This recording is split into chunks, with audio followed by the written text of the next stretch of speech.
Thank you, David. Thank you, and hope we will connect some dots which you were talking, and most of the communities we are going to talk are also in the receiving end of the climate catastrophe. So hopefully we will able to connect some of the dots. Look here, I'm sorry just to interrupt you for a second. I just activated the translation, the interpretation channels. So we have interpretation in French, Portuguese, and Hindi. We didn't have the option Hindi in on Zoom, so the channel it's named Chinese. But for those who want to listen Hindi, you just have to select that channel because we didn't have the option on Zoom. But the audio it's gonna be Hindi. Okay. Thank you. Thank you. China is very close to us.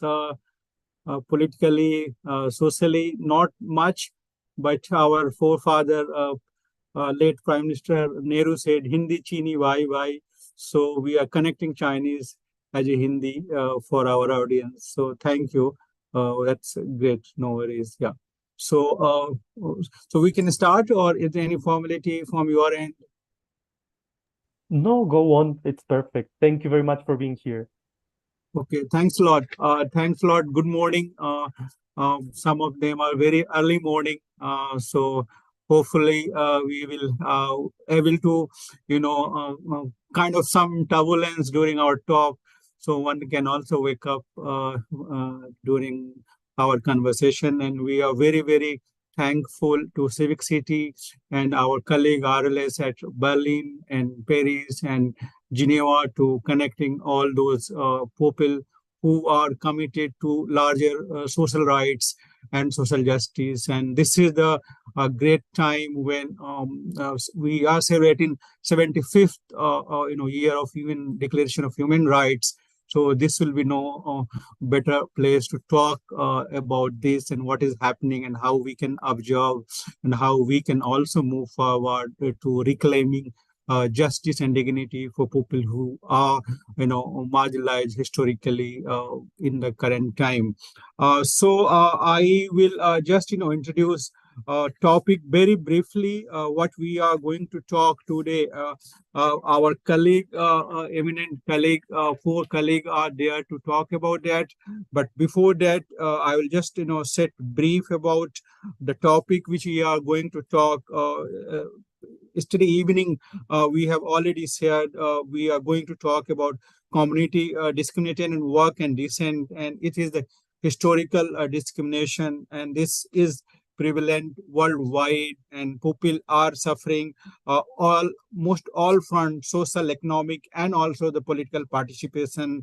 As for one UN data, 270 million people are identified as a discrimination based on work and dissent, and there are different shaded color and different region people are in this discrimination. Somebody are in the name of caste, some people are in the name of race, some people are in the name of gender, some are also the historically very far from some of the so-called very difficult region. So region-wise also people being historically discriminated. I will not talk more straight away. I will request our host organization to play a brief video, and then I will introduce panelists briefly, and then I will go to each and every panelist. We have our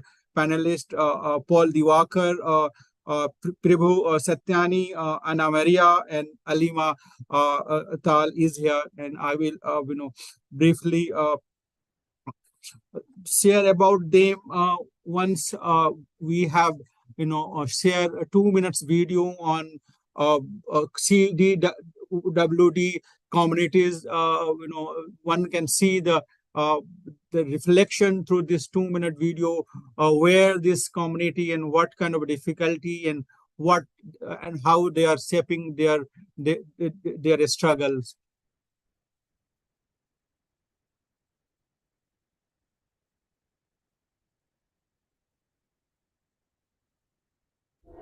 The world is home to over 270 million on work and descent. Discrimination based on work and descent, DWD, is the UN terminology for systemic discrimination like slavery systems, including caste-based hierarchical systems in different parts of the world. This type of discrimination is pre- and post-colonialism and is rooted in the idea of purity and pollution. It manifests in practices such as casteism, untouchability, slavery, and anti-gypsyism. Discrimination based on work and descent is a unique form of inequality, where individuals are targeted not based on their appearance, but on their ancestral heritage and profession. Unlike racism, which is about hating people because of their skin color and looks, discrimination based on work and descent happens among people who are alike in some ways. These communities face a range of discriminatory practices, including restrictions on socio-economic, civil, political, and cultural rights. They are also subjected to notions of purity and pollution and are excluded from civic amenities such as education, health services, urban infrastructure, and access to justice.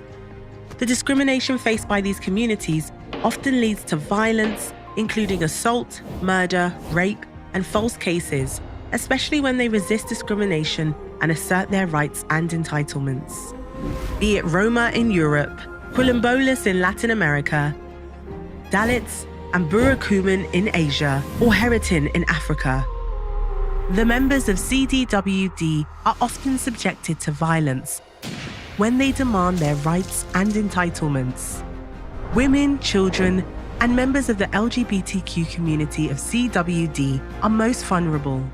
However, these communities are fighting back and demanding their rights, including access to education, fair representation in the government institutions, the end of slavery and discrimination, and inclusion in policy-making and legal systems. They also demand access to financial resources, health services, and the right to own land and access to political participation and power. Let us stand in solidarity with these communities and work towards a world where everyone is treated with dignity and respect, equality and justice, regardless of their work and descent.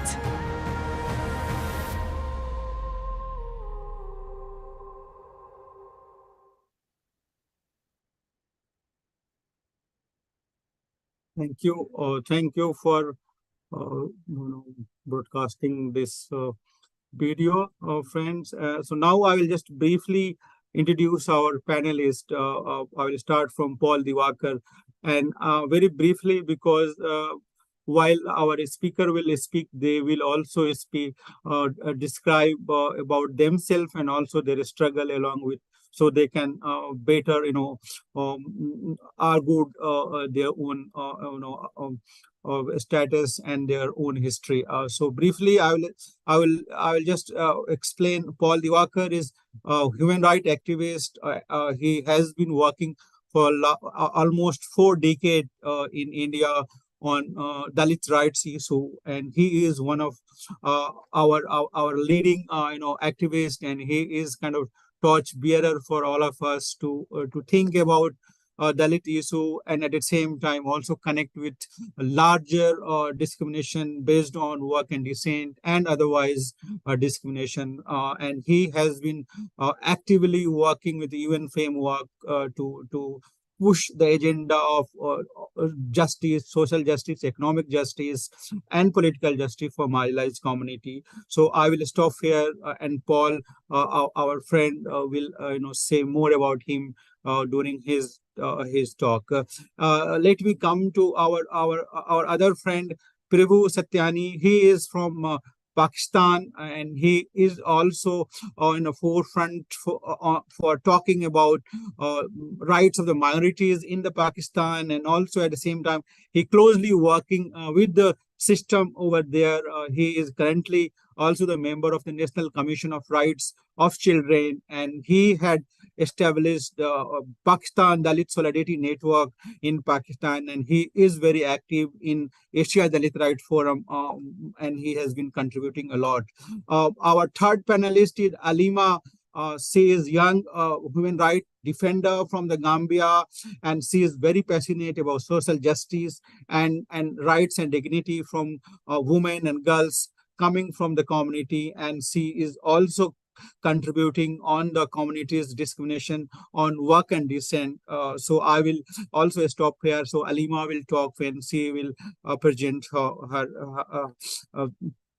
in the question hour session. Our last panelist is Ana Maria. She is also the human rights activist, and she is working in Slovakia, and she has been also very active in the question on CWD community in European context. So, and particularly anti-gypsying movement, she is contributing her so I will stop here for introducing our panelist. Right away, I will go to our first panelist, Prabhu Satyani. He is from Pakistan, right? Like I had already shared. So Prabhu, good morning. Welcome to you formally. And we are very happy to see you in this panel, and we know your contribution. So can you please share about yourself, like I had said earlier, and your work, and the question of the human rights related to your own activity, which is, of course, community discrimination, work and dissent, about your Pakistan work. Over to you, Prabhu.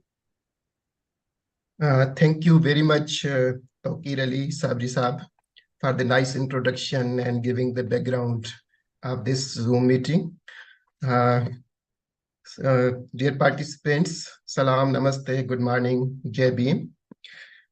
First, I would like to thank you, G4 team and the Rosa Luxemburg Foundation for giving me this opportunity to speak on the issues of the, on this important occasion, the International Human Rights Day. And I wish you all the happy Human Rights Day. And I hope that this day be the occasion to honor the CWD rights in the world. And let me also share that, today I have also completed my 20 years in the field of human rights, child rights, and the minority right. Let me share the little, you have already given my the introduction. Further, let me share that, my name is Prabhu Satyani, and I am from Pakistan, and I belong to the very, the rural background from the desert area. And I'm also the member of the National Commission on the Rights of Child and the Sindh Human Rights Commission on the Minorities. And I'm also the author of the the booklet, Plight of the Dalits in Pakistan, that was published in 2005. And then we, you already mentioned that we founded the Pakistan Dalit Solidarity Network.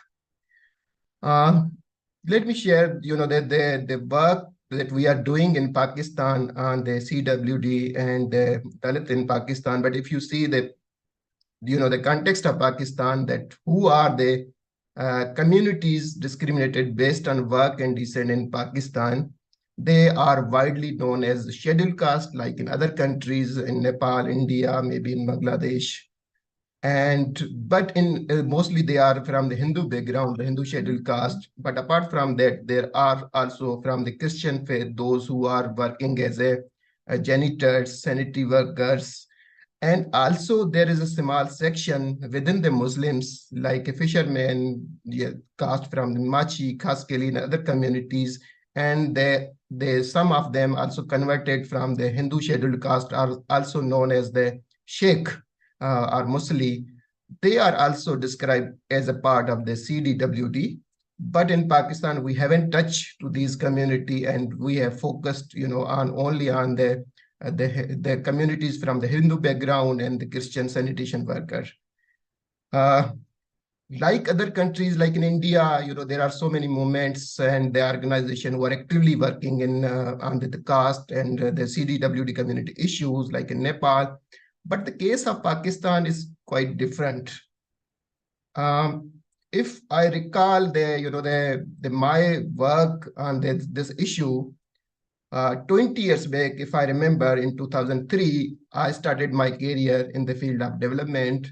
And I joined one of the national organization who was working on the human rights issues, particularly, the laborers, minorities, and all these. And I was looking after the minority program on that time, and we were doing the research on the minority issues. And while researching on the minority issues, we came to know that, within the minority, there is also a minority that they are known as Dalit.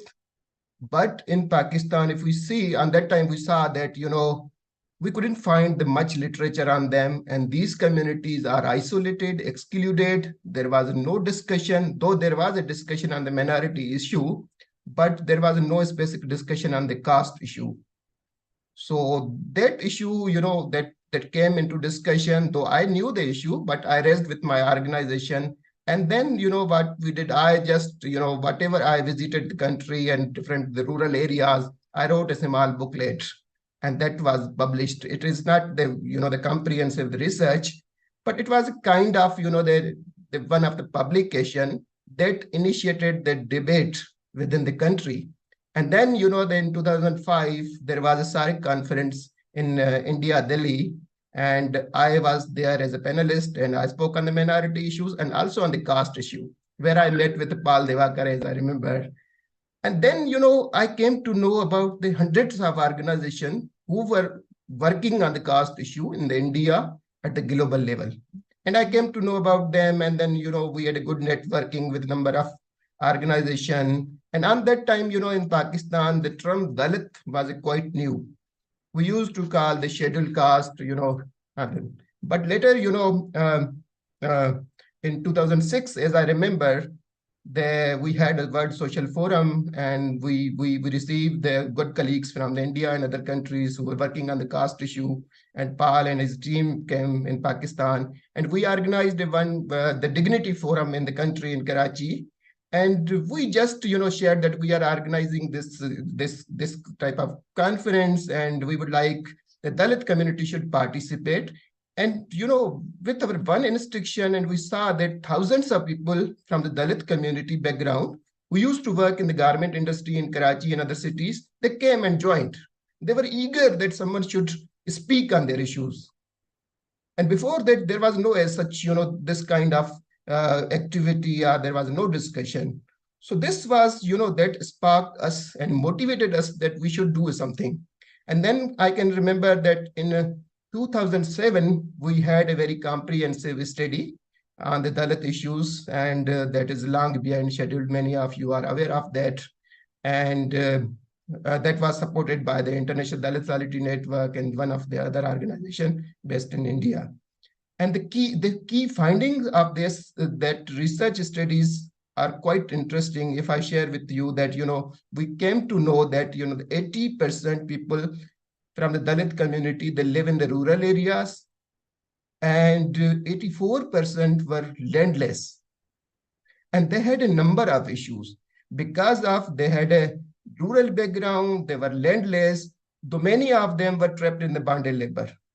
And when they were bonded labor, of course, they were the weak.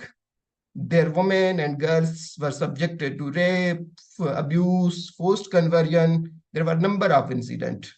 And the poverty was, was higher in this community. And again, we found that, in the literacy rate, the 74% people were illiterate. Only the 15% within the Dalit community were primary pass, and 4% were matric, and 4%, and only the 1% was in the higher education and the graduate. And again, we came to know about that so many the health issues, the discrimination, the number of incidents where they shared that the doctor and nurse refused to touch their bodies because they were from the polluted community background, so like that. And again, they had no housing, and discrimination in the public place was common. And almost, in the Sindh, mostly the Dalits are in the Sindh province and the South Punjab. And South Punjab, the discrimination was higher than the Sindh because their number was a little less than the Sindh province. So these are these are the key findings that we came to know about this community. And but then soon, I can remember that in 2007, we launched the Pakistan Dalit Solidarity Network. And the uniqueness of this PDSN is that this network is still a non-funded network. And we, few friends, myself and Sonu Kangrani and Zulfikar and some others, we are giving our volunteer time.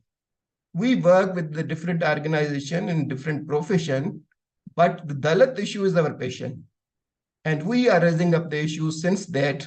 And the PDSN, then that, we came to know about the ADRF, we connected with the IDSN, and with the ADRF and IDSN, we started a lobby with the national level, at the international level, at the regional level. I can still remember that we submitted a number of stakeholder reports like a UPR, and the first time of UPR in 2008, and I was drafting that report. And then we, then on that time, it came into discussion in the UN Human Rights Council, and the government of Pakistan, they declined, that there is no caste discrimination in the Pakistan. Pakistan is an Islamic country, and that teaches about the equality like that. But we received a couple of the recommendations from the other countries, and we also submitted the report like the SAD report, the CEDA, the CRC, and so many other things. We had a number of the press conference on the various issues on the caste within the country, and there were other engagement, like we did lobby with the EU and the UN mission countries, the other, the UN reporters, and number of the one or two I can remember that they visited Pakistan, and we briefed them. Even in that from recently, we also, whenever there is any discussion, some of the people trying to track, they highlight the Dalit issues in the countries.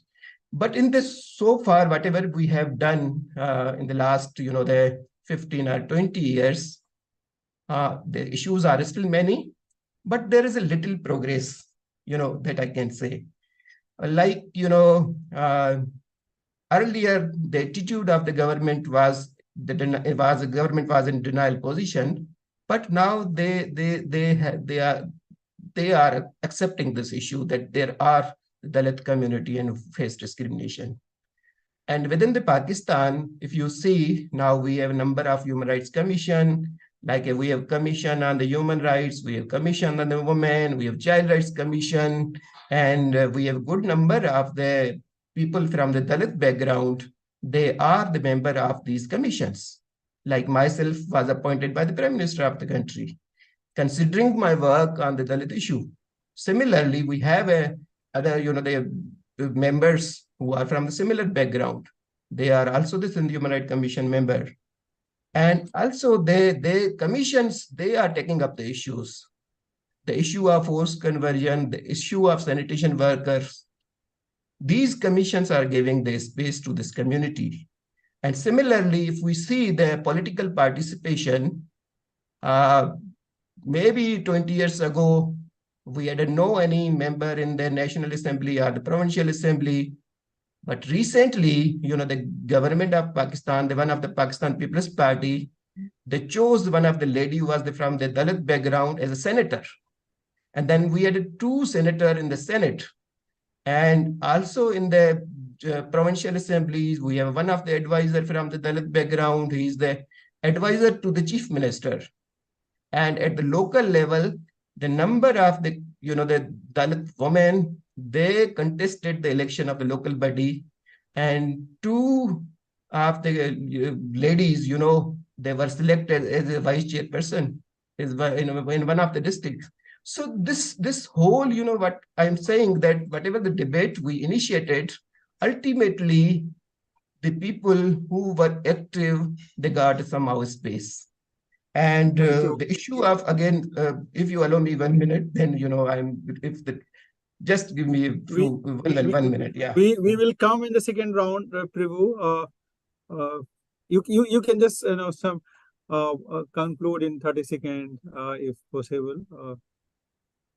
Yeah, I'm just, raise one of the issue that was the sanitation worker there. They face so many challenges, and there was the biased advertisement in the newspaper that they need only the non-Muslims for the sanitation worker. But once we raise this issue, and now there is no more discrimination, at least in the at the institution level. But in practice, they are the sanitation worker. But at least whenever is there any issue we raise, there is a response. So that I wanted to share, and if there is any other round, then I can share the other, there. Thank you, Prabhu, for sharing your own struggle and also a struggle of CWD community in Pakistan, which is very important. The large number of minorities are there who has been facing different kind of discrimination, and with your work under the various framework, you are able to navigate and we are able to get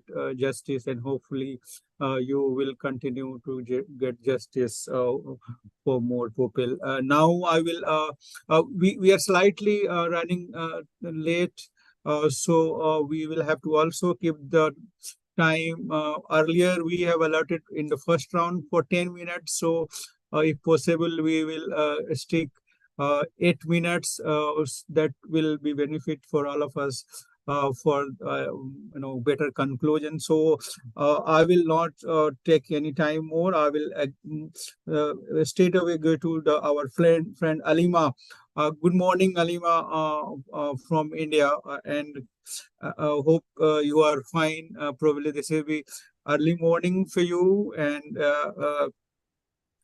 can you please share about your own struggles and your fight for human rights activity which is linked to the community discriminated on work and descent, specifically in Gambia, for this round? Over to you. Thank you. It's actually early morning here. My name is Ali Matar. I'm a human rights activist and a rights expert for the communities discriminated on work and descent. I'm from the Gambia, West Africa. I'm very pleased to be here in the commemoration of the 75th anniversary of the UN Declaration of Human Rights. The Global Forum of Communities Discriminated on Work and Descent, what we do is we work towards the full realization of the Universal Declaration of Human Rights, especially those of the communities discriminated on work and descent. We also work by the Sustainable Development Goals, the SDGs. As a rights expert for the Global Forum of Communities Discriminated on Work and Descent, in the Gambia, research was done through the help of the Global Forum of Communities Discriminated on Work and Descent. And as a result of that research, we found out that class conflict in the Gambia is a long-standing issue. As some of these communities, they are referred to as slaves. In my language, Wolof language, we call them jam. And the others, the leather workers are referred to as ude. Some are referred to as blacksmiths, and some are also referred to as griot. They are praise singers. In the Gambia, the CDD community are subjected to perform certain manual jobs and tasks requiring manual labor. Those regarded as their masters or the nobles, or they call them freeborns. Whenever they have a traditional ceremonies such as naming ceremonies or wedding ceremonies or funeral, the people they refer to as slaves will be invited to carry out such tasks like slaughtering animals, exchange for cash or some other rewards, or sometimes they won't be even rewarded at all. When village activities or slaves were asked to go to the ground blowing horns or to urge them to inform, like they are communicators, to inform the villagers to attend. All these human and social rights violations existed in the ancient Gambia, African society, and still exist in today's Gambian society in a form of modern slavery. Till today, in the Gambia, in Upper River region, the social segregations are carried out. Those communities discriminated on work and descent are denied social amenities. Sometimes they have separate graveyards, and they are also denied public taps. Those called the nobles will given priority in terms of getting access to water, and then when they are done, or then when they are satisfied, then those discriminated will be asked to do so. Those members of the discriminated community are not allowed to intermarry with those called the freeborns or the nobles or the upper class. Yes, these are the social limitations faced by the communities discriminated on work and descent in the Gambia. Yes, this is what I have for the first round. Yes. Thank you. Okay, thank you, Anima, for your sharing about yourself and your work. Good morning, Anna Maria from India. And I will go to the Anna Maria. Hope you are fine, Anna Maria. So please share about yourself and also your work related to community discriminated on work and descent, about your Slovakia, and you were very active also in anti-Gypsy movement and all against the discrimination. So over to you, Anna Maria. Thank you for the floor. Good morning, good afternoon, and good evening to everyone, depending on your time zone. First of all, I would like to express my gratitude for the opportunity to speak here today. I am Anna Maria Pšenkova from Slovakia, and I represent Roma community here today. Apart from that, I am also a human rights activist with a profound background in political science. I am a right expert of the Global Forum of Communities Discriminated on Work and Decent, and additionally, I've been actively engaged in fostering positive change as an intern with Ergo Network, an organization committed to bringing the gap between grassroots realities and policy making for the Roma community. Being a part of the European Roma Grassroots Organization and having the privilege to work as a right expert for the Global Forum of Communities Discriminated on Work and Decent, I have put together a report on the status of Roma in Slovakia. This report maps Roma communities in the country to increase awareness of the challenges faced by the Roma in Slovakia. The report not only highlights the societal issues, but also emphasizes the potential for possible change. Today, I stand before you as a voice for the Roma minority, the largest ethnic minority in Europe, comprising 10 to 12 million individuals whose rights are not secured on every level. We cannot turn a blind eye to the fact that fundamental human rights, such as safe and affordable housing, is systematically denied to Roma people. The roots of the housing crisis within Roma communities are entangled with worsening discrimination on a national level in European countries. As an evidence, a European Commission study reveals that 43% of Roma, which is almost half of them, face discrimination when attempting to buy or rent a home. In recent years, the Roma have experienced forced eviction leading to homelessness in several European countries. This is a humanitarian crisis that demands our urgent attention. But housing is just at the tip of the iceberg. In education, we are witnessing massive segregation, with some states like Slovakia creating special schools or classes exclusively for Roma children. It's a common practice. Roma children are unfairly labeled as intellectually retarded by doctors, despite being physically and mentally healthy. The struggles faced by Roma people extend into the sphere of employment and healthcare as well. Many Roma women face difficulties getting proper medical care, and some experience racism from hospital staff. Finding a job is also a tap for them due to discrimination and bias. The harsh reality of the police brutality against Roma communities cannot be ignored as well. We vividly recall the violent police raid on Romani neighborhood in Slovakia in 2013, leaving over 30 Roma individuals, including children and people with disabilities, injured. And another case saw Romani children subjected to abuse by Slovak police, resulting in condemnation by the European Court for Human Rights. Yet the challenges do not end there. In some countries, we are fighting with the awful legacy of forced sterilization. This dark chapter in our history demands our proper recognition and just compensation. The fight for official acknowledgement also extends to the horrors of slavery and Roma Holocaust. These are not isolated accidents, but daily struggles faced by Roma communities across Europe. It is our collective responsibility to confront this injustice, to amplify the voices of the marginalized, and to advocate for a future where every individual, regardless of their background, enjoys the full spectrum of human rights. For years and years, we've been saying that the time to solve world issues is now, that the time to end discrimination and slavery and injustice is now, that the time to build a better future is now.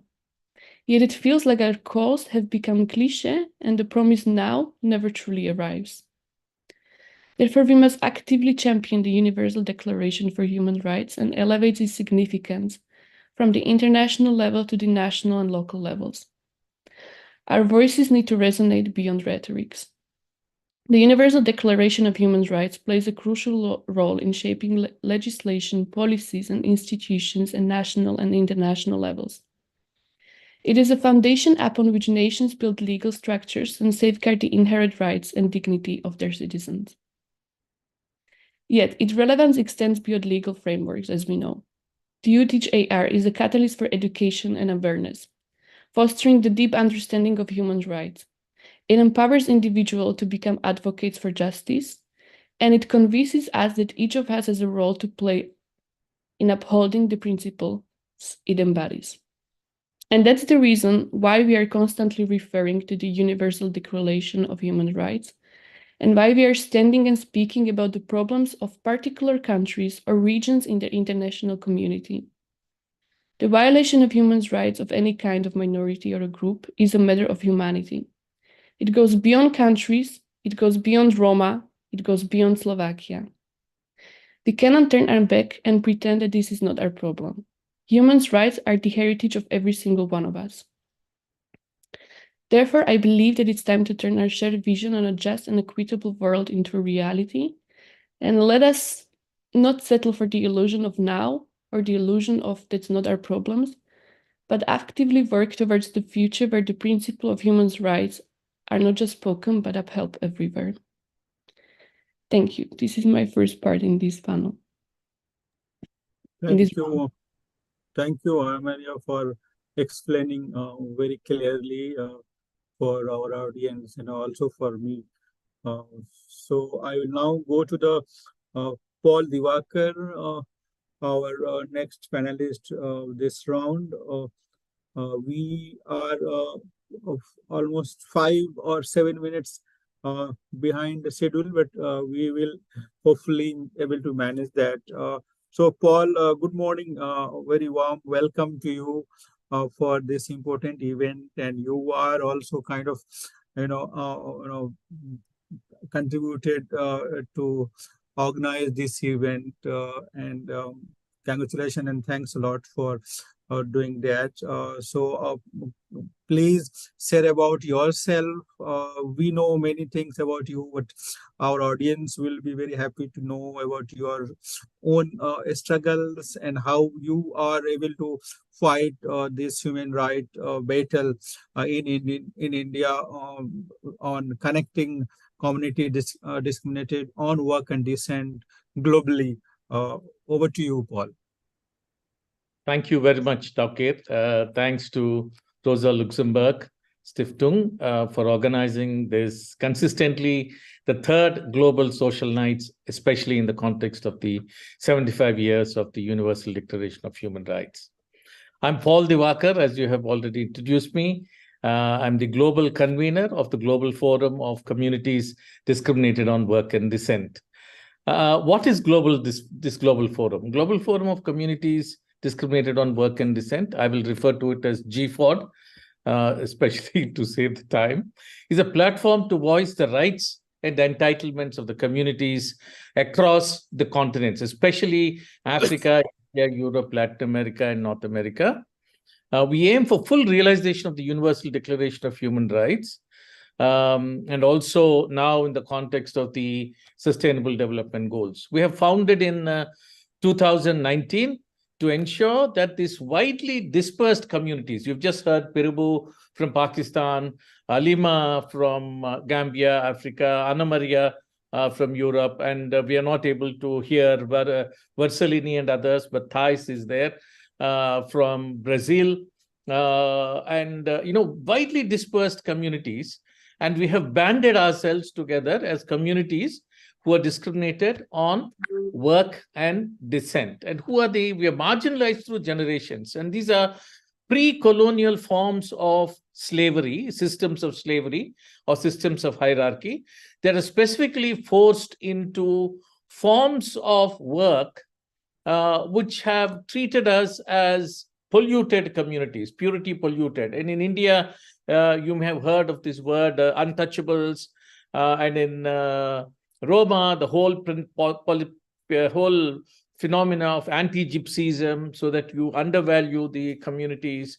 In Africa, these are pre-colonial systems of slavery, which are still consisting and consistently existing in even today, and have actually formed a core part of the transatlantic slavery, which is not recognized, and also systems, or as you have seen in Brazil and Colombia.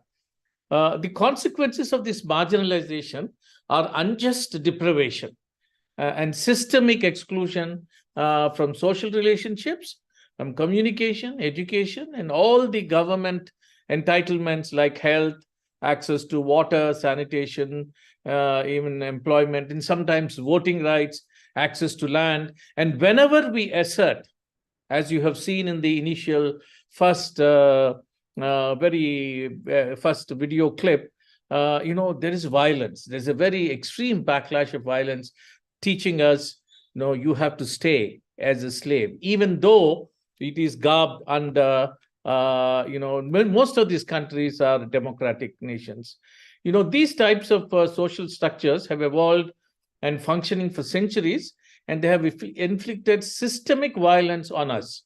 Whether it's Harati in Sahel, Forgeron in West Africa, Bantu in Sudan, Roma, Gypsy, Sinti in several other derogatory terms that are used for communities in Europe. Buraku in Japan is another. Dalits all over South Asia, India, Pakistan, Bangladesh, Sri Lanka, and Nepal, and also Kilambola and Palenque in South America. We number 270 million, and you have said this number, and Taukir, if we are together in one place, we will be the 6th or 7th largest nation in this world. Just to briefly say, I myself come from the Dalit community in India, and in India, we have systems. There is a recognition in the constitution, right after the independence, and the whole system has been abolished, and several mechanisms have been put in place. But still, there is a rising caste-based violence. Just to give you some statistic, from 2017 to 2020, where the official statistics are available, 42,969 crimes have been committed against this as per the government records. So which means for every recorded crime, we believe there are at least 10 crimes that have not been recorded or registered because there is a resistance at the duty bearer level. And this includes offenses of rape, attempt to murder, assault and outrage of modesty, kidnapping, abduction, and including murders. Now, there is still modern slavery, forced slavery, and multiple studies have brought this up that are still existing. And there's torture or cruel, inhuman, degrading treatment or punishment. And there's arbitrary detention and arrests that are still going on. This police subjected to entire Dalit community. There is a community called denotified communities, and they're arbitrarily assigned. So I can quote several such things. There are a disproportionate number of under trials among the Dalits in the country. And the protection of minorities, especially those who have chosen a different religion. Dalits, some of us have chosen Christianity, some of us have chosen Islam, but the protective measures are not pertain to these communities. Then the exclusive courts have been set up, but many of them have not yet been functional in several cases. So the implementation of the rehabilitation of some of the acts like bonded labor, manual scavenging, are still to be completely implemented. And there are several other provisions which are still have the caste prejudice that are there. In the higher education, there is an exclusion. And these are still barriers that need to be addressed. And really, I think that is the reason why we felt that while still struggling and advocating for our rights in country, we are also networking ourselves together across the globe in order to have a UN standard, a norm, which gives, which recognizes us and also ensures there is protection and promotion, active promotion of our rights at the global level. Thank you. Thank you, Paul. It's important point you have raised, like how power dominates and persecutes always to the marginalized, and this is not. This is a better time to talk today to International Human Rights Day, and this persecution, execution, and is still going on despite of this framework, and we have to work more and talk more and write more about justice and dignity for community who are persecuting and who are not able justice globally. So thanks a lot for giving broad perspective on this community. So now I will go to again Prabhu for the second round. First, thanks a lot everybody for sharing your inputs for the first round. So Prabhu, hope you are there. Thanks a lot for your comment and the first round. Sorry, I was stopping you due to time keeping. So second round, we have around 7-8 minutes time for you to respond. So can you please explain about your role and your work on Asia Dalit Rights Forum, because you are also like rightly said in your first round, you came here in one of the conferences in SAARC, and you met various colleague activists, like also you met the Paul Diwakar, and now we are also actively working as for this Asia Dalit Rights Forum as very active member. So can you explain this work related to the human rights, justice, and how it's linked to the Universal Declaration of Human Rights? Over to you, Prabhu. Thank you, Tokir. I think first, whatever we are discussing, that you have mentioned that 270 million people worldwide, with the majority residing in the South Asia. So I think it's better first to speak on the the role of the ADRF, though Paul may share the more, but I can just reflect, since we are part of the ADRF, and the ADRF, I guess the only, the regional, whatever we say, the South Asia or Asia level is a platform where we can, do the advocacy and, raise the issues of Dalit communities in the way of the various countries. Other than that, we have a, SARC. I came to SARC meeting in 2005, but since that, I'm not aware, what the SARC is doing. So apart from that, the ADRF and the IDS, and these are the platforms that take up the issues of, the cost-affected countries like us in Pakistan. I don't know when ADRF was conceived. Maybe Paul can share in the 2004, like, in the World Social Forum in India, like from there, and then, they formalized it, that they shaped it, and we became the part of it. And actually the purpose of the ADRF is, to address the common challenges of the socially excluded groups in South Asia. And it is the only, the platform that work to empower the socially excluded and safeguard their rights and entitlements in the South Asia countries.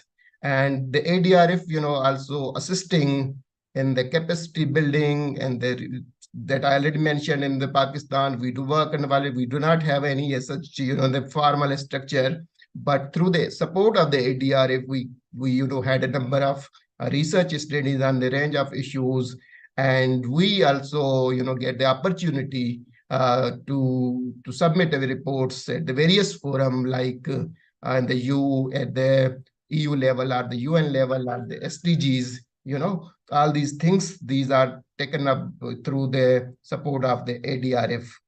But whatever we have done, again, I can say that there is a little impact of this work. We had a lot of debate within the country. The number of the Dalit community in Pakistan is very less in the census. That is, in 1998 census, the number was quite small, that 330,000 like that. But recently, whatever we had a census in the last 2-3 years, and the government of Pakistan, they have included separate column for the scheduled caste in the census. So we can count the actual number. Once we have a number, then of course we do our advocacy for the development and the rights, all these things. And we do have Pakistan is an over-legislated country. We have laws to prohibit forced and bonded labor and slavery practices in Pakistan, though the implementation is still poor, but at least we do have a laws. And then there are other, the Supreme Court judgment on the minority issues, the job quota reform, the curriculum. In the curriculum, there was hate, and also the task force. There should be a commission on the minorities. All these, the steps or whatever we have, the progress within the country, that is the result of somehow the PDS and or the ADRF, the IDS, and whatever we have raised this issue. Otherwise, I can still remember when we first time submitted the UPR report, the government was reluctant to accept this issue, but now we have somehow the progress. But still, there are so many issues. Like I can say that, like in India or in Nepal, the caste discrimination or untouchability is prohibited. But in the Pakistan, like Sri Lanka or the Bangladesh, there is no as such the specific law. So we can again raise this issue through the platform ADRF. So we should have. But apart from that, I was also thinking that with the support of ADRF, we can also demand, there should be some kind of the declaration at the UN level, though we have a declaration that cover the issues of the minorities, the other, the ethnic or linguistic minorities, but there is no as such, the mechanism where we can, we can at least, we can, ask from there, we can make them accountable. So there should be. And also some of the initiatives that need to be taken up, like there should be the affirmative action for the development. There should be the targeted budget for the excluded groups. Otherwise, we cannot uplift this community. And also the SARC, we can see how the SARC can play their role. We do have a sustainable development goal, but I don't know how much these are inclusive. We can also ask them that it should be equitable, and the goals and the target, whatever we have progress, we need to measure where is our share, what is the progress to address the issues of these communities, CDWD communities. Though we have a, the one of the slogan, there were no one is left behind. Of course, I think now we should, otherwise the approach that we should focus and target to this community. And similarly, I can still remember, 10, 15 years ago, there is a draft of the UN principle and guidelines for the elimination of the discrimination based on work and descent. That document is still pending. Might be, I think, if the Dalit rights matters to anyone in the UN, then they should, I think, adopt this document. So these are the areas I think we can look into it. And with this support, using the platform of ADRF, we can, the demand on this day, International Human Rights Day. Thank you. Thank you, Prabhu, for giving a brief about work of ADRF. Since you have not touched the history of ADRF, being a student of history, I can just give a brief about ADRF. Was the outcome of 2001 conference of Durban in 2001, and then they kind of shaped in informal group in 2004, and then emerged as a 2007-13 as a solidarity group, and after that it's history. It's very strong group. Paul can add later. So thank you, Prabhu, for your inputs.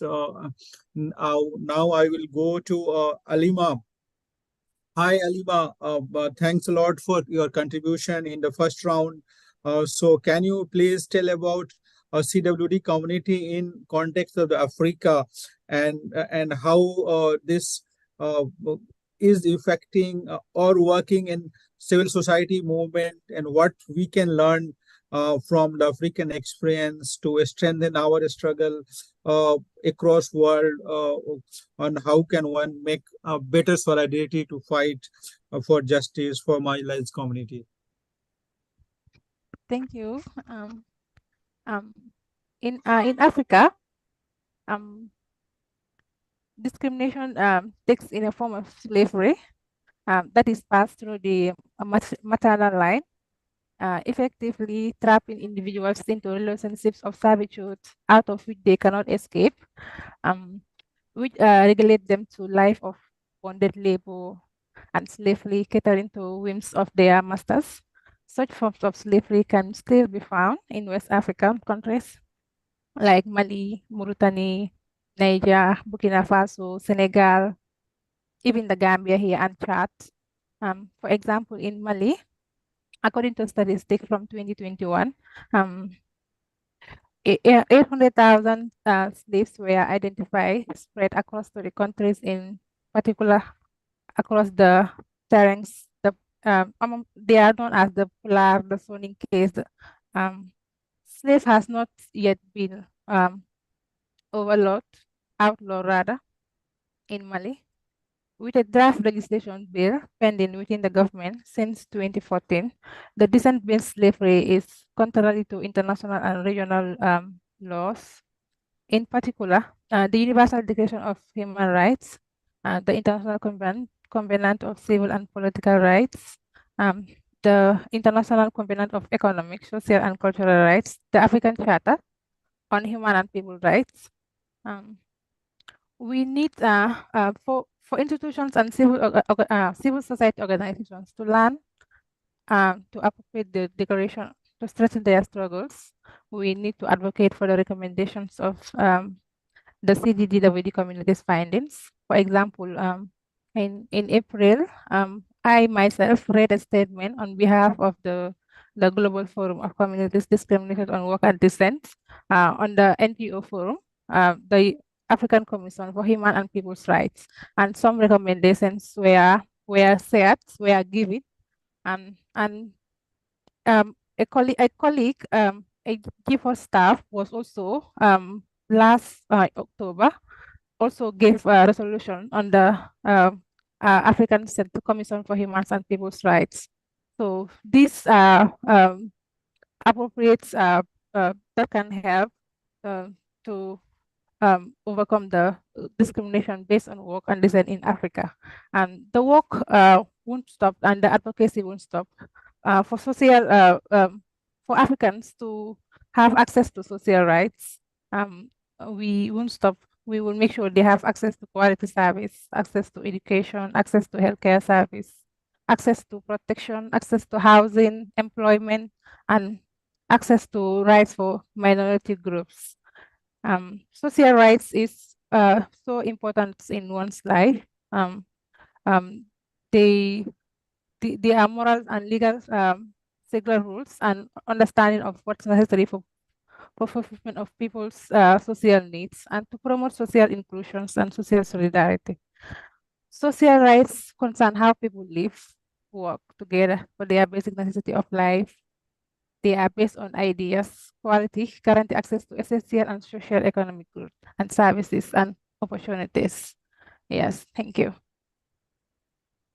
Thank you, Halima, for your inputs. Now I will go to Ana Maria. Hello, Ana Maria. So can you please share about the status of CDW community in Europe in terms of achieving rights through UN declaration? Yes, thank you for the floor. Thanks a lot. Yeah. I would like to highlight the progress in Europe towards the integration of the Roma minority. Member states of the European Union are actively working together to address this issue. And the European Union Roma Strategic Framework for Equality, Inclusion and Participation, supported by the European Commission and Council, exemplifies their commitment to this cause. This initiative is based on integrating the European Union recommendations into the national strategies of the member states. The main aim is to improve living conditions for the Roma people at the regional and local levels. The European Commission has initiated several projects across the continent to promote the integration of the Roma community. And I'm very happy to share some noteworthy practices, particularly those championed by my organization, Ergo Network, but also by the organization and initiatives in Europe. In Ergo Network journey, transnational cooperation among member states organization has been greatly evident in various projects, including the project New Solution to All Problems. This project was founded by the European Environmental Agency and Norway Grants, focused on exchanging innovative approaches to Roma integration. In the pursuit of the awareness, we've chosen the powerful medium of storytelling to showcase exemplary local projects. And I would like to really highlight two of such projects, one from Turkey and one from Lithuania, that show the potential of targeted initiatives. In Turkey, the project centered around the empowerment and solidarity against domestic violence, addressing the significant challenges Roma women face. Through organized meetings over 8 weeks, the project facilitated discussion on women's rights and protection mechanism, resulting in increased self-confidence and growing sense of empowerment among participants. On the other hand, in Lithuania, the unique approach was adopted to focus on cultural elements, specifically dance, as a tool for successful integration. By organizing dance classes that brought together both Roma and non-Roma individuals, prejudices were shattered while mutual understanding and communication between these two communities were fostered. Additionally, the Roma Youth Kicking of the Decade to Counter Anti-Gypsyism project empowered young Roma across 8 Central and Eastern European countries to campaign against anti-Gypsyism. Anti-Gypsyism is a form of a specific racism directed of those perceived as gypsies. The project's impact was evident in the Summer Academy that equipped youth to implement awareness projects on the national level, fostering dialogue between Roma and non-Roma communities. This initiative remained, and since then we organized several workshops for youth to become ambassadors of the Decade Against Anti-Gypsyism. Further, Ergo Network also has been instrumental in the Roma Graduate Program, Preparation Program, and the Central European University, which is a transformative 10-month initiative preparing Roma graduates for master level course. This program, along with the Romani Studies program, exemplifies our commitment to empower Roma individuals with the skills and knowledge needed to navigate academic challenges. There is another case showing that there have been some progress made. In Slovakia is one of the countries where the word gypsy is usually used by non-Roma people to label Roma. In the dictionary of the contemporary Slovak language, the word has its own meaning, that in our language stated specifically that the gypsy is a person who lies and steals. Roma advocacy and research program pushed to change the term gypsy in the dictionary of the contemporary Slovak language. And after a long battle, the Ludovic III Institute of Linguistics has accepted their request and changed the entry gypsy. Even if it might be considered as a small step, it can have a huge impact considering Roma communities in Slovakia.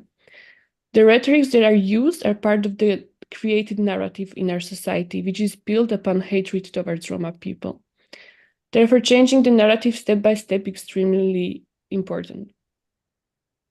In closing, I will also highlight the inspiring work of the OMAMA organization in Slovakia, where the peer-to-peer learning model has proven effective in educating and leading Roma children and youth. By leveraging the expertise of educated individuals within the community, this program challenges discriminatory practices in education. This initiative, though part of the long battle, signifies a promising start towards Roma integration. I would like to celebrate these accomplishments, but we cannot forget to our commitment to recognize anti-Gypsyism as a specific form of racism as defined by the European Commission and the European Parliament, and to foster society that values equality, inclusion, and participation for all. Thank you once again for listening. Thank you, Anavaya, for your inputs, and we are able to understand, like in Paul, in his remark, he also notified there's a community in India we call denotified tribes. So they are also being identified during the colonial period by the British ruler. In the same terminology, same suspect. They were the people whose name were already registered at the police station. So whatever crime is being happened or done by anybody, they will be the first who will call and being suspected. And people are still far behind the development process, and many people like Paul and others are working for rights and dignity of all denotified tribes. And so we are able to understand how and what you are fighting for. Our solidarity with you, and hope we will connect again. So now we will be connecting to the Paul. Hello, Paul. Welcome again for next round of the questions. Could you, there's one section also you can add, if possible, regarding your Latin American work, because nobody representing from there. But besides that, you can share about what CWD concerned and initiative taken globally at the UN level, and what one can learn from for institutions, civil society, and movement to appropriate the discrimination of declaration of human rights to strengthen our struggles. Over to you, Paul. Thank you very much, Taukir, and friends across the world. Let me see, I think we have about 14 to 15 minutes. So let me initially spend a few times. Am I okay with that, Taukir? Yeah. Okay. A few minutes on these communities which are termed as Quilombola and Palenque, They are in Latin America, Quilombola in Brazil, and Palenque in Colombia. These are communities which are referred to as descendant of Africa, who have been brought in terms of slavery. And though these, and they have been very much associated with the history of resistance against these forms in these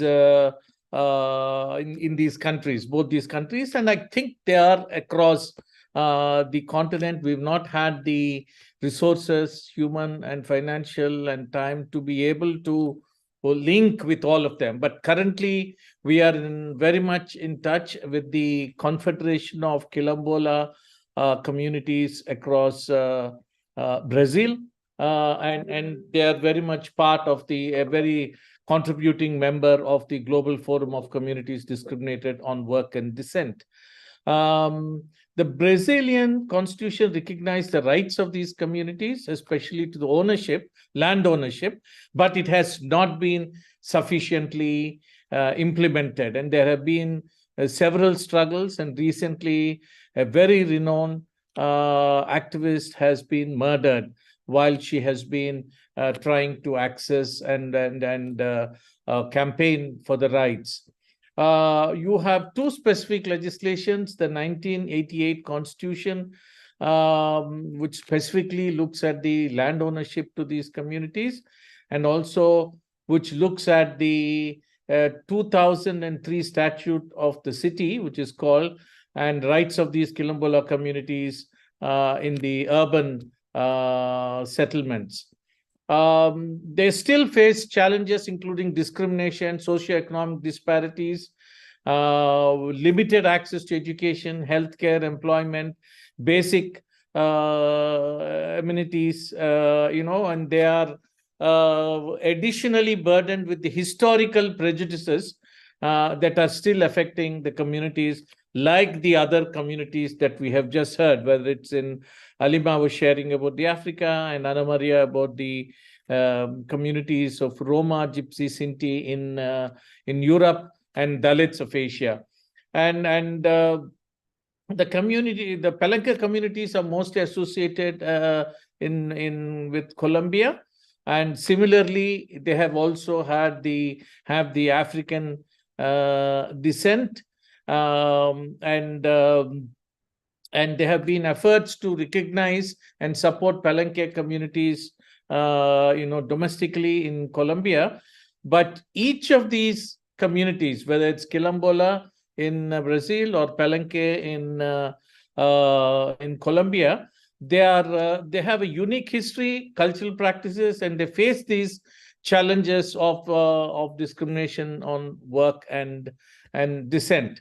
So what is it that we are trying to look at? I think one, we are still, while we are struggling in and waging several areas of struggle and advocacy in our own countries, and we are presently in 21 countries across the world, we are still looking at a uniform UN mechanism which looks at identification and which looks at special protective measures.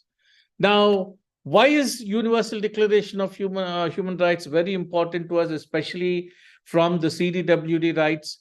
One, it looks at equality, equal dignity and rights. And this is very clear, we need to recognize and respect the dignity of every person. So there is no lesser human being. And I think this kind of a thing cannot be done away with the legislation. Of course, it's a lot of cultural, religio-cultural, social aspects, but still a legislation or a UN norm can legitimize our struggles at each of our countries.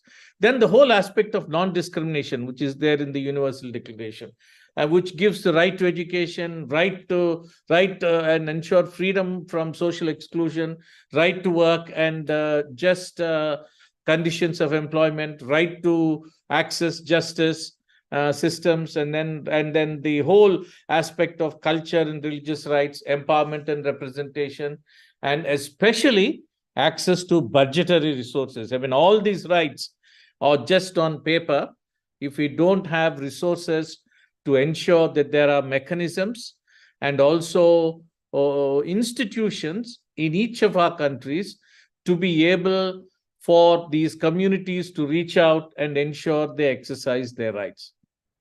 So one thing, what we are very very critically engaging with both the regional bodies and the UN. Recently, we had a panel and we had engaged with the African Commission on Human and People's Rights in Arusha in Tanzania.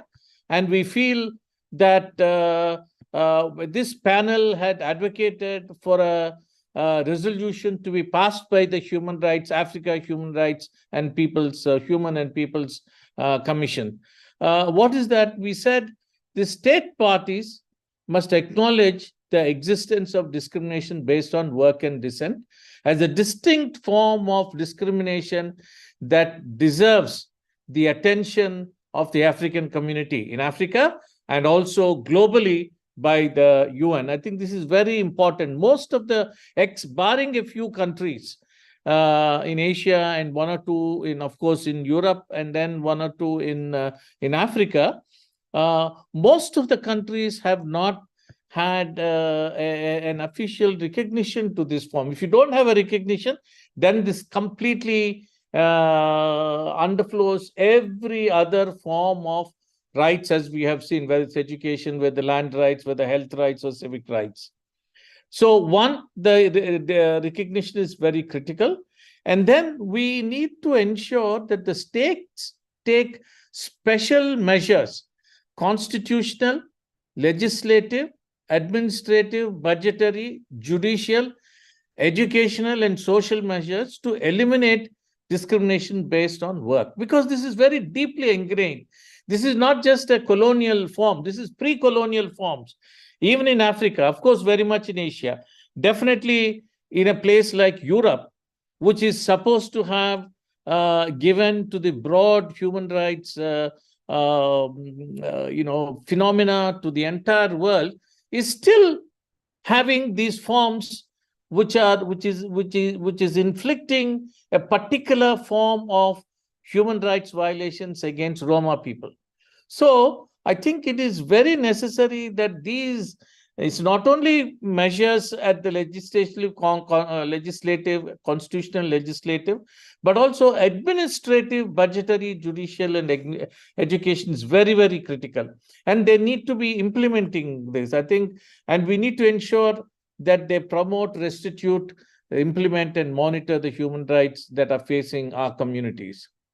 Then we are also urging state parties in collaboration with the national human rights institutions. See, till recently, leave alone human rights institutions, the human rights organizations, the civil society and the NGO human rights bodies have not recognized this form of human rights violation as, or this form of violation as a human rights violation. You find the same thing with the gender rights. Only in the last 2-3 decades, I think gender rights have been regarded as part of the human rights. But still, communities discriminated on work and descent. Our rights, I have discussed with people in Asia, in Africa, in Europe, they're not recognizing these as human rights violations. And this is an aspect. So the human rights mechanisms, national human rights institutions, civil society organizations, and human rights belonging to these communities need to be promoted, need to be supported. And these notions, whatever these forms of untouchability, pollution, inferiority on the basis of descent, need to be addressed very clearly. And then I think states will have to carry out study. NGOs have been doing it. Movements like us have been doing it, but the states have not yet fully taken. I was really encouraged when the Cameroon National Human Rights Commission, Commissioner Buba, has explicitly requested us together to work with them to take a study on these in Cameroon. So I think this sets setting. And then we have also requesting both the African states as well as at the UN, we would like to establish a working group on discrimination based on work and descent. I think this is very, very important, which looks at the participation of how these communities are participated in the body, the democratic body in each of these in our countries, as well as in all the measures of human rights and sustainable development goals, and make sure that the practices of discrimination based on work and descent across the continents, and ensure that these practices are curbed and the rights which are specifically mentioned in the Universal Declaration of Human Rights are fully realized. I think this is one very important process, and I really urge all the human rights organizations, and I really thank Rosa Luxemburg Stiftung for taking this issue up. I think not many have really taken this up as strongly, and I think we need to encourage and appeal to all of them to take this and see that another further layer of human rights violations because of this very strong practice of discrimination based on work and descent is addressed, and open a whole new world of enjoyment of equal human rights for all, especially those women, children, and women and men who are working and who are struggling and who are being affected by this very peculiar form. Thank you very much, Tawqir, and thank you to RLS. Thank you, Paul, for your very, very comprehensive remark and your suggestion to how to approach this topic on discrimination of work and distance.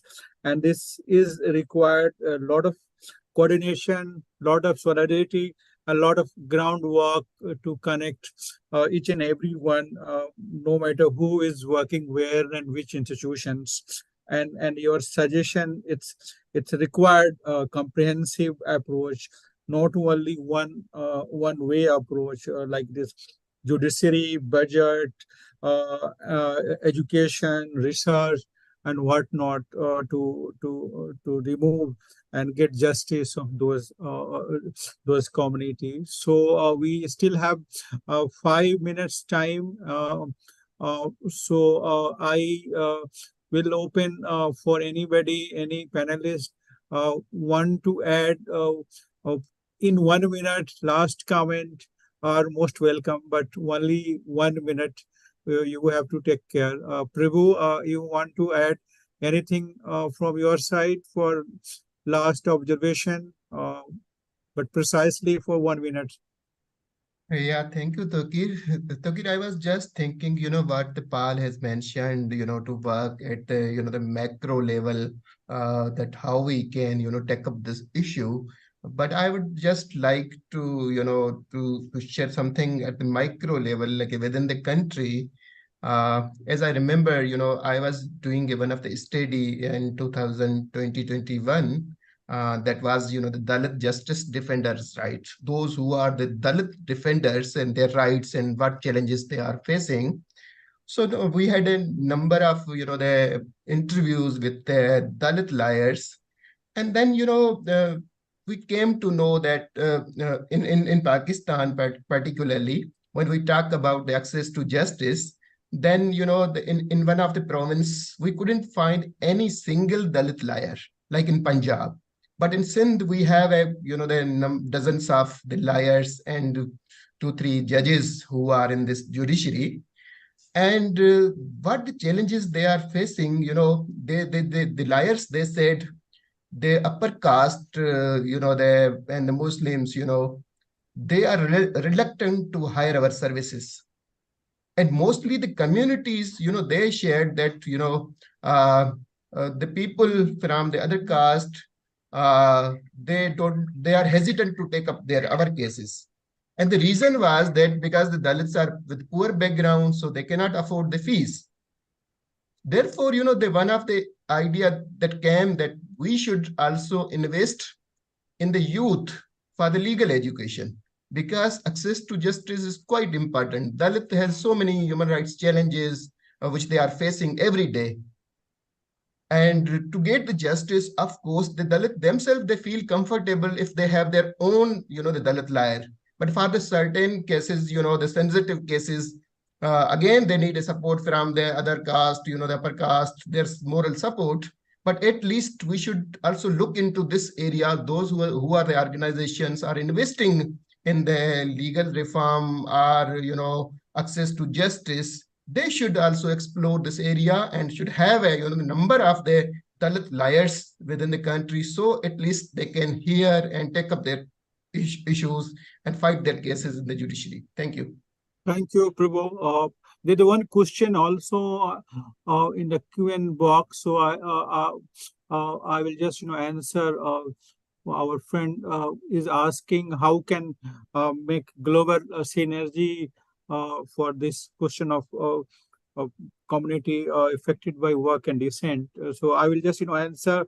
There's a global forum like Paul had discussed, global forum on of community discrimination and work and dissent. So one can also join and this forum, and if they can write to Paul Diwakar and email given there on this G4 network, so they will able to make their suggestion for any countries and any communities across the globe. So thanks a lot for your question, friend. We are almost going to end this session. Alima, Paul wanted some last minutes comments. So over to you, Paul. Is Alima or Anna Maria saying, or after that? Yeah. Yes. Very brief. Yeah. Okay. I would like to conclude with this one article of the Universal Declaration that all human beings are born free and equal in dignity and rights. This endorsed with reason and concise, and this should act towards another in spirit of brotherhood. And this Article 4, that no one shall be held slavery or servitude. And these are what we advocate for as the rights expert for the Global Forum of Communities Discriminated on Work and Dissent. And thank you. And it was a pleasure being in this platform. Thank you. Thank you, Alima. Anna Maria, you want? I would like to just express my gratitude for being here today. Like, it was a pleasure.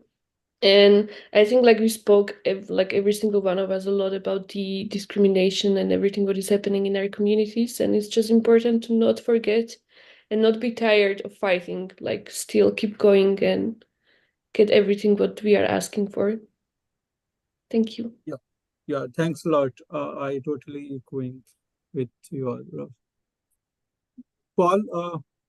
Yeah, very quickly, I think you mentioned it very briefly. I would like to reinvent, especially as we are now here and listening to all the discussions in COP in Dubai.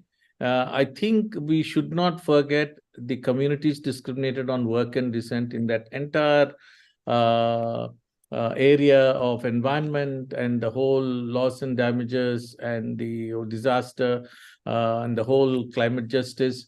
I think one must keep in mind that these communities are at the front end when it comes to bearing the brunt, and then they are not being addressed in the core, whether it's in the thing, and also some of us have not sufficiently have the means and resources to be able to also actively engage. But I think an appeal to all those who are speaking on our behalf and who are raising these concerns, that make sure that the concerns of the communities who are further marginalized and who, on the other hand, have been invested so much of their life and livelihood in the protection of their environment are definitely an active part in these negotiations, and their concerns to be taken. And this is an appeal as the whole world is looking to the kind of debates that are going on in COP. Thank you very much, and really appreciate the time and space that you have given for this particular aspect of communities discriminated work in dissent across the globe. Thank you, Tawqir. Thank you, Paul. Thanks a lot to everybody. This is a great to interacting all of you on behalf of RLS Delhi office, and also many thanks to Paul and Prabhu, Alima, and Anna Maria for participating. This work is very important, and our next session is going to from South Africa, and I will just conclude by saying the work of larger social justice and human rights is important. So the work of Dr. Ambedkar, Mahatma Gandhi, Martin Luther King, Nelson Mandela, Desmond Tutu, and it will be continue. We have to commit of this important day. So I will end here, and I will hand over to our South Africa colleague. Over to you. Thanks a lot, everybody. Also, thanks to the interpreters, Thais, Carol,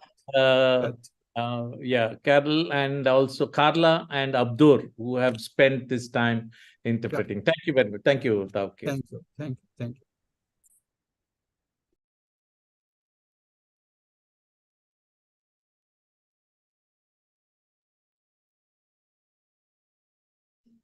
Good morning, everyone. I hope everyone can see me and hear me as we head into the next session, which is titled Transnational Governance Gaps in Extractive Corporate Supply Chains, with a particular focus on the Total Energies case.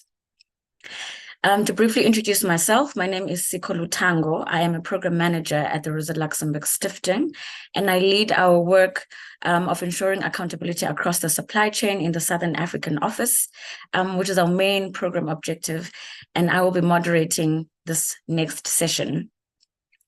So the next session takes place in the context of the COP28 climate change debate about the need to phase down or out fossil fuel projects in respecting common but differentiated roles of states in the energy transition. And there are several issues that come to play in this regard.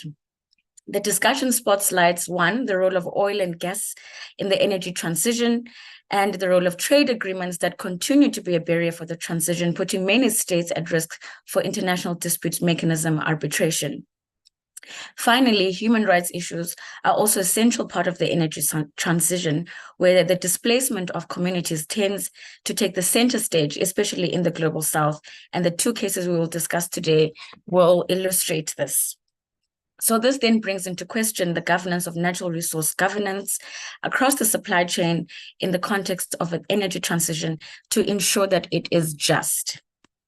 Today, we will focus particularly on the Cabo Delgado province in Mozambique, which has become known for its displacement of farmers and fishing on traditional land, armed conflict, and economic inequality caused by the development, which is related to the pending and contested gas boom. The investment is expected to be the largest of its kind in Africa, basically putting into the question of development as well within the energy transition and industrialization.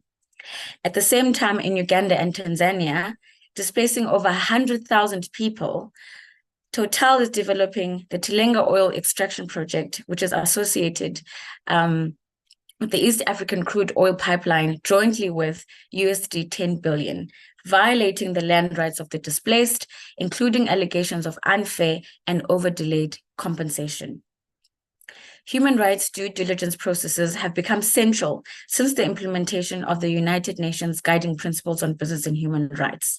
However, as more states adopt binding human rights due diligence legislation, there is a disconnect in how corporates implement due diligence processes and in how they communicate these processes, raising questions about a more binding international governance of one human rights due diligence process and generally natural resource governance, as it relates particularly to transnational companies. As panelists today, we are joined by Dickens Kamugisha, who is the current Chief Executive Officer of the Africa Institute for Energy Governance. He is also an advocate of the High Court of Uganda, a member of the Ugandan Law Society and East African Law Society. Dickens has undertaken many professional trainings, including the access to biological resources, benefit sharing and material transfer agreements, international trade policy, biosafety mechanisms, intellectual property law, and health in Africa. He has also trained on all governance from Petred Norway and Environmental Law Alliance Worldwide, USA. Since 2007, Dickens has continued to mobilize and empower local communities across Uganda to fight against the environmental, social, and economic impacts of oil. Currently, Dickens is part of a legal team handling 5 oil cases in the High Court and Court of Appeal of Uganda, 1 case at the East African Court of Justice, and another case against Total Energies in France. All the above cases are aimed at stopping the danger of oil exploration across the supply chain, including where Total Energies is headquartered in France. Our next panelist is Kite Fumo, who has a master's degree in human settlements and environment from the Pontifical Catholic University of Chile. She's an activist and employee of Justica Ambixial since 2008 in the Extractivism, Human Rights, and Corporate Crimes program. Our third panelist is Juliette Renaud, who is a senior campaign on corporate regulation for Friends of the Earth France. Since 2008, she has been working with communities affected by mining and oil companies around the world, and more particularly in Argentina, where she lived for several years and worked as an advisor to Nobel Peace Prize Adolfo Perez Esquivel. Within Friends of the Earth France, she's in charge of the advocacy and campaign activities on corporate impunity related to human rights and environmental violations. As such, she was in the core group of organizations that fought for the adoption of the French law on duty of vigilance. She also coordinates the French Coalition for the UN Binding Treaty and is the regional coordinator for Europe of the Economic Justice Program at Friends of the Earth International. And finally, we have Erica Mendes, who is a social and environmental activist and member of Justicia Ambixial, excuse the pronunciation, a Mozambican civil society organization working on environmental, social, climate, and gender justice, where she coordinates the corporate impunity and human rights area and works closely with communities affected by extractivism and mega projects. She has been working on the process of the negotiations for a United Nations binding treaty on transnational cooperation and human rights for the past 7 years, and is also the regional coordinator for Africa of the Economic Justice Program at Friends of the Earth International. I'd just like to have a look if we have all our panelists, because the first to go ahead is Dickens. Dickens, are you here?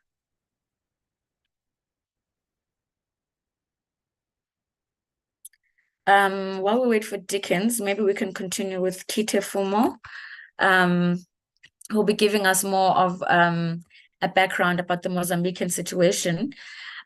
So translation is available for those who want to make use of translation in Portuguese and French. And Kite, have you joined us? Could you just please welcome Kite? Kite, can you please describe the conflict situation in the Cabo Delgado province in Mozambique?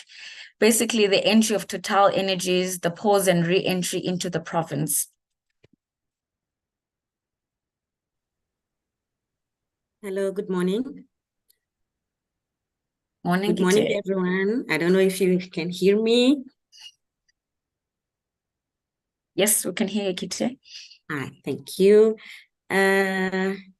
First of all, I want to thank you to address this invitation for us as Justiça Ambiental to be participating in this event. And regarding to the question addressed to me, I would like to, first of all, talked about how the situation conflict of Cabo Delgado started in October of 2017. And when the conflict started, we first had the beginning of the project. The project started almost in 2012 or 2010 and 12, but in 2017 we started to have the conflict situation in Cabo Delgado, and in all this time from the beginning until 2019, the project belongs to the American company Anadarko, who sold these shareholders to Total. And Total get into the project in 2019, and when they started to work in Cabo Delgado, the conflict had already 2 years, and we had more than 100 people already died due to the insurgency in Cabo Delgado. And in 2020, there was an escalation of the conflict where the insurgents went from the violent and rapid invasions, attacks, looting, extreme violence, followed by escape into the woods to invading and occupying districts for long periods of time. They started to increase and even to connect to the other international terrorist groups, but also with a different way of action, because they never had a clear agenda, but always regarding the social problems living in Cabo Delgado that have been exacerbated by the start of the project. The insurgency started to demonstrating into 2020 organizational and confrontational capacity with the defense and security forces of Mozambique. And in 2021, after the interruption of the project due to the COVID-19 pandemic, the resume of the project were conditioned due to the attack by the insurgents on the town on the village of Palma, because the project has been interrupted due to the COVID-19.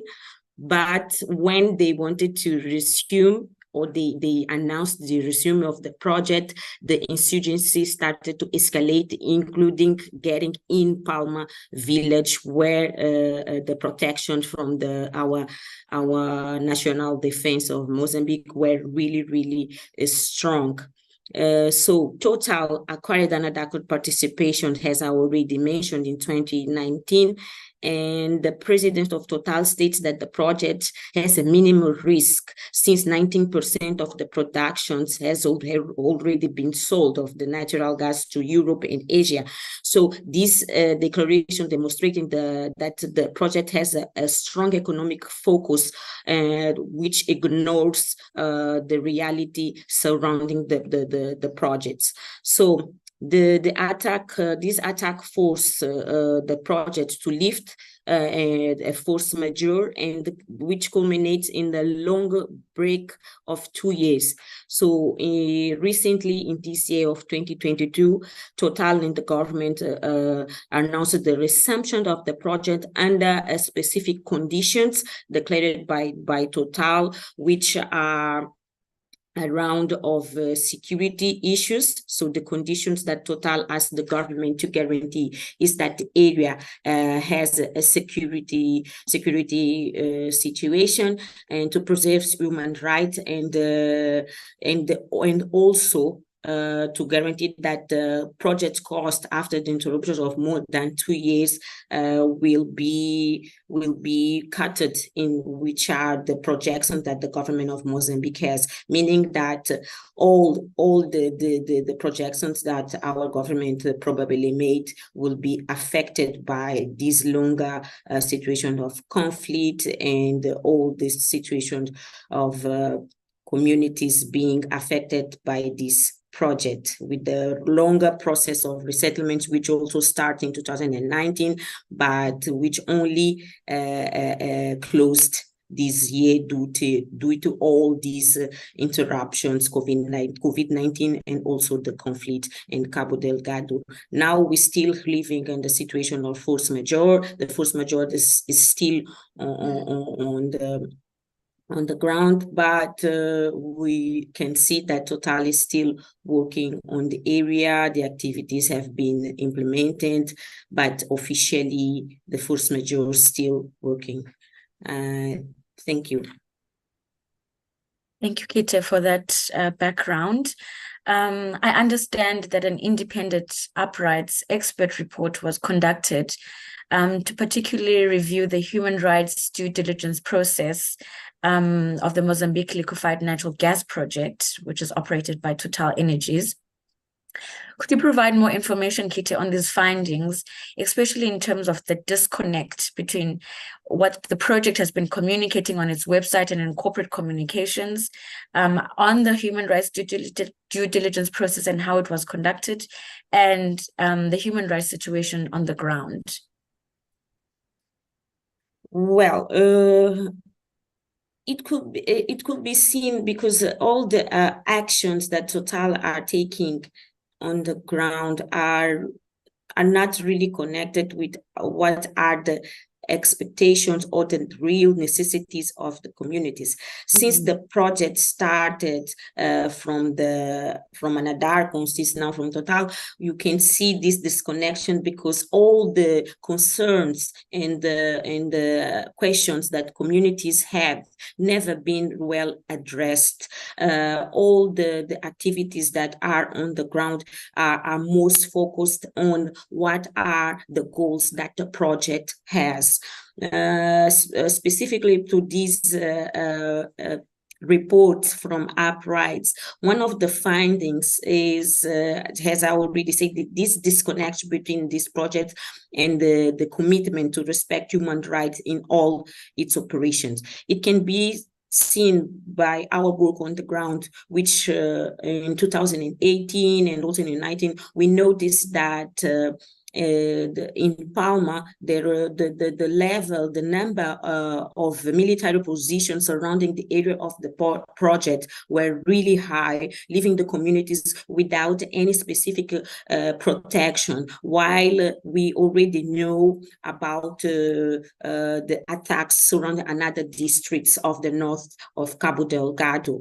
The insurgency started in Mocimboa da Praia, which is a district really close to Palma, 1 hour of distance, but the high level of protection in Palma district led another district surrounding the area without a specific protection, which made that most of the attacks occurred in those districts as Macomia, Muidumbi, even in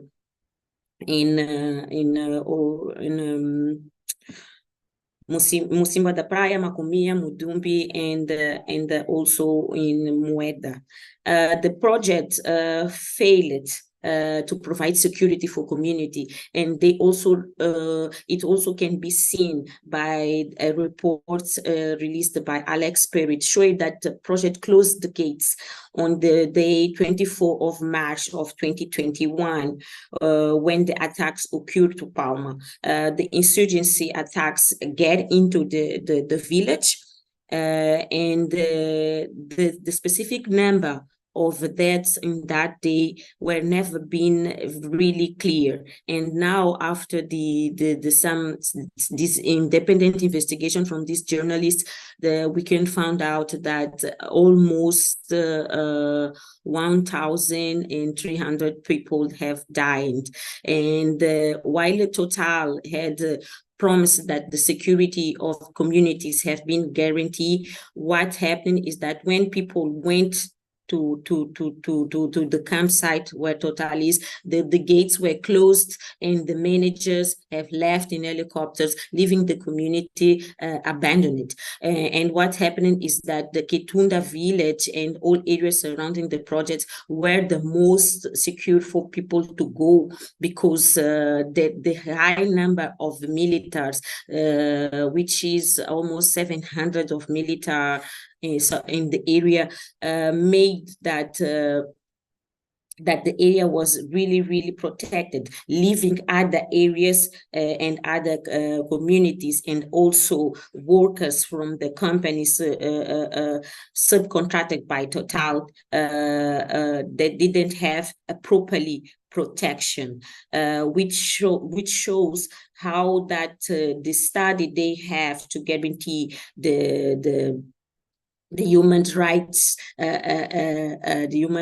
violations was not properly conducted, because it never considered that communities are part of the project of Total. Has since the situation is happening in the area are connected to the project. The other important finding in the area is concerned to disregard by human rights due diligence process of the armed conflict in Mozambique. The human rights due diligence assessment that was conducted in 2020 by a consultant contracted by Total and the following action plan failed to properly prioritize consider the armed conflict and the properly conduct with a conflict-sensitive approach, which is really curious, because as I already mentioned, they are on the ground since 2019, and they already know of the situation of the conflict, and also knowing about the daily escalations of increasing the number of people displaced and the numbers of deaths in almost all districts surrounding the area. But a proper due diligence of human rights never have been really done, or if it had been done, it never have been communicated to the workers in the area, since as they closed the gates and left the communities abandoned. And also it also shows this report also shows that the Total Energies, they never had a clear strategy in advance to address the potential human rights impacts that might result from termination or suspension of activities. They were not prepared to address the protection of communities affected by the activities due to a suspension of its activities when they declared the force majeure, and did not have any clear strategy showing how it would continue the implementation of the resettlement plan and the protection of the community who were resettled or waiting for resettlement to Kitunda village. That's to make the communities living in an uncertain for all these 2 years. Just for you to have an example, a clear example is the community of Kitupu, the major village affected by the project with the higher number of families to be resettled. Their resettlement process being interrupted in the middle, while that other half of families had to remain in the village for more than 2 years without any clear information regarding the resume of the process, and being exposed to human rights violations, as those families had to live inside the gate built by Total even before the start of the resettlement process. And these families have been living all these 2 years without knowing anything about their resettlement process, and also being surrounded by militaries and controlled by them. And even for us to get into the area, you had to have a permission from the Minister of Defense, and also to be revised by the militaries to enter into this gate, which is something that made the communities to lost the access to the sea, and access also to their plots of production, which we here in Mozambique we call it mashambas, the small plots where communities produce their food. So basically, is that what I have to share about concerning this question. Thank you, Kite, for highlighting the issues around displacement and also a failure to continue the compensation process in regard to the displacement issues. Can you just quickly highlight, Kite, also, you've mentioned already a bit there and there, but can you please quickly highlight the shortcomings, perhaps, in terms of how Total conducted its stakeholder engagement, especially as it relates to the resettlement plan? And also, I mean, we see through what happened in the Palmer attack that there is a risk in the complicity in humanitarian law violations and war crimes.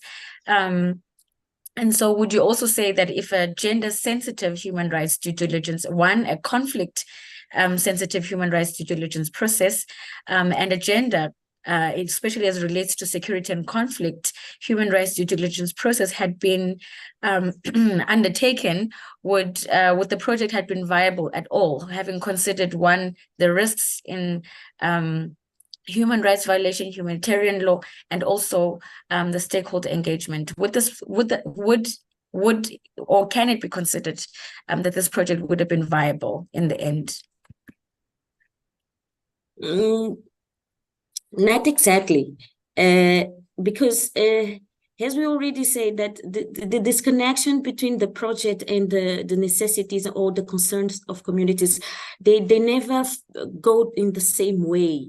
For example, all the process of stakeholder engagement, all the public consultation process, community has been saying or presenting their concerns, or saying which way it's more easier for them to understand what is happening. All the process of public consultation have been conducted or in Portuguese, showing maps or sharing a very technical language. You can see, if you make a quick research in the Google, you can see that the Ketupu village, for example, say that they don't want to leave the area because they are not understanding well what is going to happen. When the company was showing them the maps, they said, we don't understand what these maps show us. We want to go to the area. We want you to show us that your limit area is this or that, because we understand better this language when we go to the ground and we see what really happened. So even all the situation of human rights due diligence have been considered, while they never consider what are the expectations of communities, which are really different of the expectations of the project, could be good for them. Because for example, in the case of the Fisher Villas, they asked to be replaced in another area, while this area has a different interest for the project. So that's why I made them to go to other area. The Fisher communities had asked to be reconducted to a place called Maganja, where there is much fisher, and it's more similar to the previous area where they were working, but the project just conduct them to other area in Salama, and now the fisher communities are really dependent of the schedule of the transport of the project. So which is really different of what we are used to see, how a fisherman works. You see, because now they have to depend on the transport of the Total, on the time table of the transport, which is difficult for them to have fish or to still continue with this work. And even that, of course, we due to the situation that it's already there, some recommendations have been done or have been suggested to the project. Even we know that it doesn't mean that it would be something that would say that it's okay for the project to continue there. It means that because the situation is already there, we have to somehow address some recommendations as creating or considering the international principles or enhance resourcing of social sector and attending roots and causes of conflict, which are many. There are many studies concerning to this conflict that already show that although the project is not directly connected to the conflict, but of course all their activity exacerbate pre-existing problems in the area. So saying that even that we make our recommendation, it means that it's okay for the project to be there. It doesn't mean that it would be okay, because since they started even within a Darkon and now with Total, we still see that it is proven that the fossil fuels doesn't bring any direct benefit for the communities and especially for the environment. Thank you, Kitty. Just also to highlight in relation to the stakeholder engagement and also in relation to the human rights due diligence process, Kitty, how does a gender and conflict sensitive human rights due diligence process look like? And I wanted to specifically just give us a quick highlight of how the project has been implementing women in the context of the conflict and in the context of Total Energies as well, and the project. Well, there are a lot of cases of sexual violations, and humans have been kidnapped or forced to marry the insurgents, and some cases of disappearance of people and also women and children. And what we notice is that even with proper communications of what is happening of the specific cases finding out on the ground, there is not a clear strategy for the company to address these questions. And also even we know that they have a Department of Human Rights, and they are also working with the National Commission of Human Rights, but all the cases that for the specific case of Justiça Ambiental that have been addressed to the National Commission and even also with the knowing of Total, we still don't have a solution. And even with the recommendations to create a process that could guarantee gender consideration, we cannot see the specific actions on the ground, although the communications are there, the right authorities already know the information, but the time it is taking for a resolution is still there. And we also have the psychological impact of that on the ground, because we are talking about women who have been following a process of resettlement, which especially concerning to compensations relating to money and things like that, women always have been excluded, even by the way the communities, the life of communities flows, or even of the way the project is addressing some concerns. So the time it is taken, the proper mechanism to follow, and the specific results we need after 2 years, where of the increasing of the conflict, we still don't have specific results, and we cannot see a process of monitoring of and evaluation of emotional and psychological situations of the victims. Yeah. Thank you, Kitty. And I guess the final question for now is, what has been the experience of human rights defenders, especially in light of the heavy security presence in Cabo Delgado?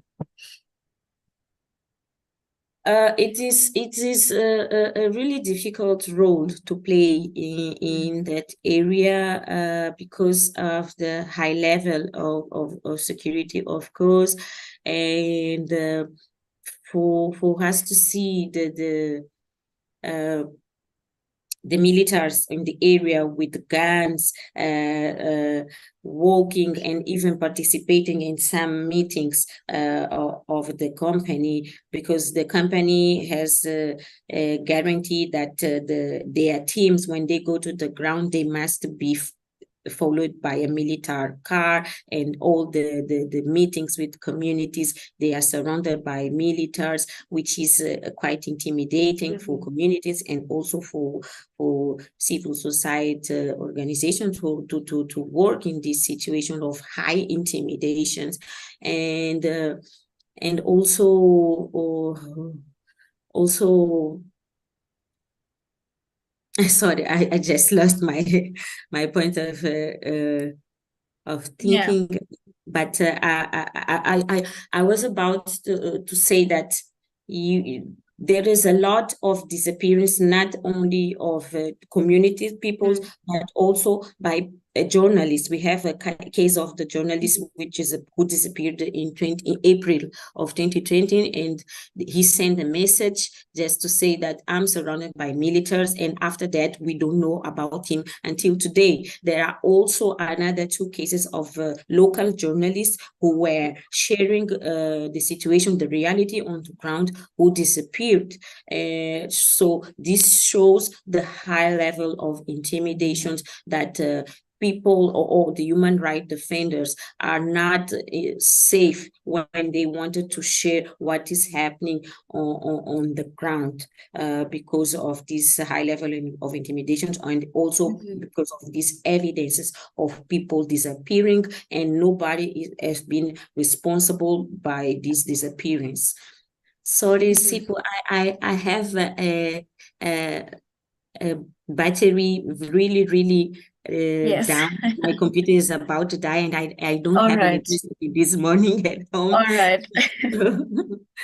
Thank you so much, Akite.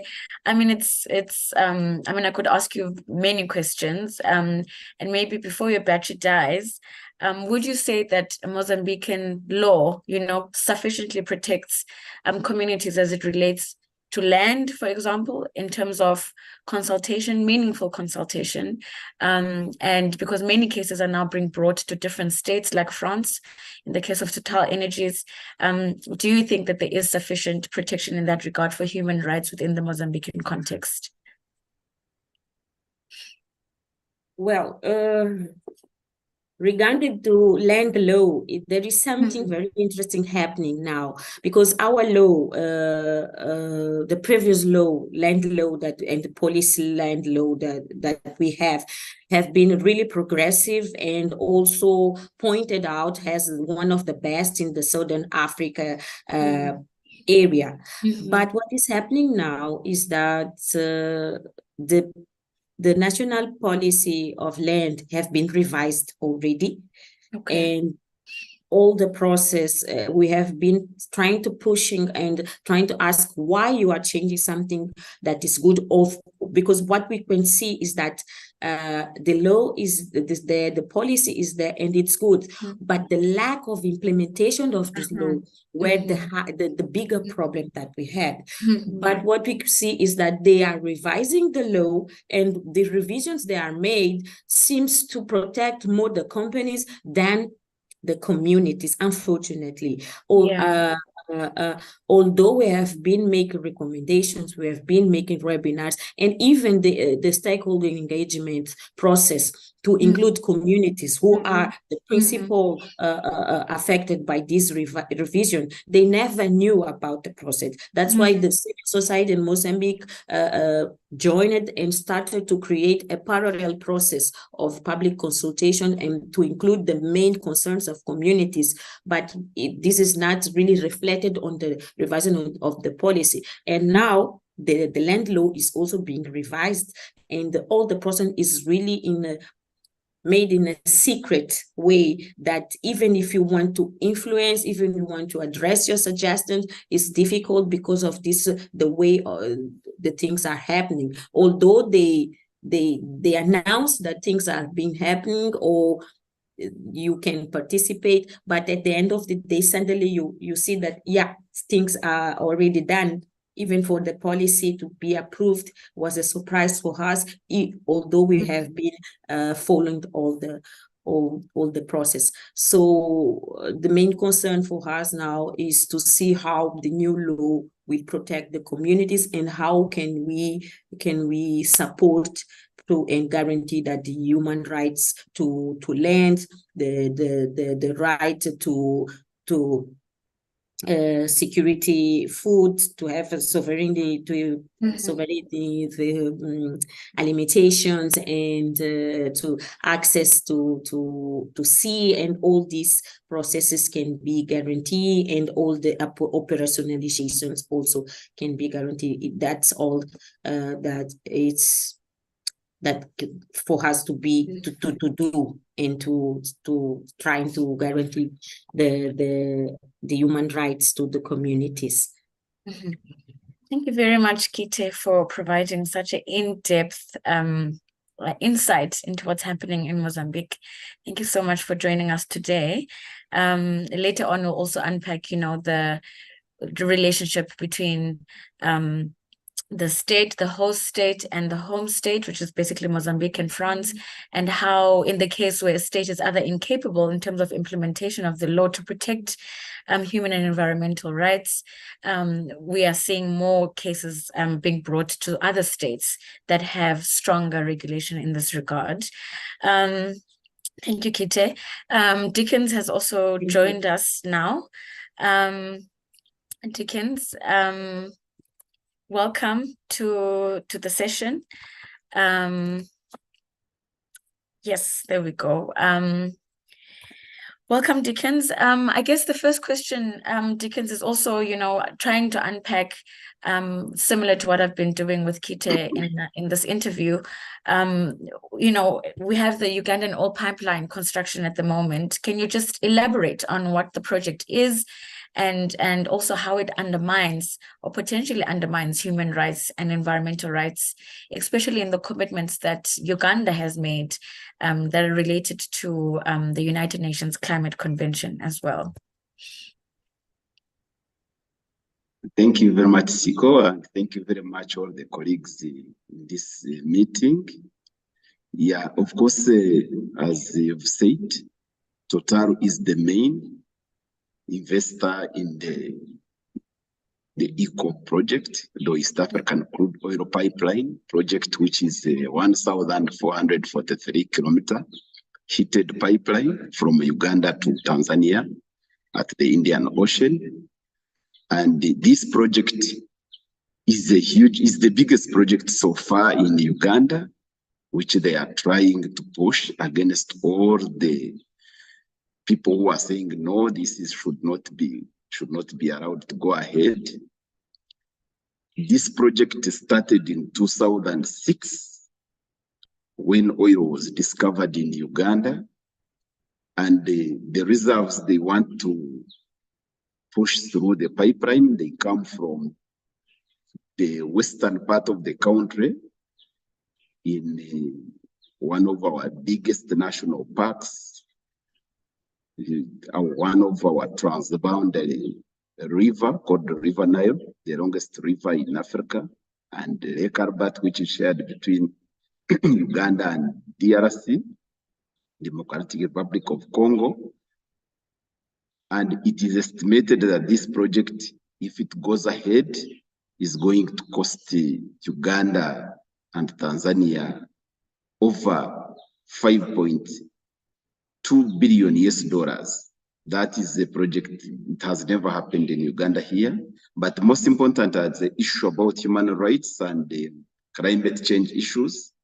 As I said, the reserves are coming from our biggest national parks. So far, we've seen huge roads constructed in this park against our laws, where they don't even do environmental and social impact assessments. and you can understand they deliberated not to do those assessments so that people don't understand what is going on. In any case, people are not allowed to go where they are doing those oil activities and where they are passing all the feeder pipelines from the oil reserves to the pipeline where they want to construct it. So it is unfortunate that this park is being put in that danger without any assessment, without any clear mitigation plans.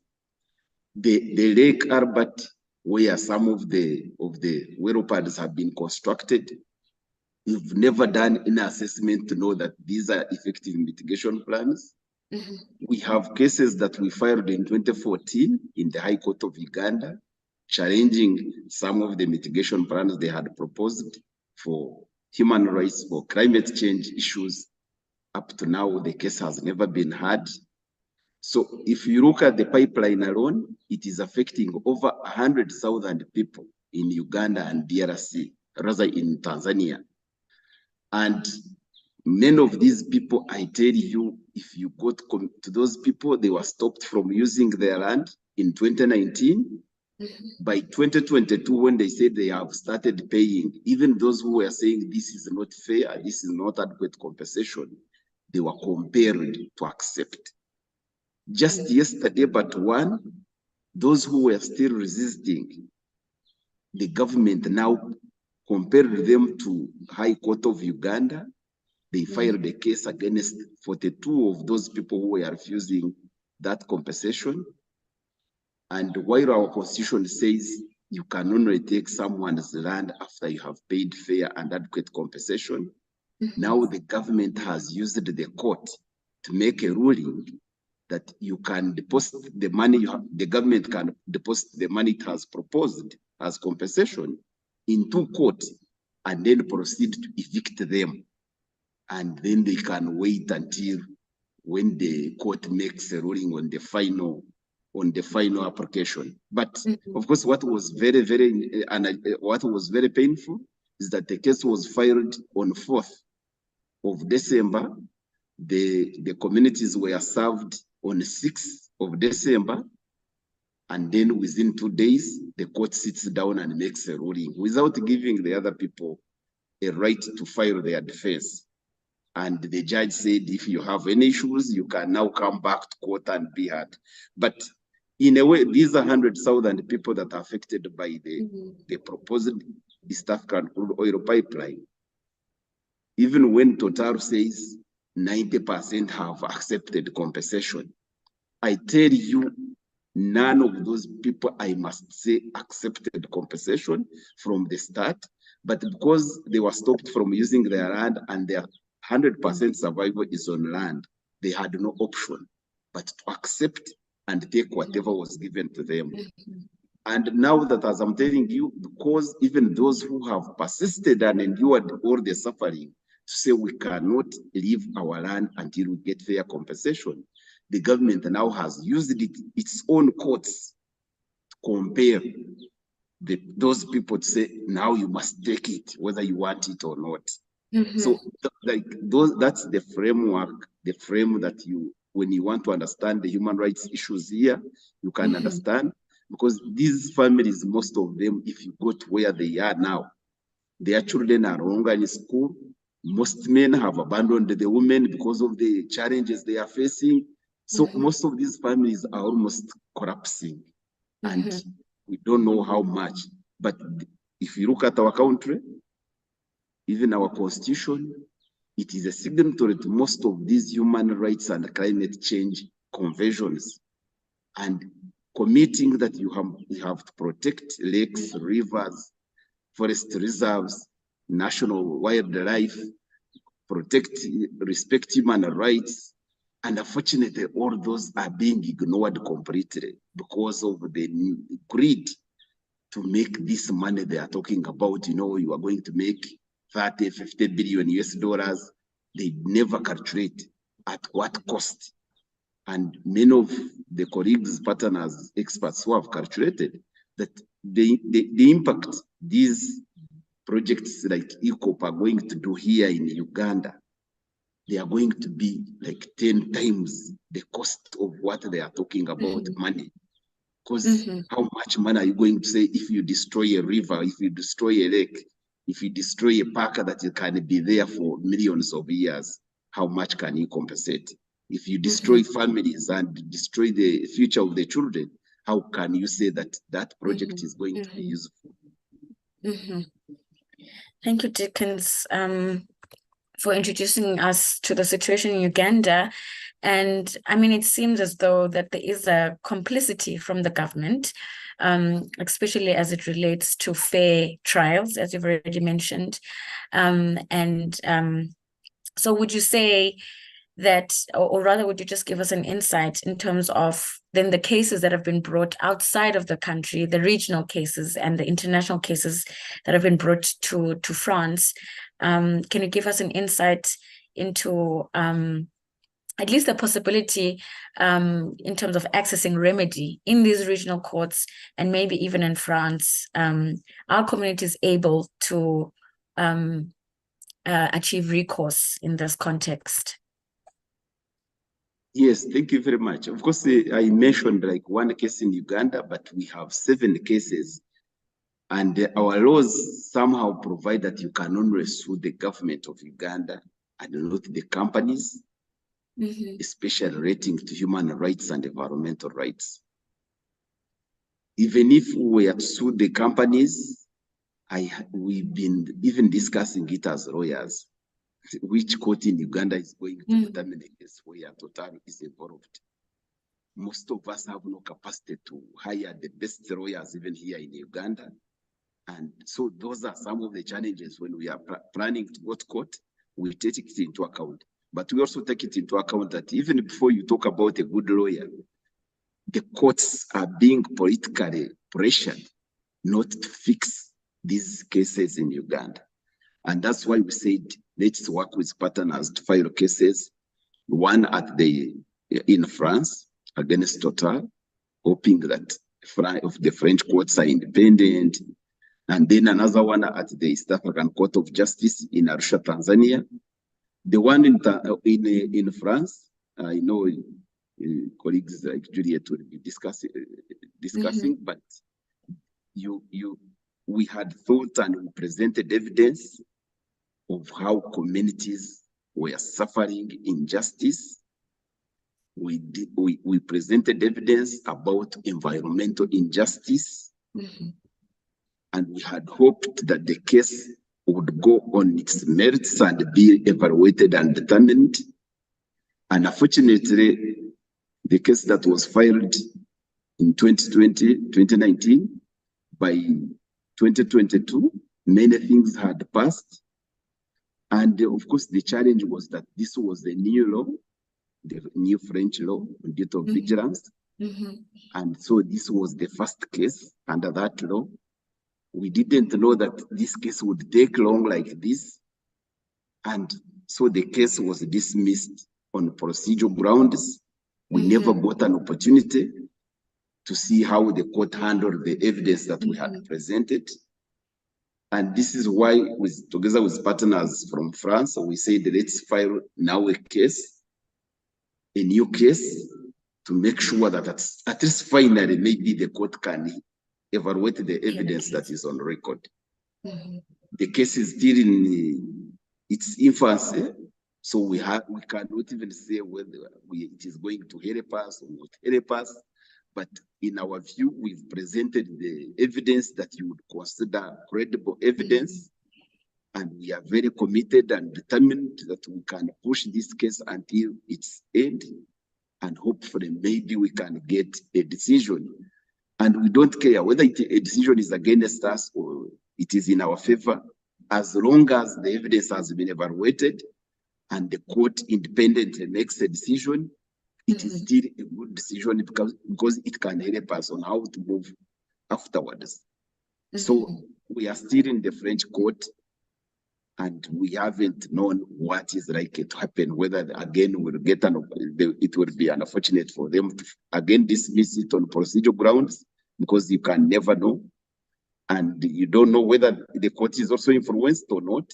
because sometimes, we spent like 2 years after filing on the issues of whether it should be had in a commercial court or a civil court. So I think the law does not clearly define where cases brought under that law should be defined. Is it in commercial or civil court? But we are happy that finally we got a decision that the civil court could also hear that case.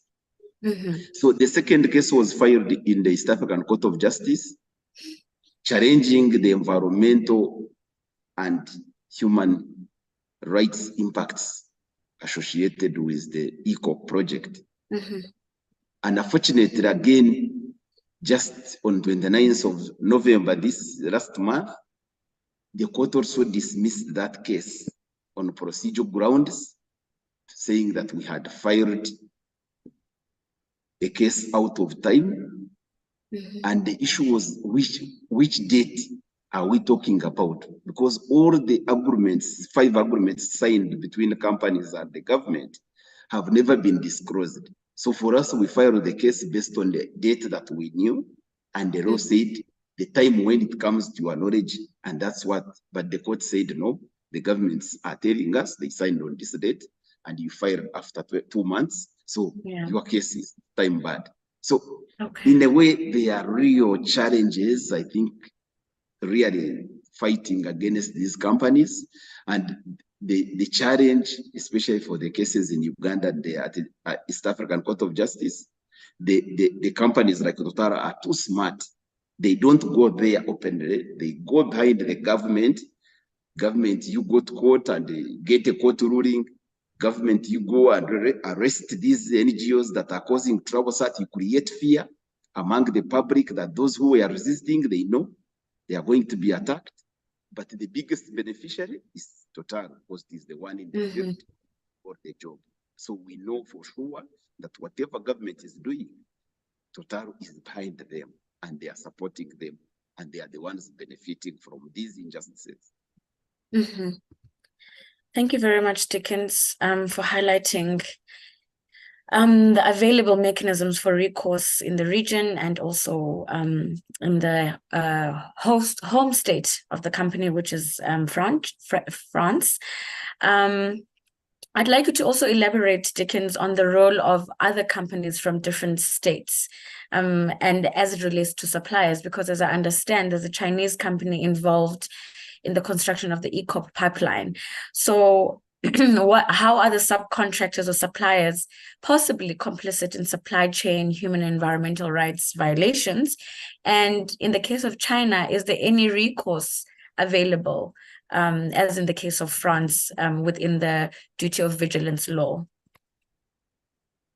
Yeah, thanks very much. Because like the biggest oil companies that are in Uganda right now is Total Energies and the Chinese National Offshore Oil Company, or CNOOC. But these companies are not the only ones here. There are around 11 companies from China right now, which are involved in the ECOP, the Tilenga, and the Kingfisher oil projects. And the unfortunate thing is that even where we have a constitution providing for access to information, we have the Access to Information Act. We try our best to access information regarding some of these contracts on what has been agreed between the Chinese main companies and the subcontractors. You never get this information. But I think on the question of how we engage with the Chinese companies, we must say, compared to Total Energies, at least Total Energies is willing to engage. Sometimes they organize meetings with CSOs, even when they dictate whatever is discussed. At least there is some level of engagement. For the Chinese companies, I tell you, we never get them, we never see them. And every time you want to write, even these companies which are based in Uganda, and we know they have people who speak English, they insist that every document that you write must be translated into Chinese. And here we don't have capacity to really translate documents into Chinese. So it is always very, very difficult for us to engage. But I'm happy to inform you that we are working with many international organizations like BankTrack, like 350.org, which have people who speak Chinese, which have people who know how to engage Chinese entities, government, and companies. And we've improved in the way we engage with the Chinese companies. So these days, at least, there are many areas where we are engaging with the Chinese, but it is still very, very difficult.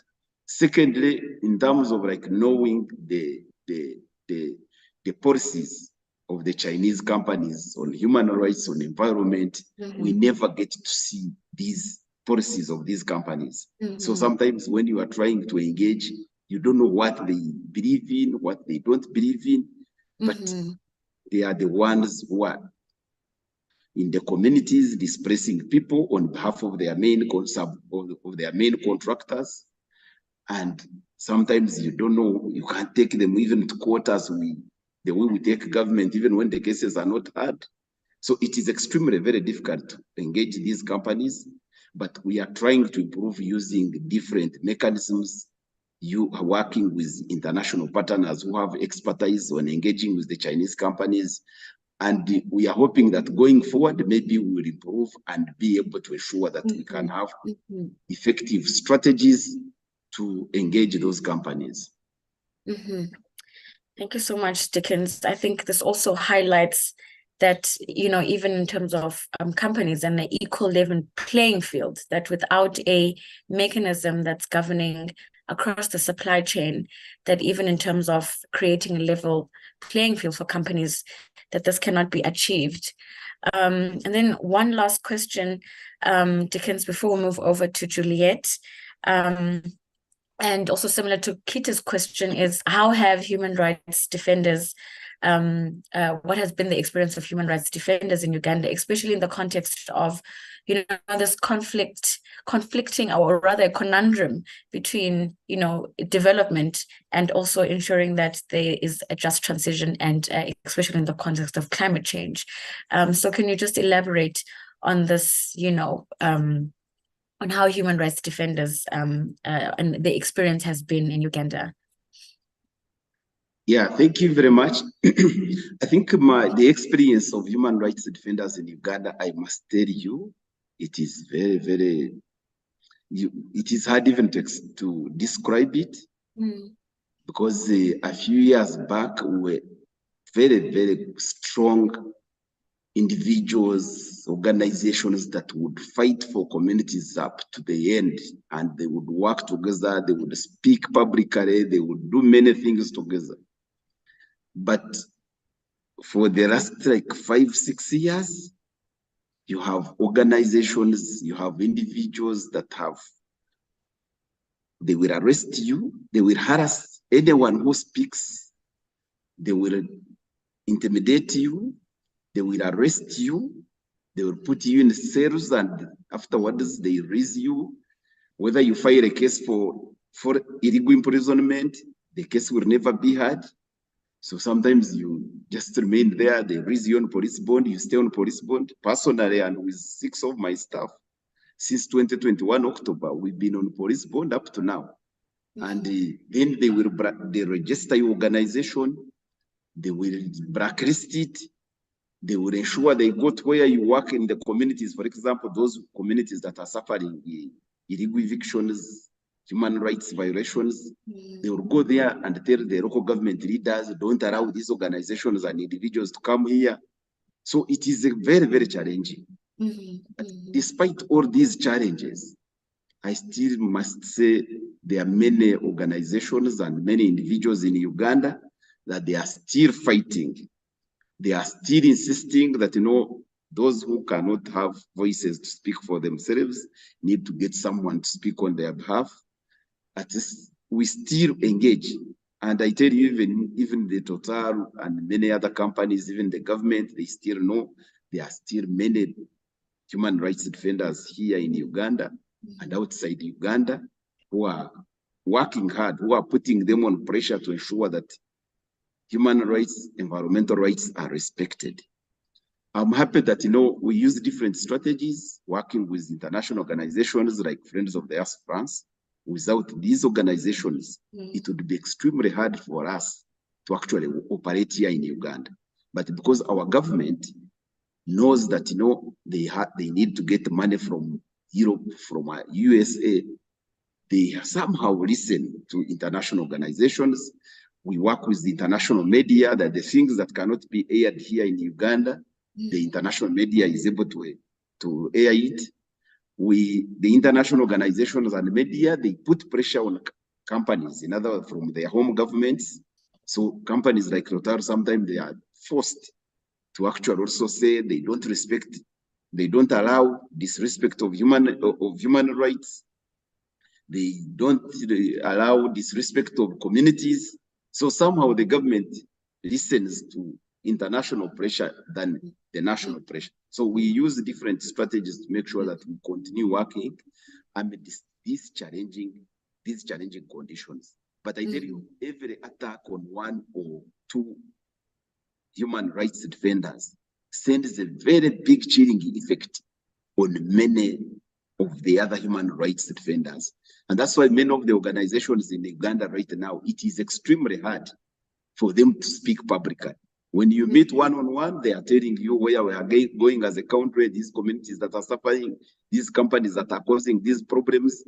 They are not happy at all, but they are not willing to speak on record, speak publicly, because of the fear of the attacks from the government. Right now, as I told you, Juliet knows that, you know, this ruling that was made just about 2 days ago, we are now thinking about appealing against this ruling. We know we have other appeals which have not been fixed, but it is better than just doing nothing. But I'm very sure if we ask NGOs come and we work with these communities to appeal against this ruling, many of them will not accept.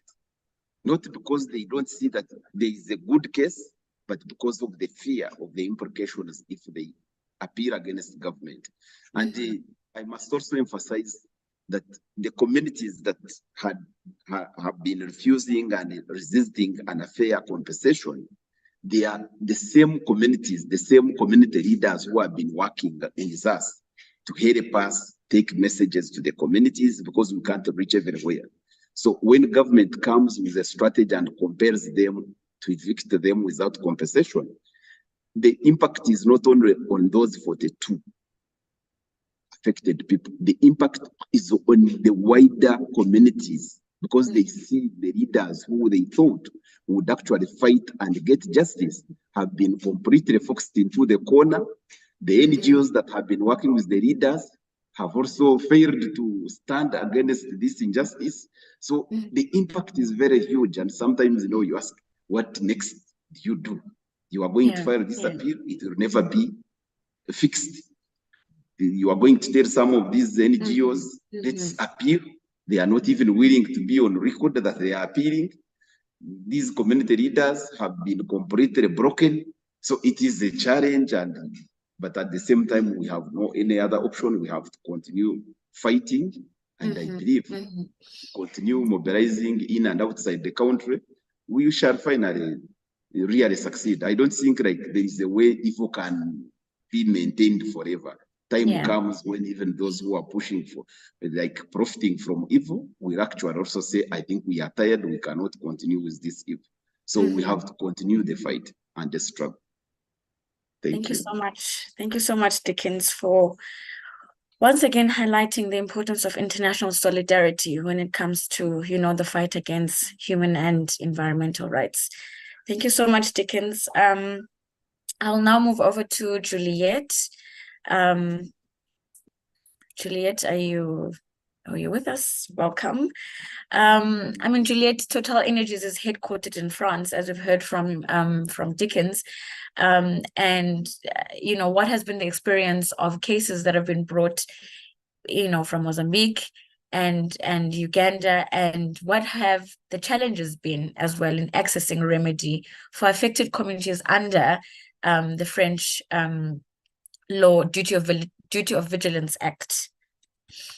So hello everyone, good morning. Thank you for the invitation. So first of all, for you to know, for many years, what we've been doing at Friends of the Earth France is mainly campaigning against French companies, being oil, gas, and other companies, mining companies also, and also the banks who finance them, to support the struggles of local communities or organizations that are in different countries around the world. We were campaigning because it was the only tool that we had to try to put pressure on these actors in France. And through campaigning, we had some victories. But anyway, it was always like case by case. And so in parallel, we have always been working also in advocacy for the adoption of binding regulation, binding rules for transnational cooperation to both at the national, EU and UN level, international level. It's very important for us. We think that these different level of regulation, of legislation are very important and complementary. And so we need to fight for them in parallel. So in 2017, after several years of legislative battle, the French law on duty of vigilance was adopted. This is pioneering law in the sense that it recognized the legal responsibility, liability of parent companies or outsourcing companies over the activities of their subsidiaries, but also of their main subcontractors and providers. So this law help us like make the link between the economic reality of the transnational corporation, which is like it's one big company and that is having the profits through their activities worldwide and taking all the profit that is made by their subsidiary or thanks to the outsourcing of part of their activities to subcontractors of providers. And so it's linking this economic reality with now legal reality. That is the fact that they have to be responsible for identifying and preventing human rights violation and environmental risk that can be caused by their activities and again the activity of their whole supply chain. So this law was adopted in 2017, and only in 2019 the law opened the way for court cases. And so as Dickens explained, we filed the very first case using this law, which is the case against Total for its Tilenga and EACOP project in Uganda and Tanzania. And at the time, we tried to file a case under summary proceedings because we were hoping to have, which is like a quicker, was supposed to be a quicker legal process in case when there is an emergency to act and to have a court order to prevent a violation from occurring, which was the case in Uganda, because we were quite at the start of the eviction process. There were already a few thousand people that were being evicted, but we wanted to prevent the violation that we witnessed in the first zone of the eviction, which is around the oil plants, the CPF that is being built by Total for its Tilenga extraction project. And we wanted to prevent this violation from escalating to the whole project, Tilenga and also EACOP, both in Uganda and Tanzania. Unfortunately, it was the very first case, and of course we are against the biggest company in France. They started to question all the different things that they could question in terms of procedure. So we lost 2 years up to the Supreme Court for the Supreme Court to recognize that we were in the right court, that it was right for us to file the case before a civil court and not a commercial court, which was what Total wanted, because of course we are speaking of human rights and environmental damages and not about commercial issues. And then there was one more year on other procedural issues. And so unfortunately, as Dickens explained, the case was dismissed even before for some a bit complex procedural question, even before the merits of the case, the content of the case itself was never ruled on. So the judge never said, and that's very important to remind, because Total is trying to say the opposite, but the judge have never said whether Total is respecting or not the duty of vigilance law. So what we decided then is not to of course, abandon the fight. And so we filed another case together this time, so still with AFIGO, another organization in Uganda, with Survie in France, but this time with directly affected communities, very courageous members of affected community, 26 people that are directly plaintiff in the case. And so this case is just starting. It will be a very, very long case, because even in France, the judicial delays are a challenge.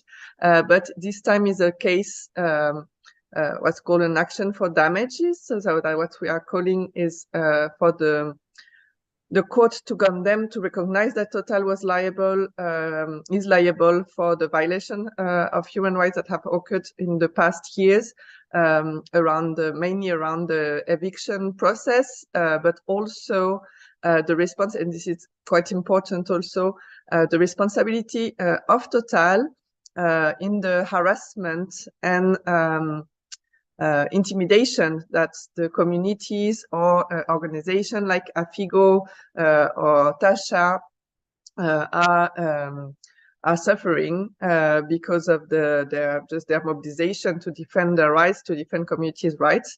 And so even if, for instance, it's the Ugandan police who is arresting some people, or if it's the Ugandan authorities that are threatening some people in the community or in the organization, there is a responsibility for Total, because they have this duty of vigilance, the duty to prevent the violation linked to their activities.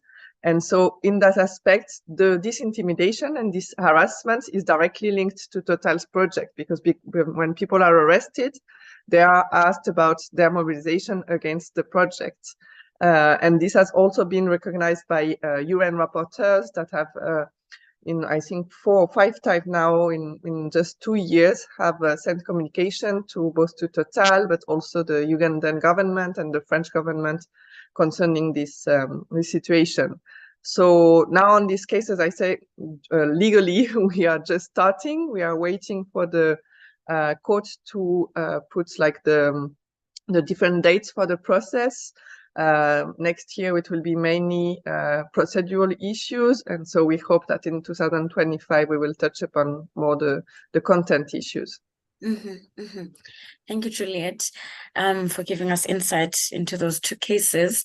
Can you also elaborate on the disconnect between corporate communications and the reality of the implementation of human environmental standards? And I mean, this is especially as it relates to the communication about oil and gas projects, you know, as it relates to also consultation within these projects and stakeholder engagement in the context of climate change, where it is very difficult or becoming difficult to justify these new projects. Yeah, so what we see is that it's important to know that also aside of the court case, we are also involved in campaigning activities, because we think that both need to go together to bring attention to the court case, and also as we have all this long judicial process, we need to keep under pressure while waiting for the ruling. So what we see is that, and it's also all the work that we are doing within the International Stop EACOP Coalition, we have managed to, and this is the word of a Total CEO, to transform EACOP in like an emblematic case, the symbol of the anti-oil fight. And so EACOP and the Stop EACOP mobilization has become a bit a nightmare for Total. But what they have done is responding by communication. So, for instance, they have been organizing press trips a lot in Uganda and now in Tanzania also. We know also that they are preparing one for Mozambique later this month to try to change their image in the press to counter our investigation, our campaigns, etc. And they are also trying to show that they will have like a positive impact, a net positive impact on biodiversity. And more globally, they are also trying to paint them as a company that is engaged in energy transition. And so on this, we have also filed a case against Total, another case against Total in France, together with Greenpeace France and another organization called Notre Affaire à Tous. And this is directly a case against their greenwashing. It's a case for unlawful commercial practice. So concretely, we are suing Total over all the communication that they have done 2 years ago when they changed their name from Total to Total Energy, and trying to make people think that that they are engaged in energy transition. So you will see that all their communication is about renewable energy, solar, wind, etc. While the reality is that most of their activity is still 80% or 90% fossil fuels. The other thing that we are attacking through this lawsuit is all their communication about gas being a transition fuel, being a clean energy. And so we are also challenging that as gas is also a fossil fuel. And so in that, we are showing the discrepancy between what they are saying and what they are trying to do. And this is really important because it's not only misleading people, like consumers in France that may go to Total oil station, etc. But it's also misleading policy decision makers. What they are trying to do is all their communication, and we've shown also that they always have like big communications, for instance, in international airports, but mainly of G20 countries, because they are trying to influence political leaders.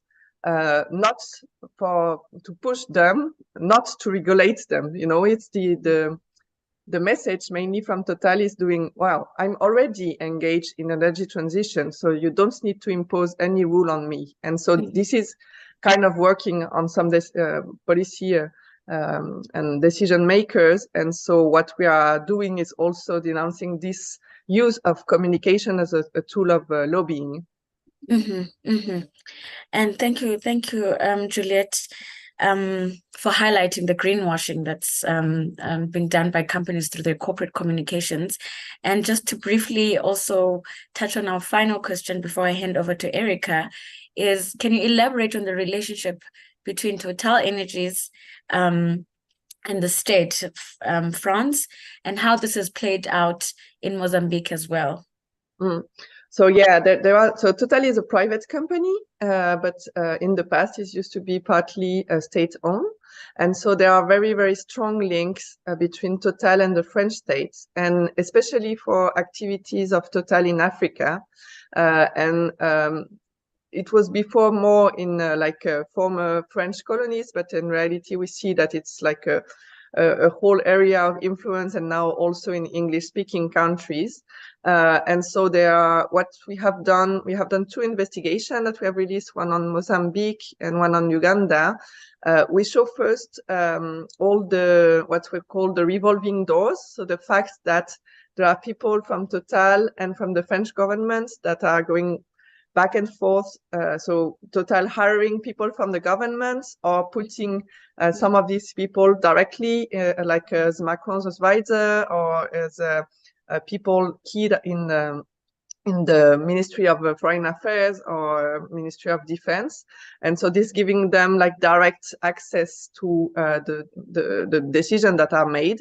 And also for the people that they hire, they also gave them like all the contacts and all the knowledge of how things work in the government.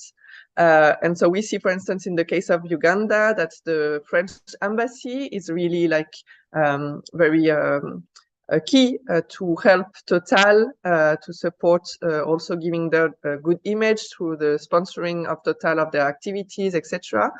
But we also show that both in the case of Mozambique and Uganda, there is also a whole military cooperation of France. So, for instance, so France is saying that in the case of Mozambique, they are just helping the fight against terrorism. But why are they doing there in Mozambique?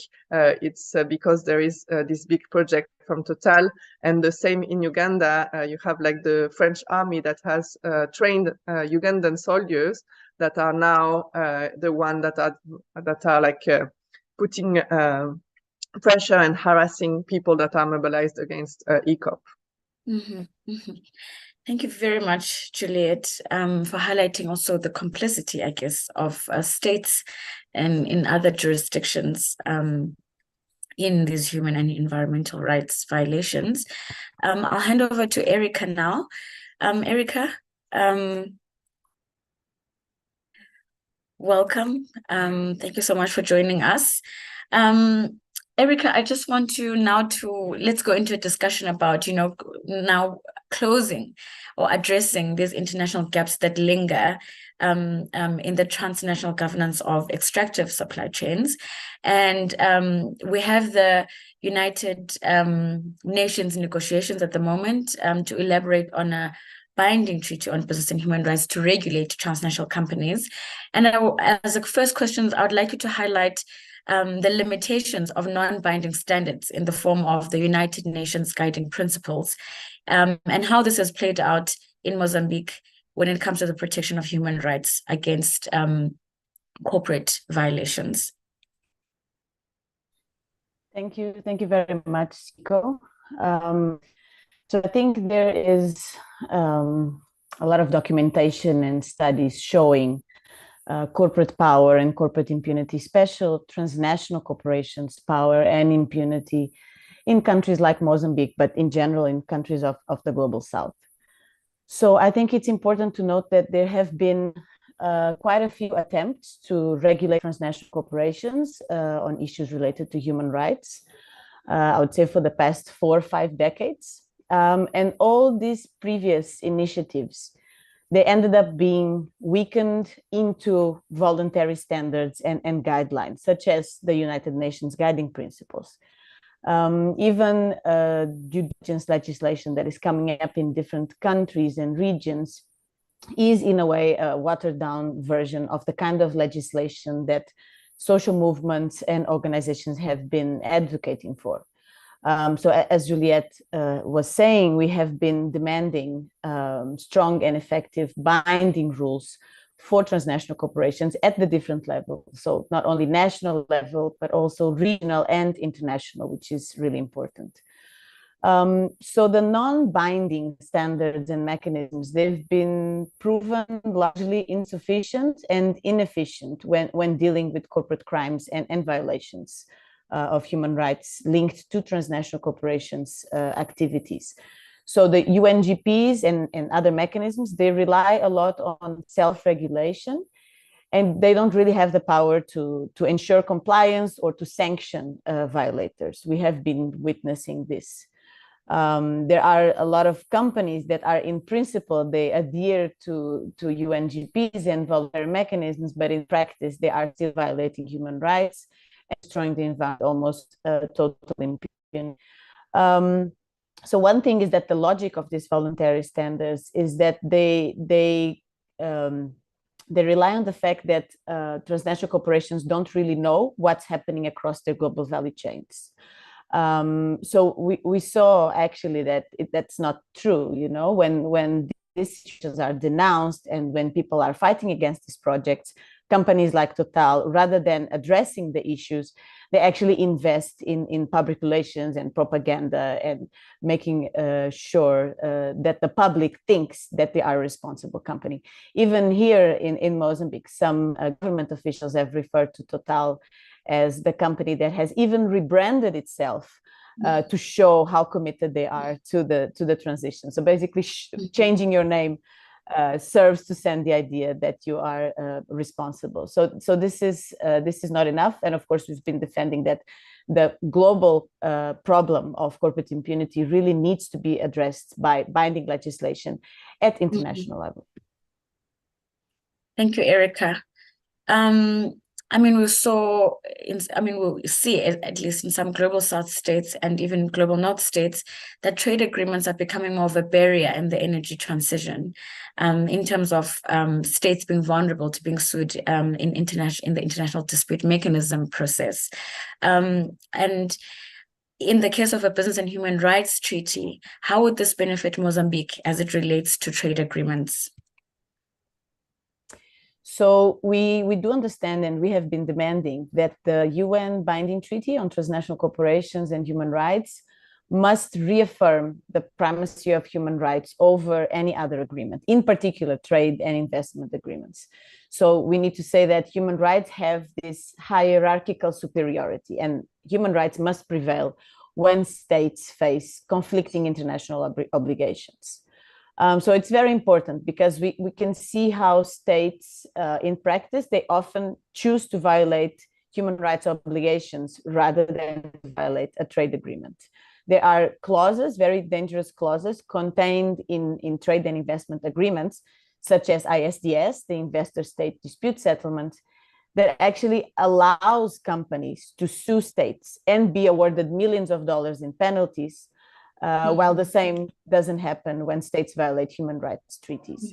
And these instruments, they're really being weaponized by the companies, in particular, companies linked to fossil fuels. So they are actually using these agreements to prevent states from passing or implementing progressive climate or environmental legislation.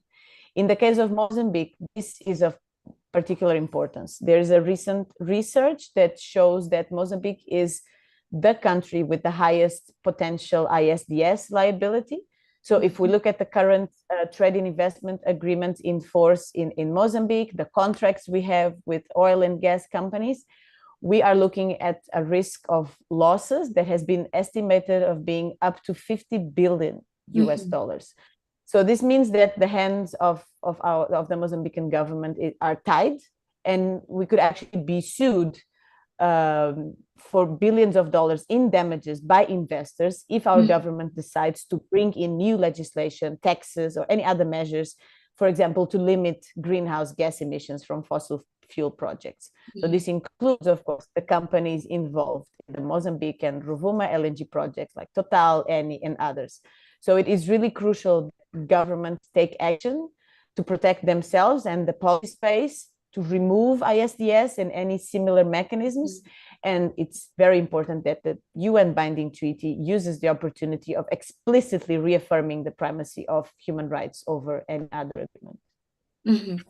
Thank you very much, Erica, for highlighting that a binding treaty closes transnational governance gaps in that regard by putting human rights above, trade priorities, if I would put it like that. Another question, Erica, is how would a business and human rights binding treaty deal with the flight of human rights defenders? Yeah, so we've been demanding, and social movements, organizations that have been participating in treaty negotiations have been demanding that the voices and the needs of those that are most affected by corporate activities need to be at the center of the process of negotiations and, of course, the future implementation of the treaty. So, of course, we're talking about rural people, peasants, fisherfolk, women, workers, indigenous peoples. So most importantly, the treaty needs to focus on their protection and the protection of environmental and human rights defenders, community activists, whistleblowers, plaintiffs. So we are seeing how the people who are on the front lines are being intimidated. We heard this from Kette, from Dickens, from Juliet. So these people really need to be protected. The treaty needs to establish effective mechanisms to ensure access to justice, protection of defenders. It must establish the right to reparations, even the rights to information, and of course, a guarantee of non-repetition. So we need to recognize that the lack of recognition of the rights of those people specifically affected by corporate violations makes them even more vulnerable than what they already are. So addressing this should be a priority of the treaty, of course. Thank you very much, Erica. And now, I mean, we've seen through Dickens and through Kite that, one of the common threads in these kind of projects is a lack of meaningful consultation or stakeholder engagement. Can you elaborate how a binding treaty on business and human rights can address the issue, which is a big issue, of consultation and in the context of these kind of projects? Yeah, so actually we are asking for more than just consultation or even meaningful consultation, right? So we have a well-recognized right, which is the principle of free, prior, and informed consent, commonly known as FPIC, that basically aims to establish a standard where affected communities actually participate in the decision-making processes around the use of their land or other activities that may affect them. So FPIC was first introduced in the ILO Convention 169 on Indigenous and Tribal Peoples. Then we also have the 2007 UN Declaration on the Rights of Indigenous Peoples. And it's quite different to talk about FPIC and to talk about consultation. Consultation basically means that all interested and affected parties need to be given the chance to come together and voice their concerns and give their opinions. That's it. It does not require actually that these concerns are considered or have any influence in the final decision on how to proceed with a certain project. So it actually even implies that the decision will be taking place in another forum. So it's clear that the consultation process is really open and subjected to manipulation and abuse. So FPIC, or free, prior, and informed consent, on the other hand, places communities and affected peoples in a very different place in the negotiation process. So it means that it's not enough to just inform them of what will happen or hear from them what are their concerns about a given project or investment, but rather to obtain, and most importantly also, or to not obtain their consent. So it means it recognizes the right to not consent to a given project, which is something that we've been calling in Southern Africa and also in other regions, our right to say no to harmful or unwanted projects in our territories. So we do have a mention of FPIC for Indigenous peoples in the current treaty on Article 6. We need this maintained and even strengthened. And really the objective here is to legitimize, protect, and promote the rights of communities, especially Indigenous and rural peoples, against exploitation. In another way, the FPIC goes beyond the current legal framework and makes a political assertion, which is that affected communities have the right to self-determination, to determine what kind of development takes place on their land. So we really need a treaty that prevents violations in the first place by establishing an international standard that places communities at the center of development and decision-making and stresses the need for their consent and not just consultation. Thank you very much, Erica. So our Geneva office is having a bit of a technical issue. So we have one more question, and it's a very impromptu question.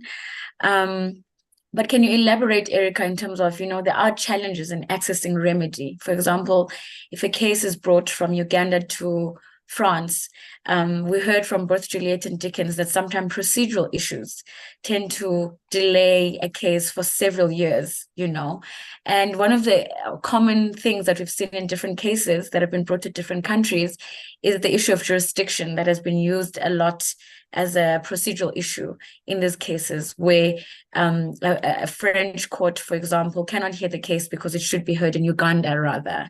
Can you elaborate on how a binding treaty on business and human rights can address the issue of, that communities face in accessing remedy in different jurisdictions?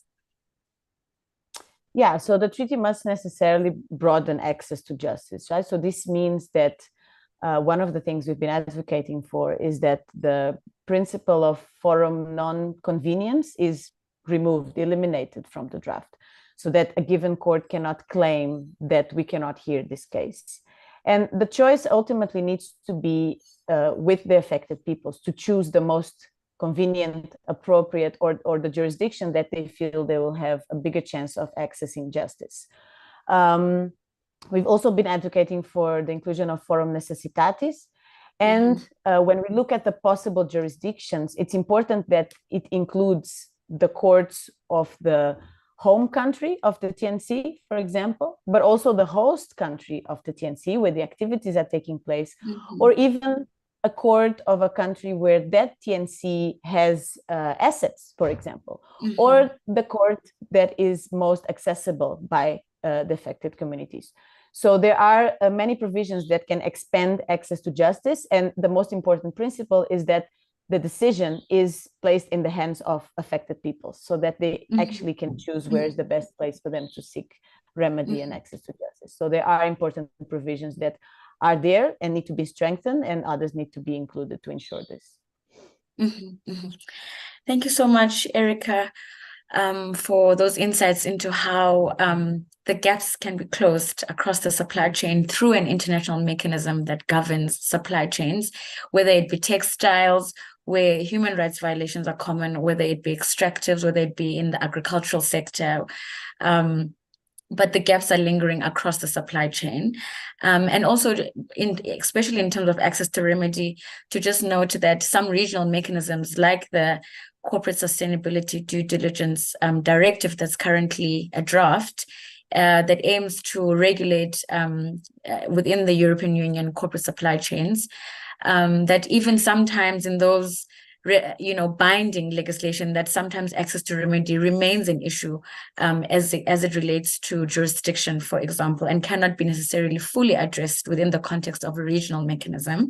And with that said, I would like to thank our panelists, Juliette, Dickens, and Kite, who had to leave us because of power issues, and Erica, of course. Thank you so much for providing insight into the different regions, the regulations of supply chains within the EU and within different states, and Erica within a more broader framework in the international level.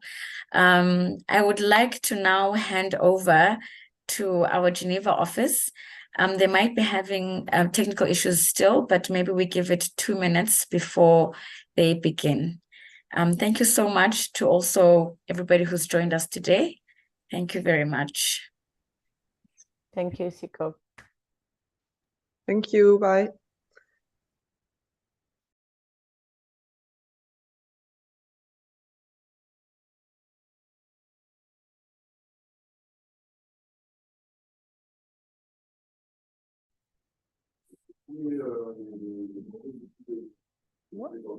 Oui, oui. C'est toi? Bonjour, je suis ravie d'ouvrir la séance, le segment de Genève de cette nuit. Nous sommes ici dans ce studio à l'Université ouvrière de Genève pour les 7 prochaines heures. Je suis Jeanne Planche, je travaille pour la Fondation Rosa Luxembourg, le bureau de Genève en particulier. Donc, je vais aujourd'hui accueillir maintenant nos 3 premiers invités que je suis ravie d'accueillir physiquement ici, donc auxquels je vais poser des questions sur la Déclaration universelle des droits de l'homme et en particulier les droits économiques, sociaux et culturels et le droit au développement dans cette déclaration et dans le travail qui est fait par la Genève internationale, comme on l'appelle aujourd'hui. Donc, je vais rapidement vous présenter, après je vous donnerai la parole à tour de rôle. Donc, Melik Ozden, qui est directeur du CETIM, une organisation qu'il nous présentera, qui est depuis très longtemps active à Genève, au cœur de la Genève internationale. Isabelle Durand, qui est présidente du groupe d'experts des Nations Unies sur le droit au développement. Et puis Christophe Gollet, qui est chercheur pour la Geneva Academy. Et chacun nous présentera de toute façon son travail et son organisation pour commencer. Donc, je vais commencer avec toi, Melik. Donc, est-ce que tu peux te présenter ton organisation et le travail que vous faites sur la question des droits de l'homme en général depuis ici à Genève? Alors, très brièvement, le CETIM est un centre de recherche et de publication sur les relations nord-sud. Avec ses recherches et ses études, il essaye de analyser et puis montrer les mécanismes qui entravent ou favorisent le développement aussi bien économique et social, politique que culturel. Donc, parmi ces engagements, évidemment, il y a la publication de livres, il y a des thématiques comme la question de la paysannerie, une question de développement, pour qui, pourquoi, comment, dans quelles conditions, etc. La question posée par les compagnies transnationales ou la dette extérieure des pays et l'impact des politiques économiques et financières, justement, sur la question du développement de manière générale que je viens de dire. Sur le plan des droits humains, le CETIM est engagé depuis très longue date sur les droits économiques socioculturels et sur le droit au développement. Pourquoi? Parce que ces deux catégories de droits sont négligées historiquement depuis très, très longtemps. Et le CETIM a choisi de promouvoir et faire connaître et puis aussi défendre ces droits, et sans pour autant négliger les droits civils et politiques, étant donné que d'aucuns continuent à prétendre ou privilégier tel droit au détriment de d'autres, alors qu'on ne peut pas, disons, couper en plusieurs morceaux une personne ou une communauté, parce que tout un chacun a besoin de tous les droits pour pouvoir justement vivre dans la dignité. C'est juste un exemple, hein. Quelqu'un qui n'a pas de logement, quelqu'un qui n'a pas de travail ou des moyens de subsistance, à l'évidence, cette personne ne pourrait pas jouir non plus de ses droits civils et politiques. Donc sont liés, et c'est évidemment une énorme, disons, erreur ou mauvaise foi de prétendre que chaque droit est isolé. Merci Mélie. Alors on est là pour célébrer l'anniversaire de la Déclaration universelle des droits de l'homme. Je voulais savoir, du point de vue de tes engagements politiques, de ton expérience professionnelle, de l'expérience du CETIM, qu'est-ce que signifie aujourd'hui célébrer cet anniversaire? Comment est-ce que, en particulier ces droits, mais le fait qu'ils soient aussi indivisibles, est présent dans cette déclaration, et comment est-ce que jusqu'à aujourd'hui l'importance de cette déclaration est importante dans le travail aussi qui est mené aujourd'hui? Alors, un très bref historique, il faut souligner que la Déclaration universelle focalise essentiellement sur le droit civil et politique et sur le droit individuel. Il y a seulement quelques articles qui sont consacrés aux droits économiques, sociaux et culturels. Mais c'est normal, c'était les rapports de force de l'époque et la position dominante, comme nous le savons très bien que c'est les États-Unis qui ont initié la création de cette institution, et avec leurs alliés occidentaux, mais pas seulement. Par exemple, la Chine à l'époque était représentée par Taïwan, qui était évidemment dans le camp occidental, donc, et une grande partie du monde est encore sous colonie. Donc, l'ONU ne comptait que 51 membres à l'époque. Alors, c'est dans ce contexte-là que ce texte a été négocié pendant plusieurs années, et le résultat, comme je viens de dire, une focalisation sur les droits civils et politiques et sur les droits individuels. Par la suite, à partir des années 60, avec l'arrivée des États fraîchement décolonisés, donc le rapport de force en quelque sorte un peu rétabli, et on a commencé à codifier tous ces droits humains, et c'est là qu'on a adopté le premier instrument au niveau des droits économiques socioculturels qui s'appelle le Pacte international relatif aux droits économiques, socioculturels, et par la suite, évidemment, sur le droit à l'autodétermination, sur le droit au développement, sur les droits des paysans, et toute une série de les peuples autochtones, mais aussi une catégorie de personnes comme droits des femmes, des enfants, des migrants, des handicapés, etc. Tout ça sont venus renforcer donc ce corpus des droits humains, à la fois reconnaissant donc l'aspect collectif et aussi l'aspect des droits économiques, socioculturels. Donc ça s'est été rectifié. C'est que l'importance, on peut dire, de la déclaration, ça a ouvert la voie, justement, c'était le premier texte négocié et adopté par les États qui a ouvert la voie, justement, par la suite, d'avoir toutes ces normes que nous avons aujourd'hui. Merci. Est-ce que tu peux nous expliquer un peu le lien entre, alors justement, pas que la déclaration, mais tous ces textes qui ont été construits, et le lien entre ce corpus, comme tu dis, et le travail que tu fais, que vous faites au CETIM aujourd'hui? Il y a notamment un livre qui a été publié, mais d'autres choses, et quels sont peut-être les nouveaux droits ou les développements en termes de droit international sur lesquels vous travaillez aujourd'hui dans la suite de tout ce processus depuis la naissance de la déclaration? Peut-être avant de répondre à ta question, il faut dire que l'existence des normes, c'est bien, mais leur mise en œuvre est encore mieux. Donc, quand on regarde le monde d'aujourd'hui, on constate quoi? Presque la moitié de l'humanité, à des degrés divers, bien sûr, est privée pratiquement de ses besoins essentiels. Ça veut dire quoi?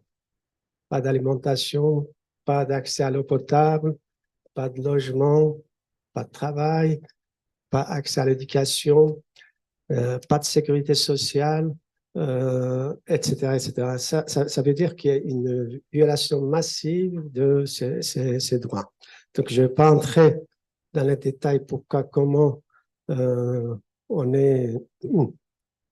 se trouve dans cette situation, mais la mise en œuvre des droits économiques, socioculturels est plus que urgente aujourd'hui.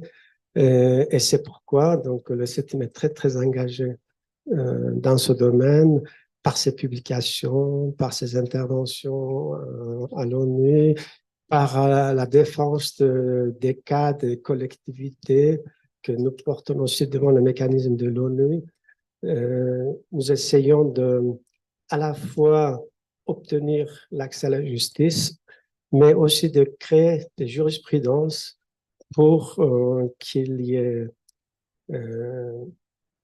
qu'il n'y ait pas de répétition de violation de ces droits. Si nous avons le temps, je peux donner quelques exemples. Mais on a encore quelques minutes. Tu peux donner quelques exemples, on a encore quelques minutes. OK. Juste un récent exemple. Nous avons porté devant le mécanisme de conseil le cas de vendeuses de rue au Chili, essentiellement des ventes. Quand je dis des vendeuses, un beau jour, la municipalité adopte un règlement pour interdire donc la vente dans la rue et commence à envoyer la police municipale pour bastonner et casser les stands de ces personnes. Donc, nous avons porté l'affaire parce que ces personnes n'avaient pas d'autres moyens de subsistance et les autorités n'avaient pas montré d'une voie, donc d'une alternative à ces personnes qui ont condamnées pratiquement à la misère ou à la mort, parce qu'il n'y avait aucun d'autre revenu. Alors, grâce à cette intervention, nous avons obtenu donc la modification de ce règlement, mais on peut dire que c'était une victoire à demi-teinte, puisque parmi ces femmes vendeuses, il y avait des autochtones, des Mapuche surtout, mais aussi des migrantes sans statut légal. Donc, comme des Mapuche ont de nationalité chilienne, donc ça s'appliquait, donc ça a été rétabli leurs droits, mais pas pour les migrantes qui n'avaient pas de statut légal. Voilà, c'est le bémol de l'importance de l'indivisibilité des différents droits. Et dans ce cas-là, du droit. Exactement, pas seulement l'indivisibilité, mais aussi ce qu'on oublie souvent, les droits humains s'appliquent à tout un chacun. C'est qu'un État a des obligations, toute personne qui relève de sa juridiction, que ce soit statut légal ou pas. Du moment où la personne se trouve sur le territoire, sur son territoire, l'État est obligé de protéger les droits de ces personnes. Et donc, j'ai une dernière question, puisqu'on est à Genève ici et que toute cette journée, on va accueillir des différentes personnes qui travaillent dans différentes institutions ici, sur ce que tu penses qu'il pourrait être fait pour renforcer en fait la capacité de la Genève internationale ou de la société civile qui intervient dans le cadre des processus des Nations Unies ou voilà, des Nations Unies basées à Genève en particulier, pour le développement, la promotion et la défense des droits humains. Est-ce qu'il y a une idée, alors pas la solution, mais peut-être des pistes ou voilà.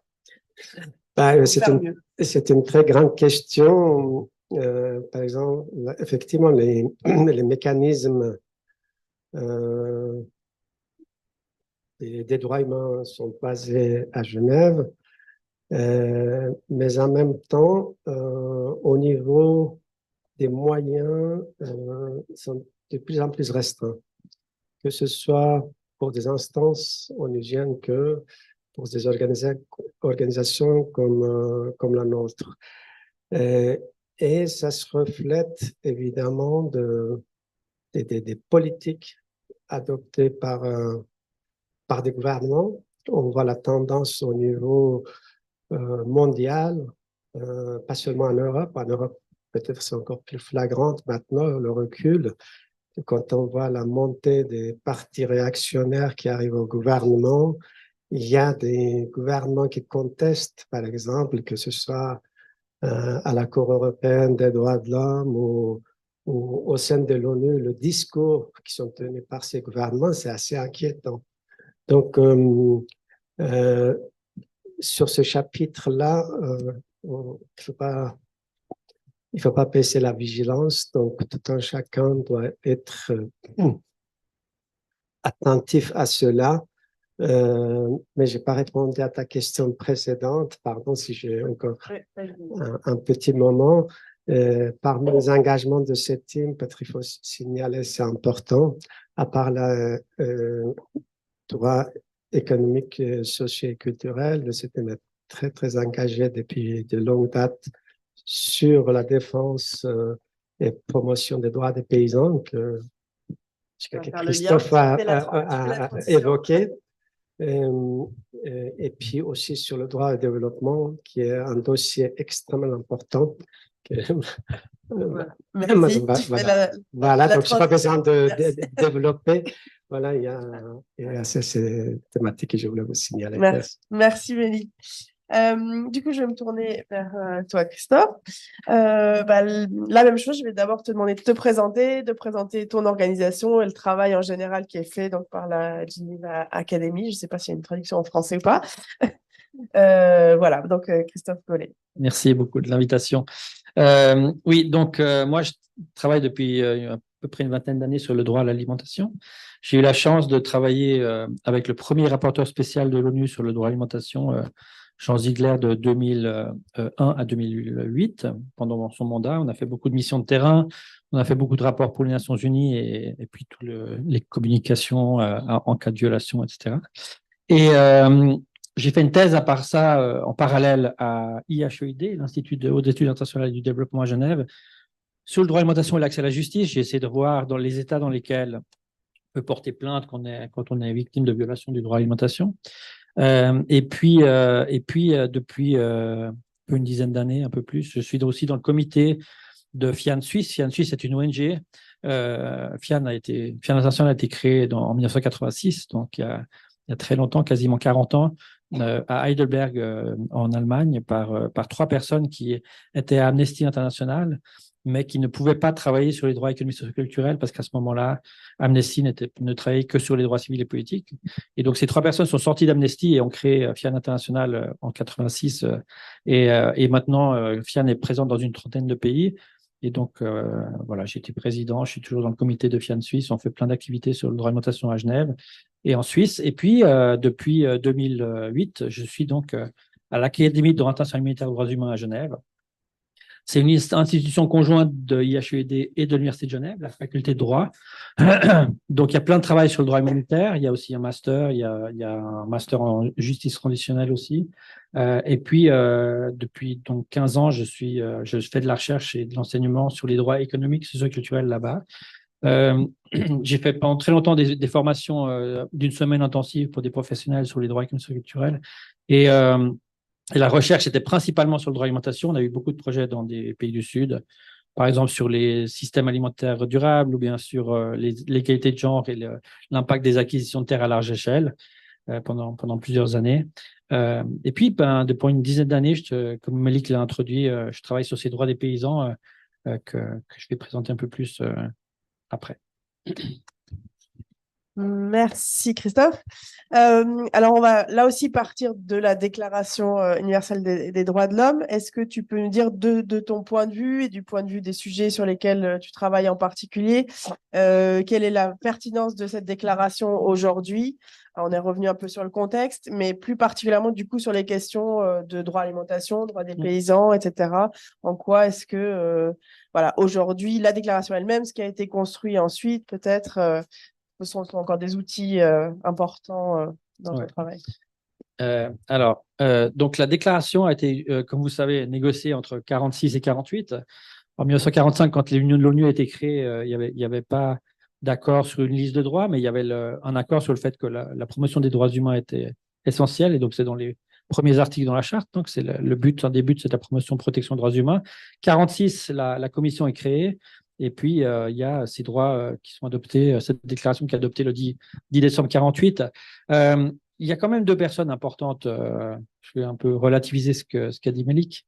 Mais non, parce que Franklin Roosevelt, pendant la guerre, président des États-Unis, il fait 2 discours au Congrès. Chaque année, le président des États-Unis fait un discours au Congrès en janvier. Et lui, en 41, c'est les 4 libertés, dans laquelle il dit que une des libertés fondamentales, c'est celle d'être l'arbitre du besoin.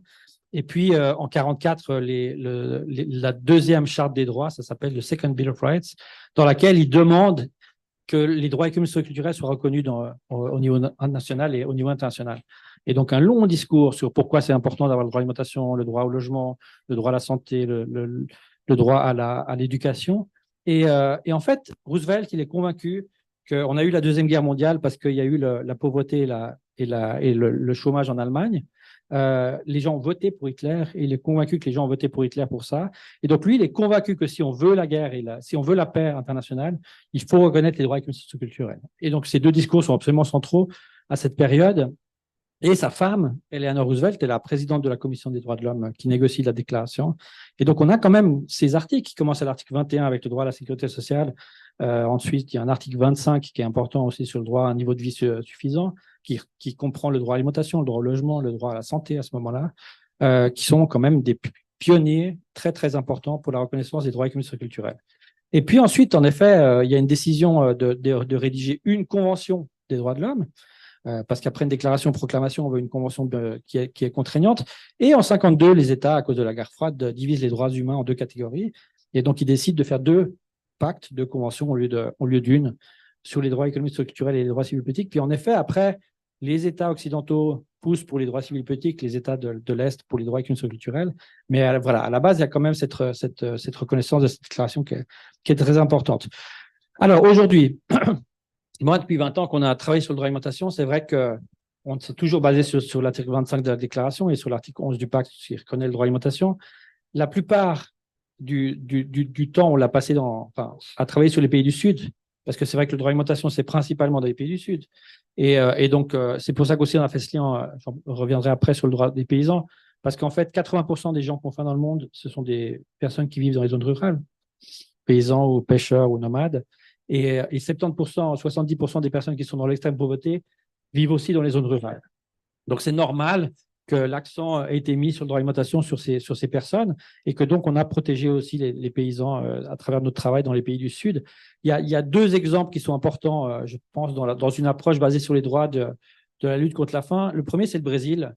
Entre 2003 et 2014, on peut dire, Lula et Dilma Rousseff, qui ont lutté contre la faim avec une approche basée sur le droit à l'alimentation. Et donc, ils ont fait quelque chose de très participatif, reconnaissant du droit à l'alimentation dans la Constitution, toute une loi sur le droit à l'alimentation qui a créé un système de lutte contre la faim au Brésil, un conseil national de l'alimentation et nutritionnelle, CONSEA, qui a été créé et qui avait un expert de l'alimentation et puis qui travaillait avec la société civile et les mouvements paysans.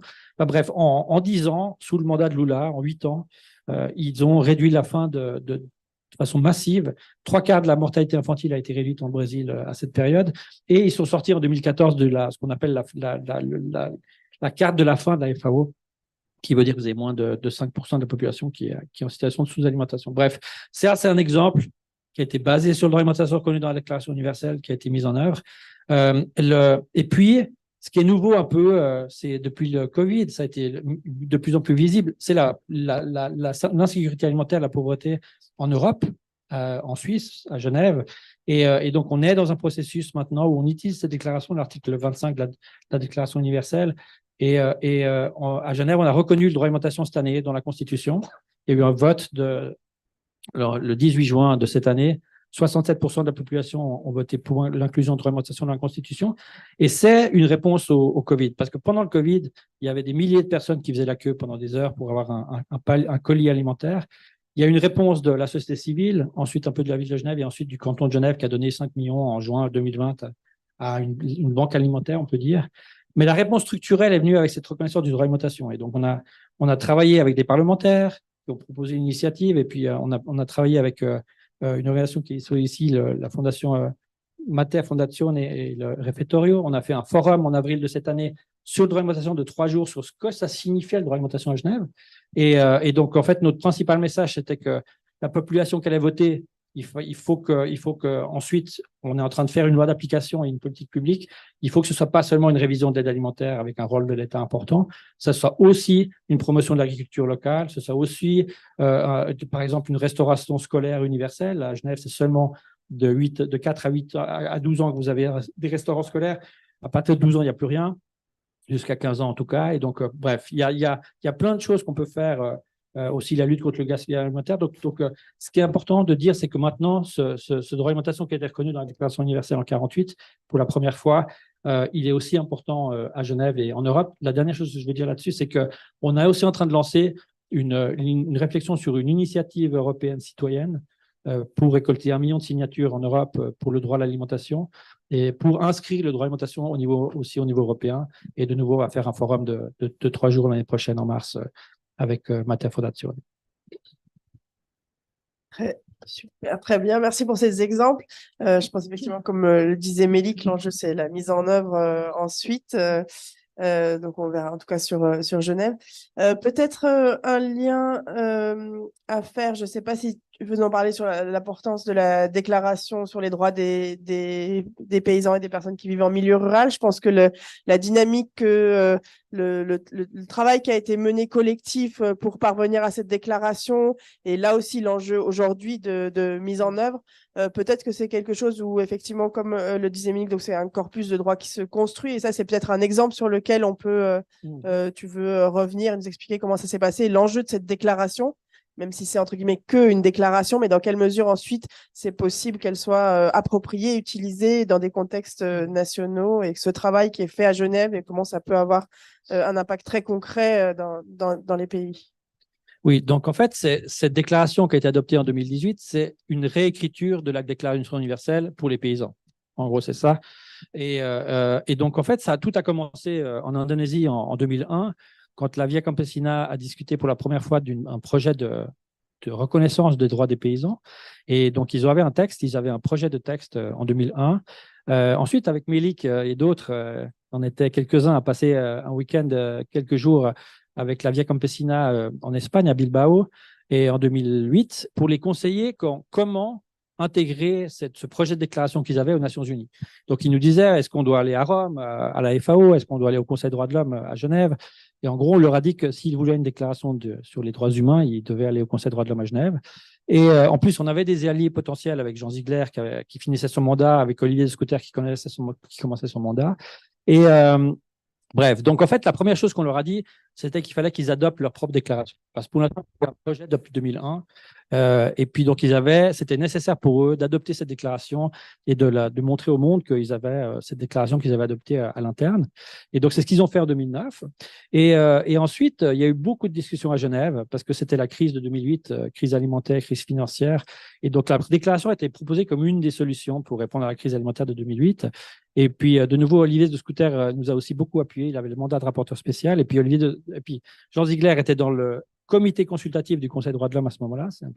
C'est 18 experts qui font des études pour le Conseil. Et il y avait une étude qui était demandée par le Conseil sur la discrimination dans le domaine de l'alimentation, dans laquelle j'ai eu la chance d'appuyer. On a montré que les paysans et les autres personnes en milieu rural sont les plus discriminés, et puis qu'il y avait des manques en droit international. Parce qu'il y a le droit à l'alimentation, c'est vrai, mais il n'y a pas un droit à la terre, il n'y avait pas un droit à la terre, il n'y avait pas un droit aux semences, il n'y avait pas un droit à la souveraineté alimentaire, par exemple. Et donc, c'était limité ce qu'il y avait besoin d'une déclaration. Et donc, on a le rapport final de ce comité consultatif a été présenté en 2012. Et en fait, ensuite, c'est la Bolivie qui a qui a mené ce processus. Il faut le dire, c'était Evo Morales qui était le président de la Bolivie à ce moment-là. Evo Morales était un des leader paysan qui a créé la Via Campesina, et c'était aussi un leader indigène qui savait l'importance d'une déclaration au niveau des Nations Unies. Parce qu'en 2007, c'est la Déclaration universelle des droits des peuples autochtones qui est adoptée, qui est mise dans le droit national bolivien en 2008. Et donc, en fait, ils sont convaincus que c'est utile une déclaration, et donc ils discutent avec la Via Campesina et ils appuient le processus. Et en 2012, en septembre, la Bolivie propose une résolution au Conseil des droits de l'homme pour créer un mécanisme, une élaboration d'une déclaration. Et donc, il y aura, jusqu'à 2018, il y aura 5 sessions de négociation. Et la Via Campesina va pouvoir participer, le CETIM, FIAN, l'Académie et beaucoup d'autres. On aide les États et ils adoptent cette déclaration le 17 décembre 2018. Et donc, dans cette déclaration, il y a le droit à l'alimentation, mais il y a aussi le droit à la souveraineté alimentaire pour la première fois dans un texte international reconnu par les États. Il y a le droit à la terre, long article sur le droit à la terre. Il y a aussi le droit aux semences paysannes, pour la première fois aussi, qui est reconnu dans le droit international des droits humains. Et donc, en fait, depuis ce moment-là, on a travaillé aussi avec le CETIM et la Via Campesina sur la mise en œuvre. Et donc, en fait, on a créé, aussi avec l'appui de la Rosa Luxembourg Foundation, de Stiftung, on a créé un site Internet, il y a 1 an et demi maintenant, sur la déclaration, en français, en espagnol et en anglais, où il y a tout l'historique de la déclaration, mais où il y a aussi tous les exemples de mise en œuvre de la déclaration. Et donc, par exemple, la déclaration a été reprise dans le droit de l'Équateur il y a pas longtemps, il y a quelques mois. En Colombie, ils ont reconnu le droit à la terre et au territoire des populations paysannes, dans la Constitution aussi, il y a quelques mois aussi. Il y a aussi un exemple d'une décision de la Cour suprême du Honduras qui a annulé une loi qui s'appelait la loi Monsanto, qui visait à protéger les droits de propriété intellectuelle pour les semenciers Honduras. Et la Cour a dit que ça violait le droit à l'alimentation et le droit aux semences des paysans, et elle a cité la déclaration. Donc, en fait, on peut, dans des cas devant des juges, utiliser cette déclaration comme interprétation du droit à l'alimentation. Et donc, ça comprend le droit à la terre, mais aussi le droit aux semences. Voilà. Merci. Alors, une dernière question pour finir sur effectivement le rôle de cette Genève internationale et peut-être plus particulièrement le rôle du monde académique, universitaire. Comment est-ce que les liens sont faits et comment être utile, entre guillemets, pour les universitaires dans le cadre des espaces des Nations Unies ou en lien avec la société civile en général? Alors, comme institution académique, c'est vrai que pendant tout le processus de la déclaration, on a fait beaucoup de publications, beaucoup de séminaires d'experts pour expliquer comment ces nouveaux droits pouvaient être reconnus. Et puis là, le Conseil a décidé en octobre de cette année de créer un groupe de travail de 5 experts sur les droits des paysans pour la mise en œuvre de la déclaration. Et ces experts vont être nommés en mars, avril de l'année prochaine, en prochaine session du Conseil, et vont commencer à travailler certainement en mai de l'année prochaine. Donc, voilà, il y a tout un accompagnement qui est possible depuis l'Académie. Plusieurs d'entre nous se sont aussi présentés pour le groupe, donc on verra qui sera nommé. Mais donc, il y a tout un travail de renforcement de cette question avec ce mécanisme d'experts qui va être très important dans les prochaines années, puisqu'il peut faire des missions de terrain, il peut faire des rapports thématiques, ils peuvent recevoir des communications en cas de violation. Donc voilà, il y a beaucoup de choses qui peuvent être faites. Encore une dernière chose sur les mécanismes, les autres mécanismes à Genève. Moi, on a beaucoup appuyé aussi des rapports des ONG après des organes de traité, par exemple.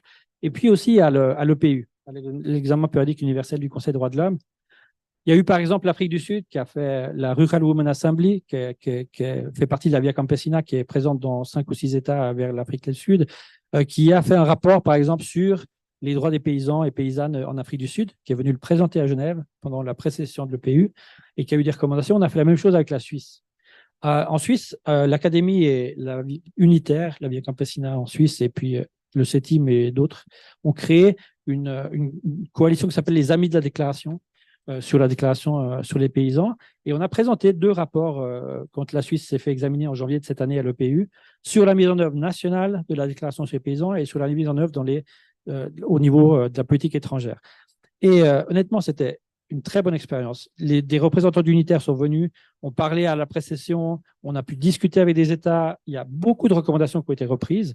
Et par exemple, une recommandation a été acceptée par la Suisse sur le fait qu'il doit y avoir une sécurité sociale pour les femmes rurales, les paysannes en Suisse, ce qui n'a jamais été le cas. Les paysannes sont non existantes en droit suisse et donc invisibles. Et c'est le travail du mari, en gros, qui est important. Et donc, il y a, pour la première fois, une reconnaissance du fait que la sécurité sociale a des trous dans sa protection en Suisse et qu'il y a un engagement de la Suisse de protéger aussi la sécurité sociale, le droit à la maternité et par exemple la sécurité sociale des paysannes dans ce pays. Grâce à l'EPU, le travail académique qu'on a pu faire, mais aussi le travail de la Via Campesina, CETIM et FIAN. Merci. Merci beaucoup, Christophe. Je vais me tourner maintenant vers Isabelle, donc vers un groupe d'experts qui existe déjà, mais aussi plus généralement peut-être sur ton parcours et le travail que tu as réalisé en lien avec ces thématiques-là et les espaces des Nations Unies. Voilà.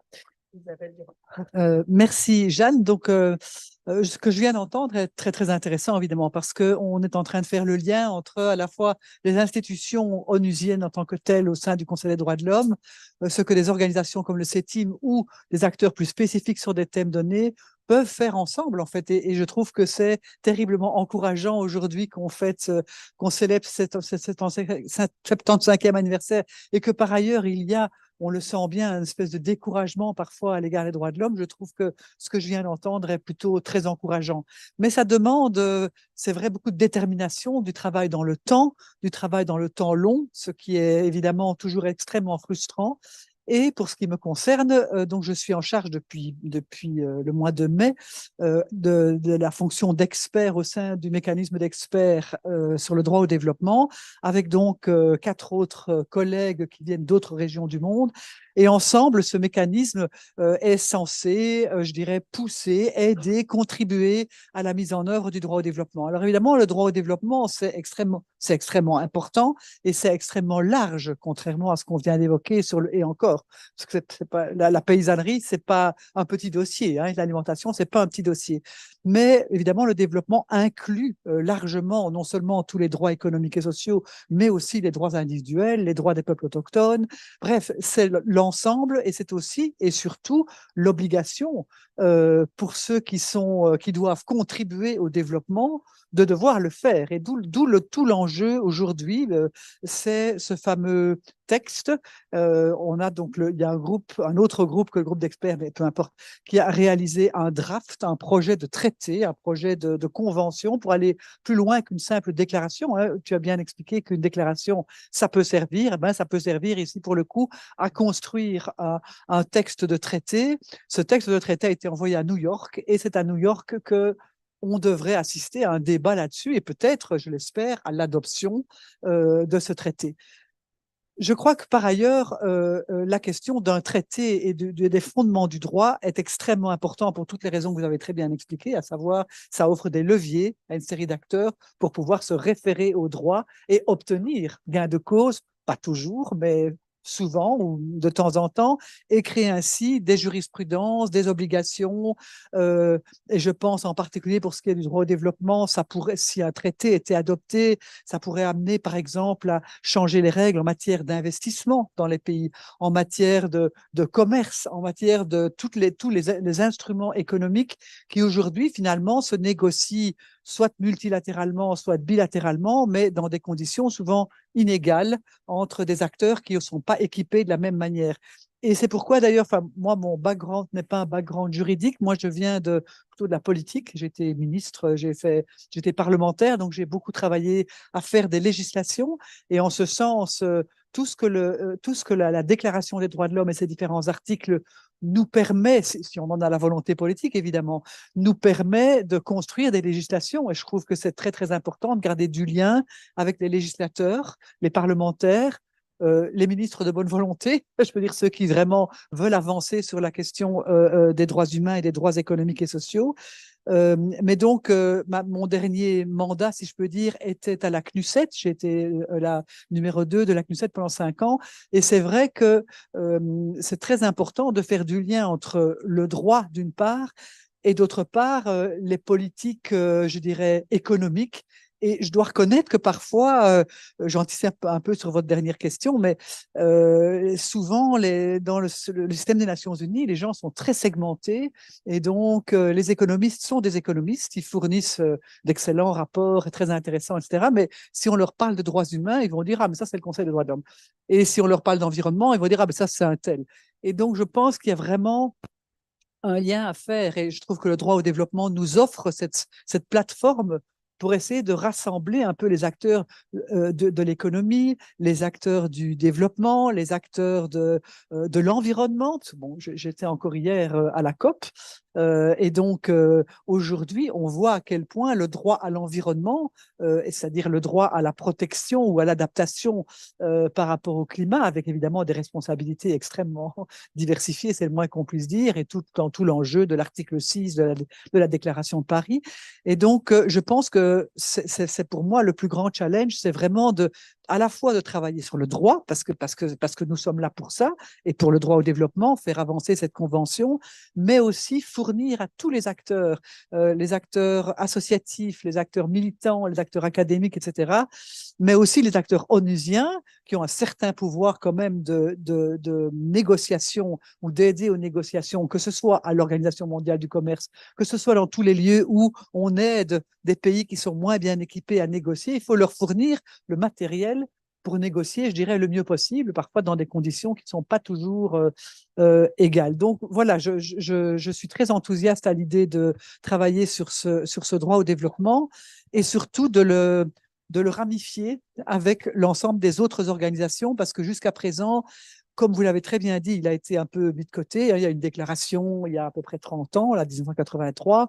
Je ne vais pas dire qu'elle a dormi, mais enfin, elle existait toujours, mais elle n'a jamais été vraiment prise en considération. Je pense qu'aujourd'hui, plus que jamais, parce que changement climatique, parce que monde fragmenté, parce que montée des extrêmes droites, parce que le contexte est vraiment un contexte de transition dans tous les domaines, et que les pays du Sud aujourd'hui reprennent un peu vigueur, si je peux dire, ou prennent vigueur pour revendiquer en effet leurs droits. Et je crois que nous devons tous admettre qu'il faut décoloniser un certain nombre de relations que nous avons entre nous, si je peux dire, singulièrement dans les relations Nord-Sud.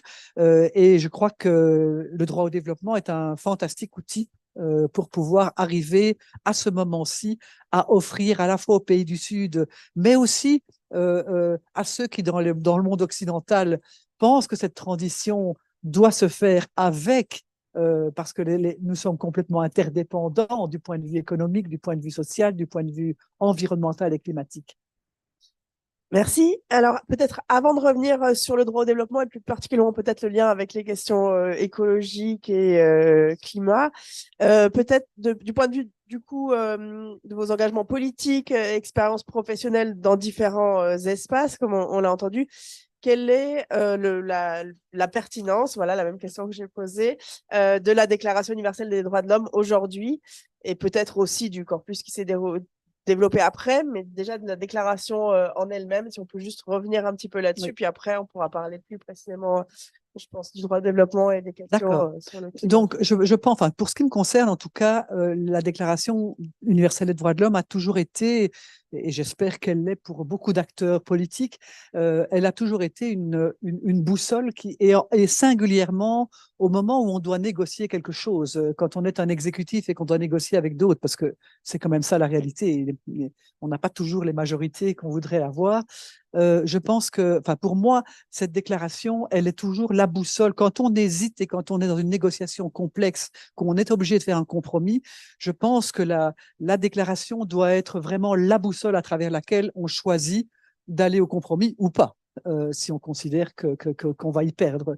Et donc, moi, ça m'a toujours guidé dans le travail plus politique et dans les relations aussi avec le monde extérieur. La politique n'est pas isolée, au contraire, de tout ce qui vibre dans les sociétés, de tout ce qui vit. Ce qui m'inquiète un petit peu aujourd'hui, c'est que peut-être qu'on est dans une période où beaucoup d'activistes et de militants considèrent que les institutions, qu'elles soient internationales, voire nationales et peut-être même locales, ne sont plus à même de répondre aux choses qu'ils jugent prioritaires et donc s'organisent autrement. Je ne crois pas qu'ils veulent nécessairement nier la Déclaration des droits de l'homme, mais par contre, ils veulent travailler très localement. C'est bien, mais je pense qu'il est très, très important que les défenseurs des droits humains continuent de créer, de tisser du lien entre toutes ces initiatives prises sur le terrain dans des approches un peu plus faisons ce que nous pouvons faire à notre niveau. Très bien, mais par contre, la fédération de tout ça, c'est la Déclaration des droits de l'homme qui doit les fédérer. Et ça, c'est un travail qui est peut-être plus difficile à faire aujourd'hui, moins évident, parce que d'une certaine façon, et je l'ai bien senti, on le sent en Europe très fort, mais a fortiori dans les pays du Sud, l'universalisme de la déclaration est remis en cause à certains égards, que ce soit par des pays du Sud, que ce soit par des extrémistes de divers bords, dirons-nous. Et je pense que c'est vrai que l'universalisme de surplomb, on en a marre. Enfin, je veux dire, les pays du Sud ne le supportent plus, cet universalisme qui vient donner de la leçon par au-dessus. Par contre, la croyance en l'universalité est quelque chose qui doit continuer de nous animer et d'animer les décisions et les relations que nous avons, que ce soit entre des groupes militants dans des pays du Nord ou que ce soit avec des partenaires du Sud. Donc oui, moi, c'est une boussole que je considère indispensable.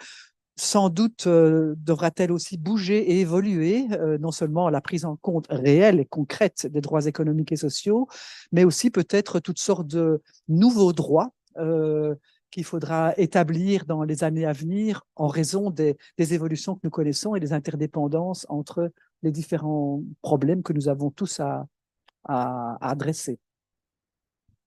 Merci. Alors peut-être pour revenir sur en lien avec le travail actuel du groupe du mécanisme d'experts, pardon, sur ce lien entre la déclaration, le corpus qui a été construit en termes de droit international et puis le droit au développement, qui donc effectivement est, je pense, assez méconnu aussi à une échelle large. Je pense que la question du lien effectivement avec le contexte actuel, post-pandémie, changement climatique, c'est quelque chose qui peut peut-être redonner un nouveau souffle à ce droit au développement. Et effectivement, autour sans doute du travail qui va être fait autour d'une convention qui soit du coup contraignante pour les États, contrairement à la déclaration. Est-ce qu'on peut revenir un petit peu là-dessus sur l'importance de ce droit-là, peut-être l'expliquer un petit peu plus concrètement. Voilà. Ok, mais donc la déclaration existe depuis longtemps, elle n'est pas mise en œuvre, elle est portée par les pays du Sud, plus ou moins, mais ignorée par le monde occidental, en gros, qui le connaissent mal et qui n'ont pas nécessairement, qui n'ont pas eu jusqu'ici vraiment envie de le connaître. Et donc aujourd'hui, avec ce texte qui a été écrit, un draft de traité qui va être discuté à New York et peut-être adopté, c'est important qu'on avance avec une vision un peu stratégique si on veut vraiment que ce texte soit adopté et qu'il constitue un fondement. nous aurons dans un an le sommet du futur organisé par les Nations Unies qui va essayer de tracer des lignes pour l'avenir. Et donc, je pense qu'il faut accrocher ce projet qui est plus qu'une déclaration, qui est maintenant un projet de traité, l'accrocher au sommet du futur pour que les acteurs des Nations Unies, les États membres, mais tous ceux qui gravitent autour des Nations Unies en termes d'activistes, de défenseurs des droits humains et de défenseurs d'un développement, hein, je n'aime pas trop ces mots parce que ça veut finalement pas dire grand-chose, mais enfin, on ajoute ça partout, développement durable, inclusif, enfin, on peut ajouter 3 adjectifs, mais en gros, quelque chose qui respecte les droits économiques et sociaux. Je pense qu'il faut qu'on essaye de s'accrocher aux dynamiques qui sont en cours pour donner de la force à ce nouveau texte. Alors, dans le groupe d'experts, nous sommes donc 5 et chacun d'entre nous, on a des origines géographiques différentes, on a aussi des profils différents et donc chacun d'entre nous fournit des études, du matériel. Pour ma part, j'ai choisi de travailler essentiellement sur tout ce qui est finance climatique et mécanismes innovants en termes de finance climatique parce que je pense que vu la crise de liquidité et les problèmes graves d'endettement auxquels sont confrontés les pays en développement, la question de la finance climatique, non seulement du fonds, le fameux fonds là, qui est en train de se mettre en place, mais aussi de mécanismes plus structurants liés à des restructurations et à des allègements ou des suppressions de dettes, etc. Mais mes collègues aussi ont choisi de travailler également sur la transition juste, sur les questions d'intelligence artificielle, sur les questions de genre, de manière à ce que nous puissions, par différentes portes, aborder ce droit au développement en fournissant aux acteurs, à la fois aux États membres qui sont ceux qui nous mandatent, mais aussi à tous les acteurs intéressés par le droit au développement, je dirais des portes d'entrée dans ce droit au développement, parce que voilà, il ne va pas se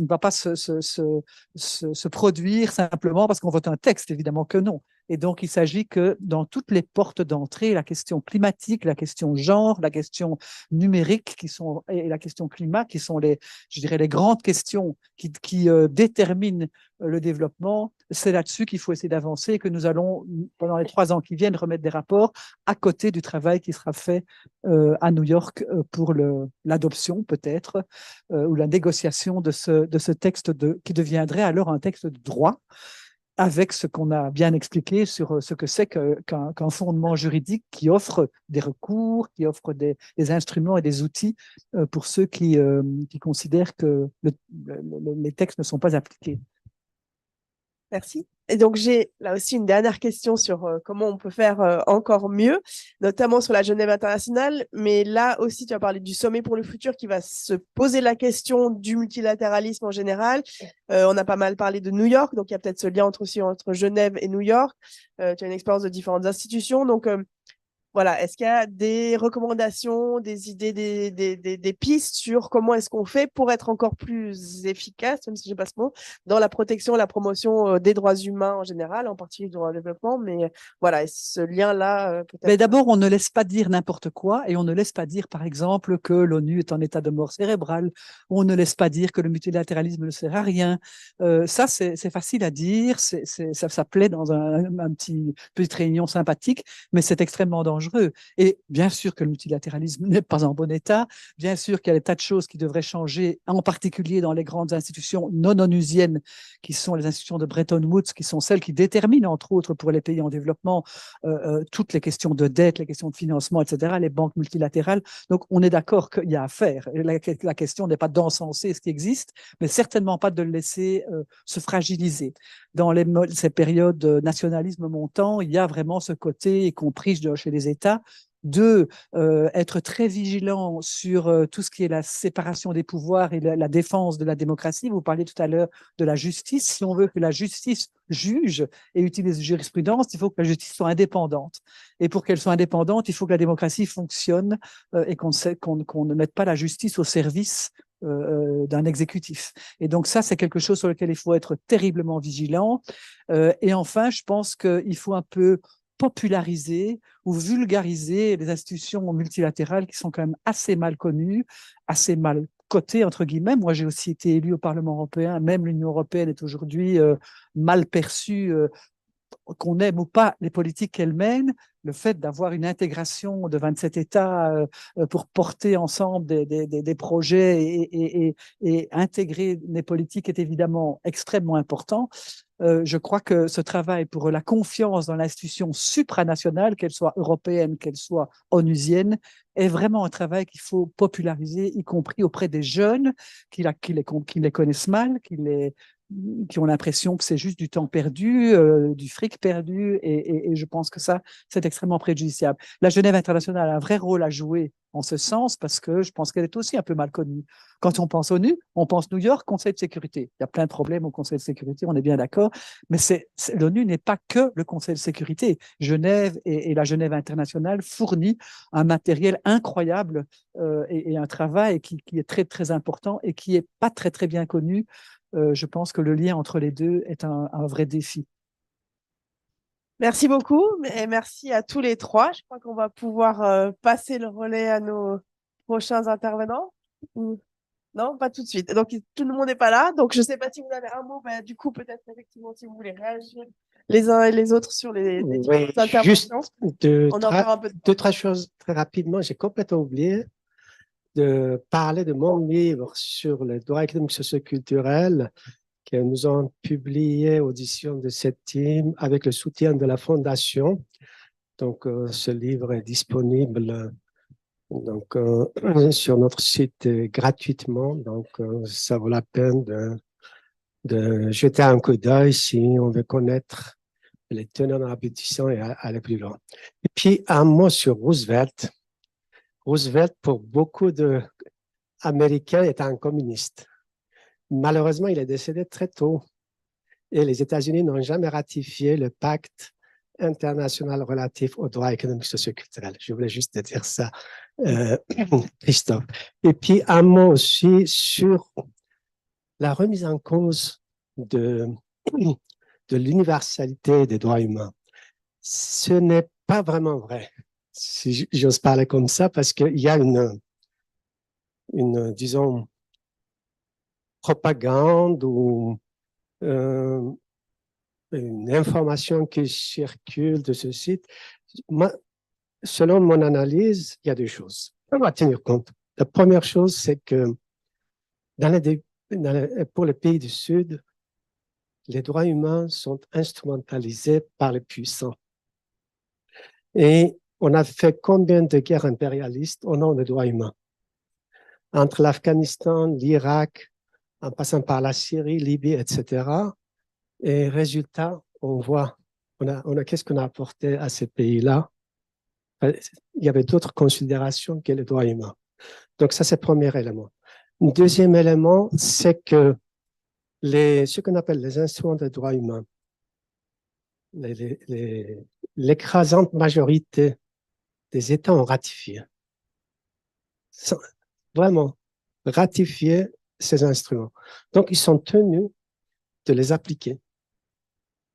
Donc, ça, c'est un élément important de faire connaître et puis exiger l'application de ces instruments. Donc, il y a le discours, bien sûr. Il y a des États qui veulent se soustraire parce qu'au lieu de... Ou qui se retirent de conventions. Il y en a, hélas, des pays qui se retirent, la Convention d'Istanbul ou d'autres conventions, des pays se retirent de ce qu'ils ont antérieurement ratifié. C'est problématique. Il y a quelques exemples. Oui, voilà. Effectivement. Mais si on prend les pactes, si on prend les conventions qui existent, et toute une série de normes, donc, pour le moment, donc, on peut dire que ça reste quand même universel. On prend les droits des femmes, par exemple, les droits des enfants. C'est pratiquement universel. Tous les États ont ratifié, presque sans exception.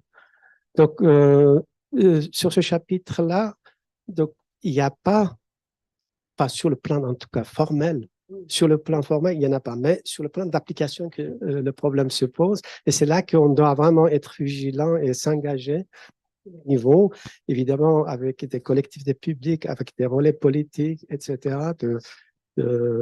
d'exiger. C'est là où l'enjeu de faire connaître en fait, ce qui est discuté, décidé, ce qui est signé de fait par les différents États aux populations ou à une échelle large, qui va rendre les États redevables envers leur population des instruments qu'ils ont eux-mêmes signés.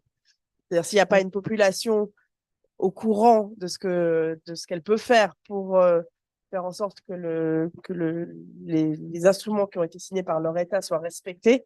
Absolument. Et donc, je pense que les populations, donc les mouvements civils, etc., mais aussi, je crois que les parlements doivent se saisir de ça. Ils sont le relais, ils peuvent être le relais entre les associations et finalement la décision finale. Et donc, ce sont d'excellents outils pour des parlementaires pour pouvoir interpeller, contrôler et mettre en question un gouvernement. Puisque vous parliez de votre livre, je vais faire une petite minute de publicité pour le mien, pas pour, parce que je pense que c'est exactement ce que j'ai essayé de faire. Il s'appelle Le monde d'ici commence ailleurs, coopération utile pour des temps compliqués. J'ai essayé d'expliquer comment fonctionne ce multilatéralisme, pourquoi il est si lent, pourquoi il est long, il est difficile, pourquoi les rapports de force sont complexes, comment est-ce qu'une négociation s'organise ou se concrétise. Je ne suis donc pas, ce n'est pas un livre qui a pour volonté d'afficher les positions, mais plutôt, tout en ayant des positions incontestablement droits de l'hommiste et progressistes, mais qui veut surtout expliquer comment ça marche pour qu'on s'en saisisse et qu'on puisse faire de ça ou croire, qu'on continue de croire dans l'importance des organisations supranationales et multilatérales. Juste parce qu'il y a aussi le CETIM a écrit un livre aussi qui est disponible sur leur site sur l'histoire de la déclaration sur les droits des paysans, qui est très bien fait, avec énormément d'interviews de leaders paysans et paysannes qui ont participé aux négociations. Et c'est vrai que quand en fait vous disiez, c'est vrai que ce processus a donné de l'espoir et c'est hyper positif en fait. Et moi, c'est vrai que je vois des collègues des fois qui travaillent avec le comité de la sécurité alimentaire mondiale, où on était avec un ami collègue il y a quelques semaines, et qui disent, ah mais en fait c'est un peu déprimant ce qui se passe, parce que c'est vrai que le droit à l'alimentation, les droits humains à Rome, voilà, ils avaient une énorme place il y a quelques années, et là c'est de moins en moins. On espère que ça va revenir maintenant avec certains pays comme l'Allemagne, comme le Brésil par exemple, qui vont pousser vont refaire vivre ce droit d'alimentation à Rome. Mais bref, ce que je veux dire, c'est qu'à Genève, dans ce processus sur les paysans, la dynamique est extrêmement positive. Et donc, c'est vrai que le fait que ce soit la Via Campesina qui propose cette déclaration à la base, qui correspond, ils sont quand même dans 80 pays, représentent 250 millions de paysans et paysannes dans le monde, ça donne déjà une force incroyable. La Bolivie, qui a mené les négociations, a permis aux organisations paysannes de parler comme les États dans la négociation. Il n'y avait pas de distinction, il n'y avait pas besoin d'avoir le statut de l'ECOSOC pour pouvoir s'exprimer pendant la négociation. C'était absolument extraordinaire aussi comme démarche participative. Et puis, depuis que c'est adopté, il y a aussi ce processus très positif, collaboratif, participatif qui a lieu et qui, en effet, qui donne beaucoup d'énergie. Et moi, j'ai l'impression que sur le droit à l'alimentation en Europe, il commence à y avoir quelque chose comme ça. On a rédigé, je vous enverrai avec plaisir, un papier que j'ai présenté au Parlement européen sur pourquoi le droit à l'alimentation doit être au centre des réflexions sur les systèmes alimentaires durables en Europe. Et je travaille aussi depuis 6 ans sur un projet sur le droit aux semences en Europe, et on essaie de faire reconnaître les semences paysannes dans la révision sur la commercialisation des semences. Et bref, il y a vraiment en Europe une dynamique qui est très intéressante, et la FAO aimerait appuyer tout ça. Ils ont une très grande expérience de ça en Amérique latine. Pendant 10 ans, ils ont appuyé des réformes sur le droit à l'alimentation, des observatoires académiques avec des parlementaires. Il y avait un parlementaire contre la faim, un réseau de parlementaires contre la faim qui a été créé en Amérique latine. Et ils aimeraient créer la même chose en Europe. Et je vois là aussi une dynamique qui est positive, parce qu'en Europe, on a toujours dit, si on a le droit au travail, le droit à la sécurité sociale, il n'y a pas besoin de droit à l'alimentation. Mais en fait, on voit que ça ne marche pas. Et donc, il y a beaucoup de trous dans la sécurité sociale. Il y a beaucoup de gens qui dépendent de l'aide alimentaire qui est donnée par des banques alimentaires privées, par la charité. Et donc, voilà, là, il y a un an. Voilà. Bref, je vois une dynamique aussi très positive sur ces questions-là. Merci beaucoup et merci à tous les trois. Là, je crois qu'on a tous nos invités pour la suite et qu'on va passer le relais pour une séance plus particulièrement centrée sur la question des droits des travailleurs et des travailleuses, toujours en lien avec des acteurs de la Genève internationale. Merci. Merci.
Hello, Baba, you hear me? Loud and clear. Hi, hi, Kirill. Hi, Eva.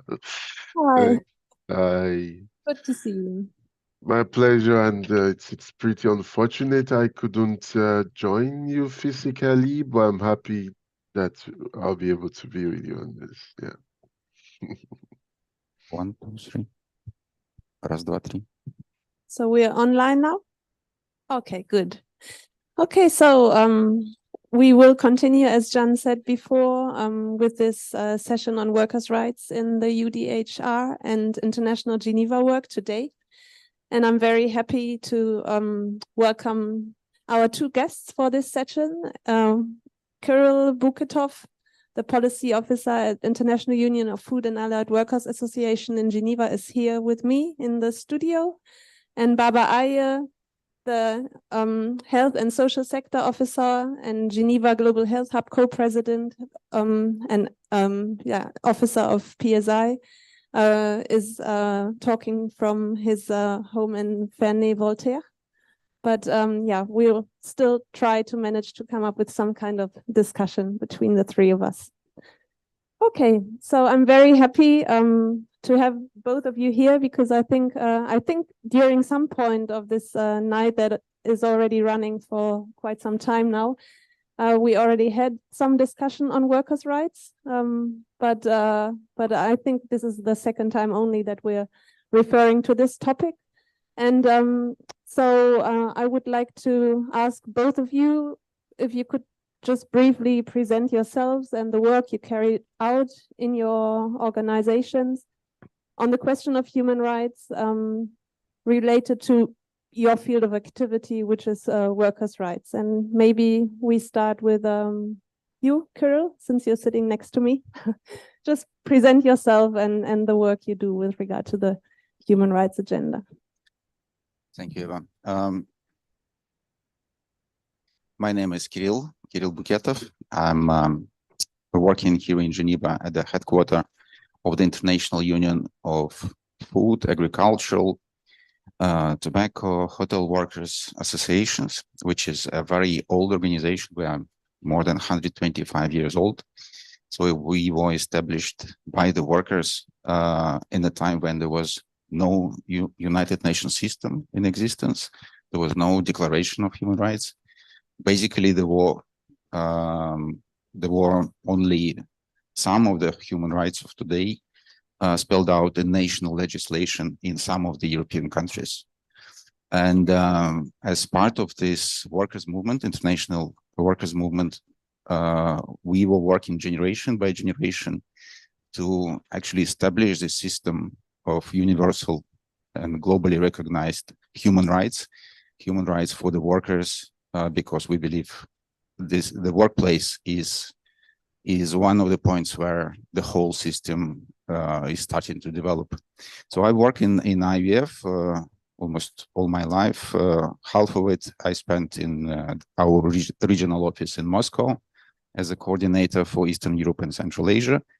But for the past 15 years, I'm here in Geneva. I'm responsible for the organizing of the workers in the tobacco sector and in aquaculture fisheries, which includes also the work on the corporate responsibility, corporate campaigning, and organizing along the value chains. Yeah, so that's self-introduction. Thanks a lot, Kirill. And Baba. Yeah, thank you, Eva. Thank you, Eva, and good to see you again, Kirill.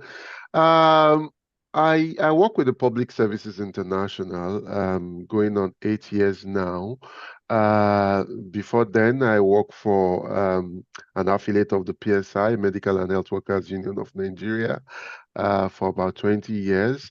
And MEWUN in Nigeria is one of 700 affiliates of PSI across 157 countries, which bring together some 30 million public sector workers.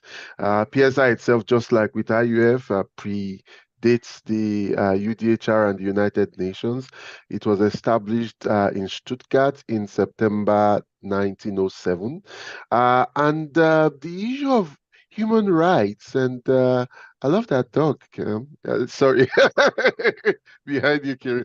So I'm sorry, I'm very sorry. So for us, we work on two legs as PSI. One, the issue of workers' rights, of course, is central and primary, being a global trade union federation, be a federation of trade unions, and trade unions being the primary defense organizations of workers. But secondly, our sector, the services our members deliver, which are public services across a range of sectors, including health and social services, which is, I mean, by far the largest, local and regional governments, national administration, public utilities. It informs a particular ethos on our politics and perspectives. And that is why for us, universal access to quality public services is one of the most important rights that humans should have.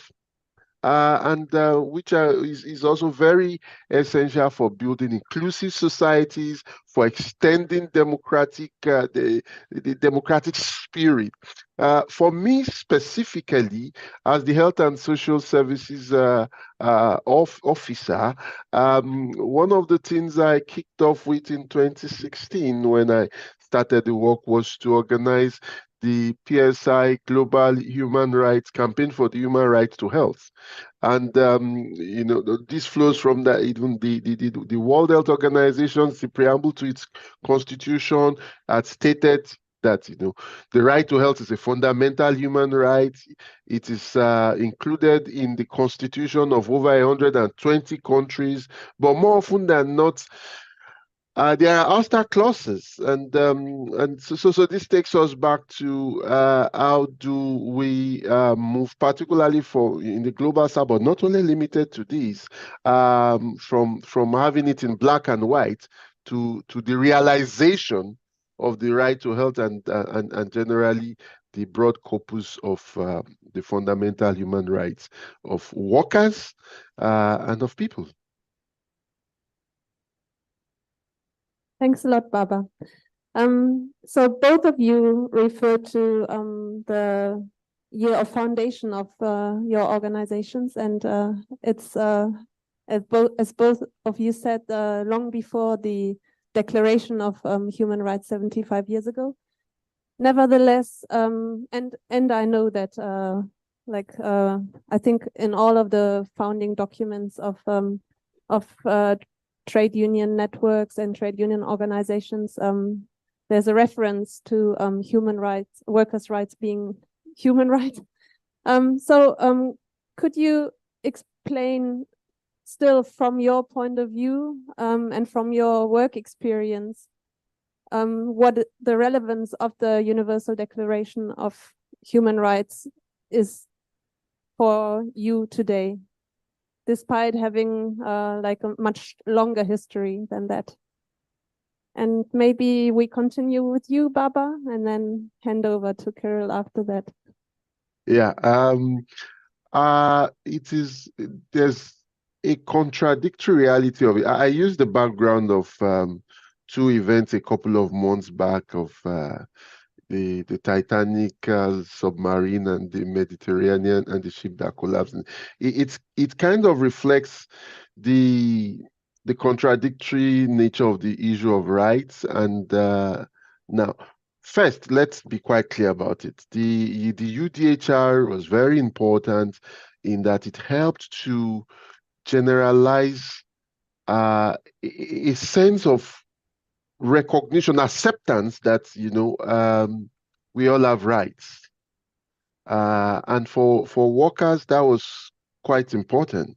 It's important also to note that just like with the ILO, the expansion, part of social progress has been the expansion of human rights in a sense, workers' rights and things like that. But these have not just simply been given. These have been fought for, and there have been sort of concessions to maintain stability that could be ruptured if the working class people push for more. So it's not also accidental that both emerged in the wake of great wars. So now, when I point to the background, as I said earlier, some things have not changed because the class still defines the extent to which people genuinely, and workers in this case, as we talk more, go on, I'll talk more on this, can fully realize their rights, and apart from the issue of migration in relation to rights and workers, you see two different pictures here with the Titanic. The right to go into the sea was something that is taken for granted, but not with regards to the sea. But unlike before, people can speak out and demand justice for workers when these formal rights are blatantly disregarded. People often forget that even things as simple as weekends, annual vacations, paid vacations, we're not just simply given, but they are rights now. So, and with each step, the issue of generalization of respect for such rights is what the UDHR provided a leap for, which other things like the covenants on economic, social, and cultural rights and all that now built upon. Thanks, Baba. Kirill, what's your word on this?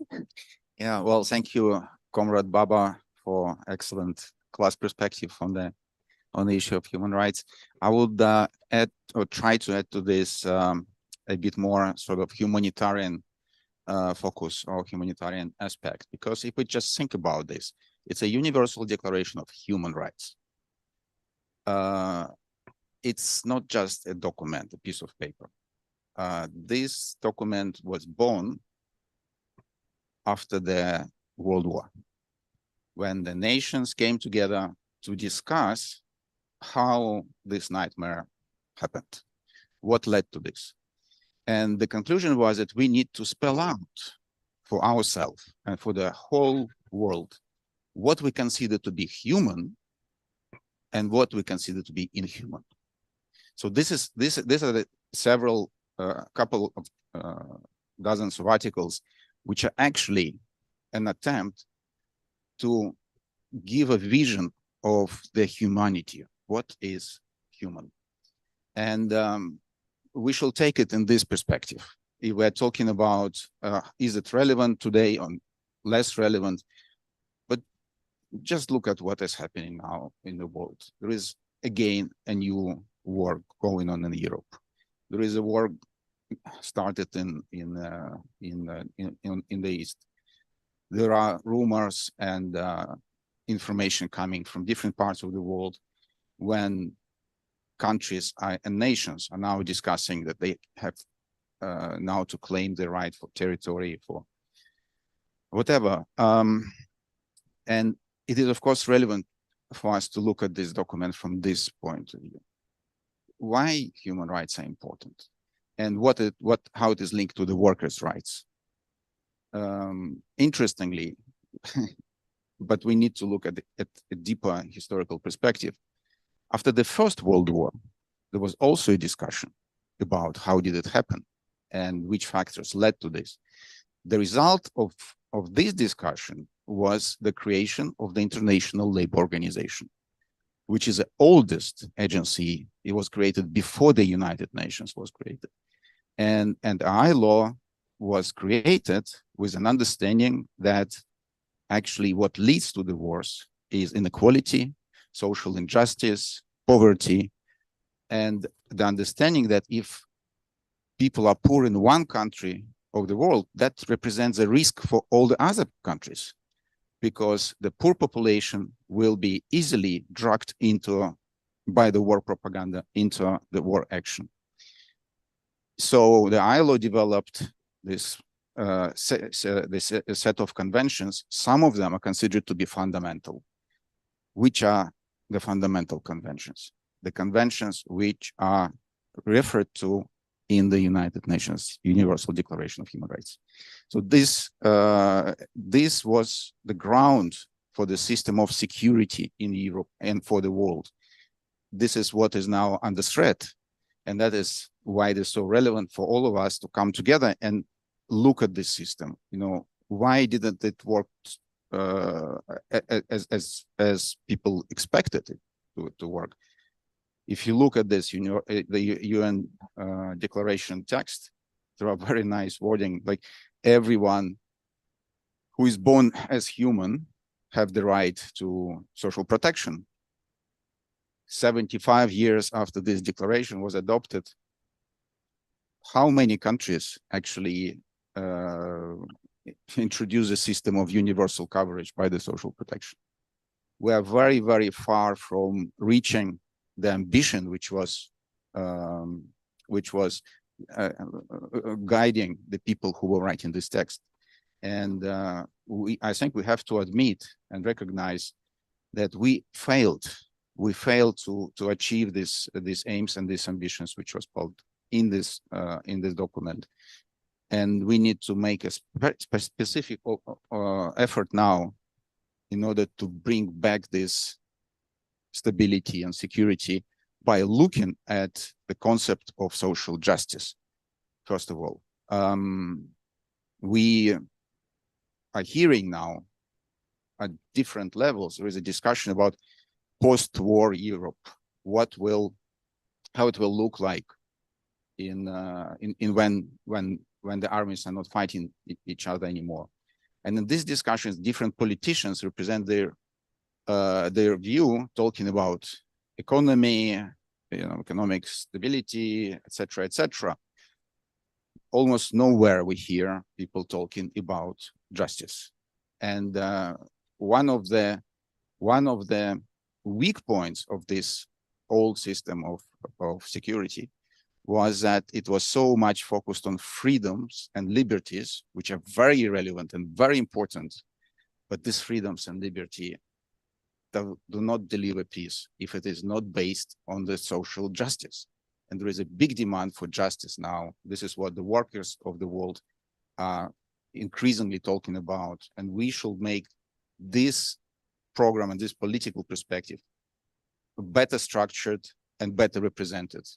And this is why this discussion is so important. Thanks a lot, Carol. Both of you mentioned some really important, or you made some really important points, I think, that I think we should talk more about. Baba, you made a reference to class as not being fully represented by the rights, like the class struggles. What what could we do, or what are you trying to do in order to have like this deficiency of the current declaration overcome? Like what can we do to make the class struggles more present in the human rights discussions today? Thank you very much. Well, there's a way in which it's almost well, it's not chicken and egg, but like, let me put the horse now before the cat. Yes, class questions are not fully addressed within the declaration, but it's also class struggle that throws up the need for and drafting of this declaration. And also with regards to the ILO,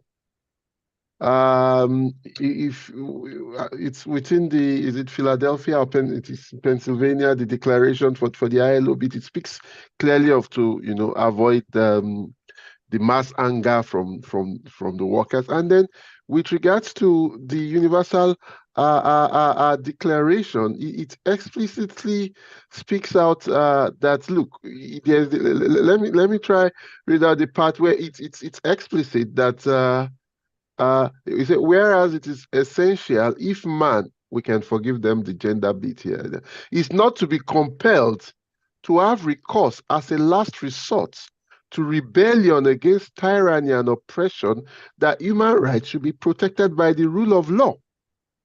So it's like the fear of struggle from below is the beginning of wisdom. So, but the problem is where and when having one, so I mean, such fight back, I mean, not necessarily armed rebellion or whatever, but like strikes, mass protest. So these are organizing power that the working class has. But with this, we have been able to win institutional power, to be able to engage in discourse, to be able to have our rights institutionally protected.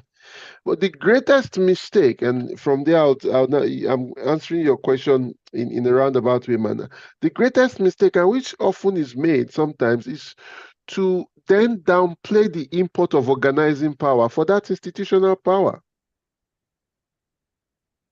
We need to, we can actually consolidate on the institutional recognition in truth and in deed, and not only formally, by ramping up, by working on, by deepening our organizing power, by challenging all forms of violations of the rights of workers, and standing in solidarity as we do this as a class. Thanks a lot, Baba.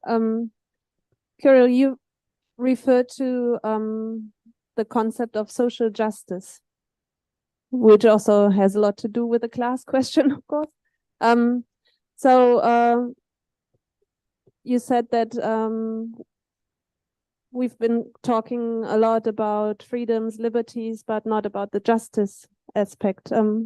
What could we do to change that discussion, or like to put more focus on concepts as social justice, or on the justice element in general? The answer was, I think, already given by our comrade Baba. We have to organize. We have to organize better, and the working class organized have a power to change things. If we look at, again, in a historical perspective, all these rights which are spelled out in these documents were almost non-existent in Europe. In the beginning of last century, there was massive use of child labor in the mines, in the industries. People lived very poor, and when they tried to organize, they were faced with enormous pressure from the employers, the companies, and the state, which was always, in most cases, playing on the side of the corporations. today Europe looks different, and it's not because somebody came just and invented a document. It's because people got organized. They said we have to put an end to this, and now very rarely we see child labor in Europe. Unfortunately, it still happens, but as the system which is in place was built not by papers, but by movements. And the only solution, the only possibility to build a system based on social justice is through social movements. And working class is the key element and keystone in these movements. The current system, unfortunately, and here I agree, we need to analyze the obstacles which are still in place in this system, which does not allow workers to enjoy their right to organize, which is a fundamental human right, by the way. The Article 23, I think, of the Declaration says everyone has the right to form and to join trade unions for the protection of their interests. And we're talking here, well, the word interest can be interpreted widely. We're not talking only about the working conditions. We're talking about social interests. We are talking about political interests. And the declaration is giving us this tool. But again, when you try to organize, form trade union and build an organization, you will be faced with pressure and repression and resistance from the system, which is still mostly representing the interests of capital and corporations. Still, we've seen so many times, so many cases in so many countries, examples when workers were able to overcome this resistance from the capital, build the organizations and change the society step by step, improving the situation. We don't have anywhere in the world an example where we can say, oh, this is a country where social justice is really, fully functioning, because the concept of justice is also changing. We're adding new elements to this, which is normal. And this should be the process in development. And we can only develop our society by the old and very well traditionally known method, organizing. Thanks a lot, Carol. Yeah, I mean, the trade unions have been at the forefront of the social movements worldwide ever since we've been talking about social movements, for sure. You are now referring to something that we discuss as corporate capture, I think, which has not only been a problem in the economic system in general, but it's also a problem at the UN level, let's say. So what do you think, despite like big corporations that are trying to minimize workers' rights, also gaining ground at the international level, what could we do, like we as civil society or as workers' movements, to gain back ground, like to recapture the field, like particularly here in international Geneva, to strengthen our voice in this international sphere? What do you think, Baba? Thank you very much, Eva. That's a very important question and an issue of concern.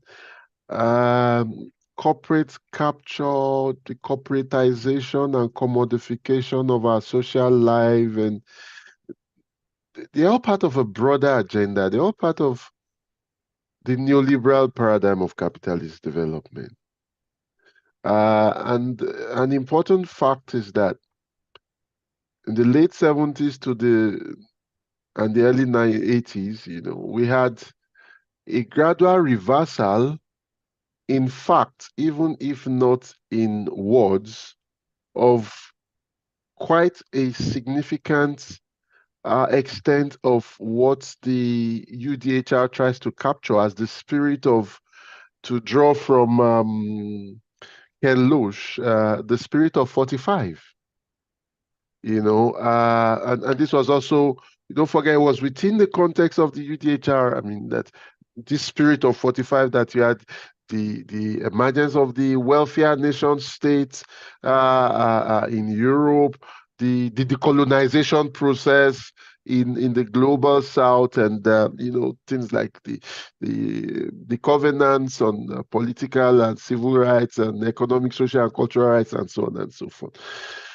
But for workers, yeah, and within that, that was when efforts at full employment came in. That was when things like unemployment benefits came in, and so on and so forth. But with neoliberalism, these have been chipped away gradually but steadily for precarization of work, for labor market flexibilization and deregulation. And all these undermine the rights of workers.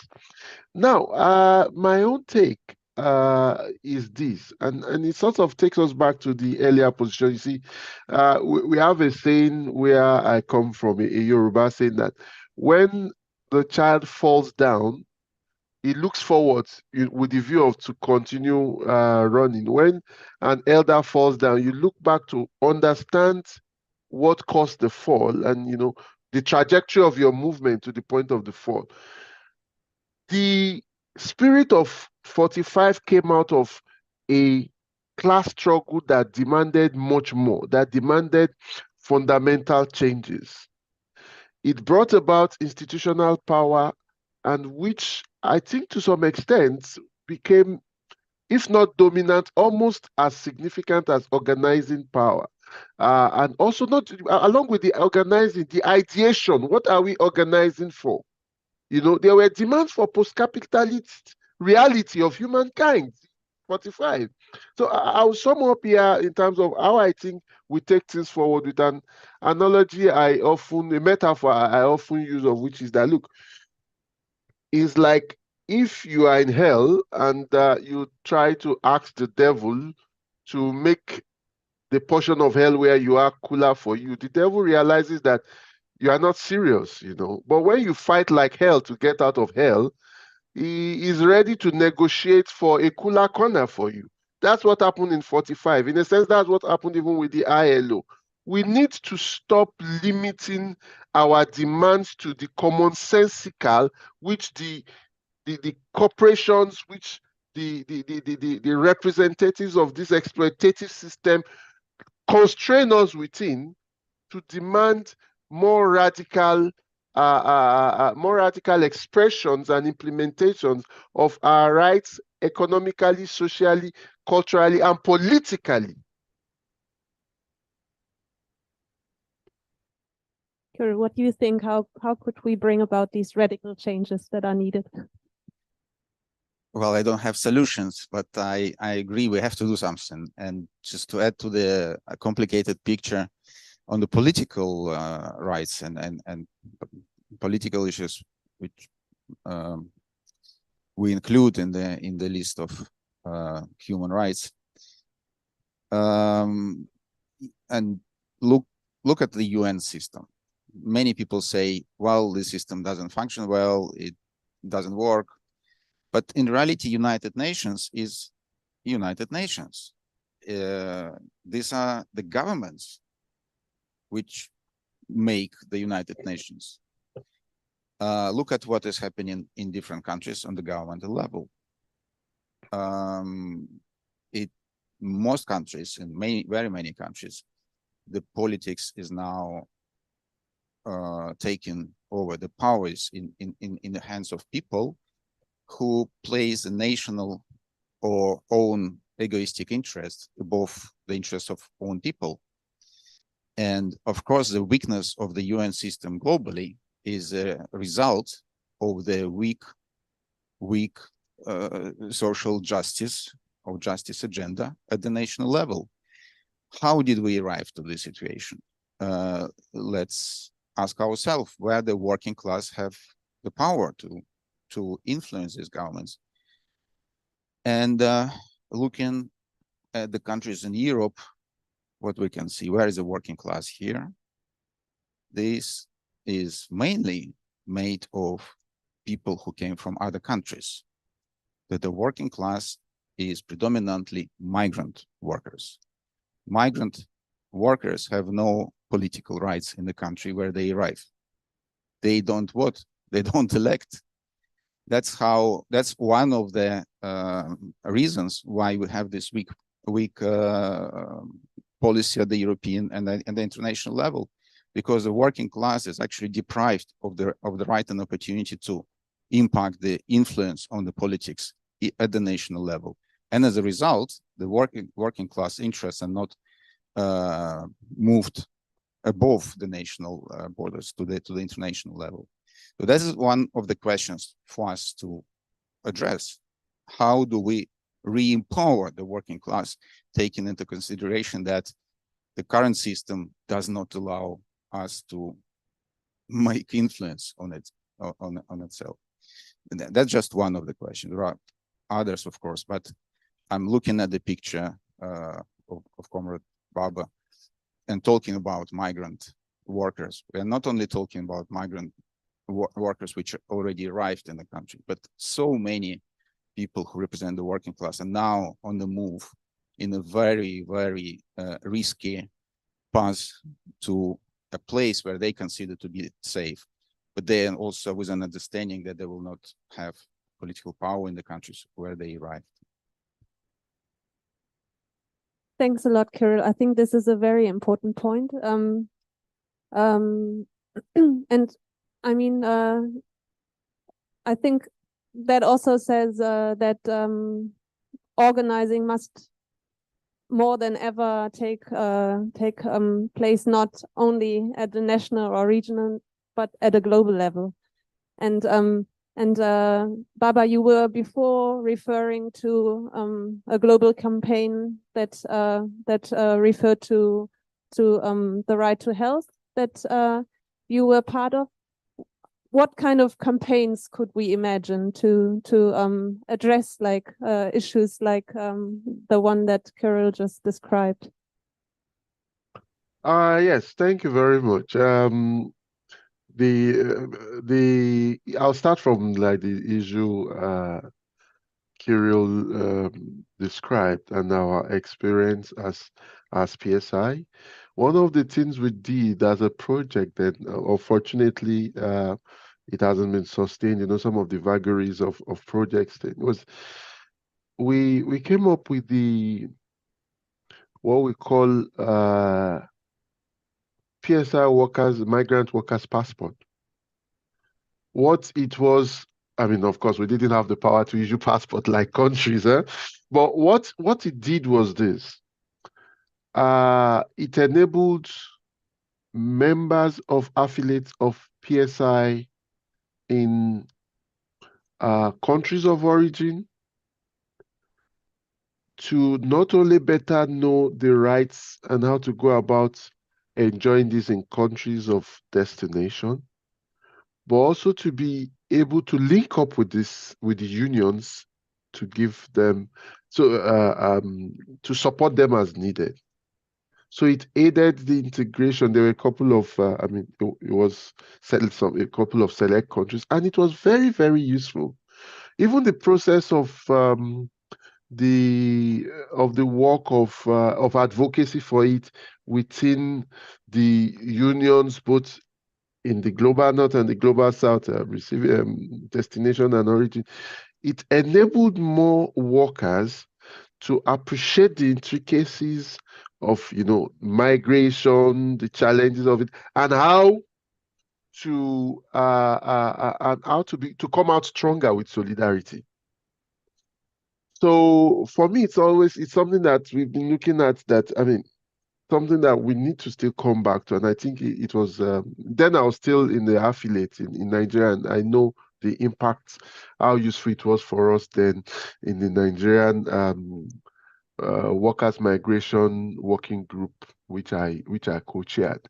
Now, on the issue of our experiences with the Right to Health campaign, it was a 3-year campaign, and we did manage to challenge a number of not just violations. Let me put this: we tied several threads together.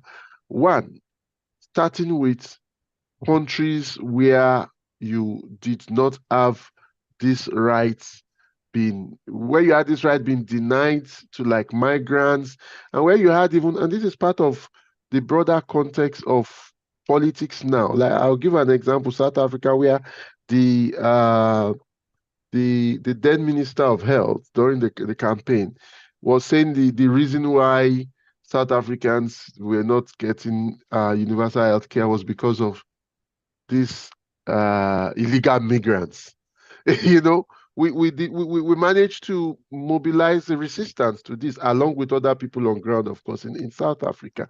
And then, quite importantly, circling the issues back to the issue of the right to health, it was that we managed to underpin the closely related links between the right to health of the populace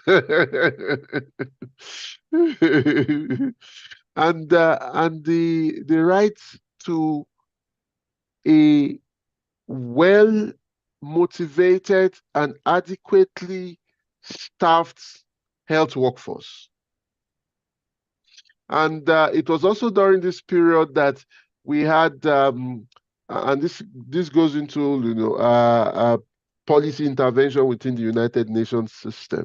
We worked in a number of commissions and guideline development groups of the World Health Organization related to this, including the former General Secretary Rosa Pavanelli being a commissioner on the United Nations Health, Employment and Economic Growth Commission, which established, that investment in the health workforce is not simply expenditure. Spending on health workforce spending is not mere expenditure, but an investment, and that it is not just enough to have enough health workforce, which the world does not have, because some 18 million shortfall was projected by 2030. It has been cut down to 15 million, which is still quite significant, and over 80% of those in the global south.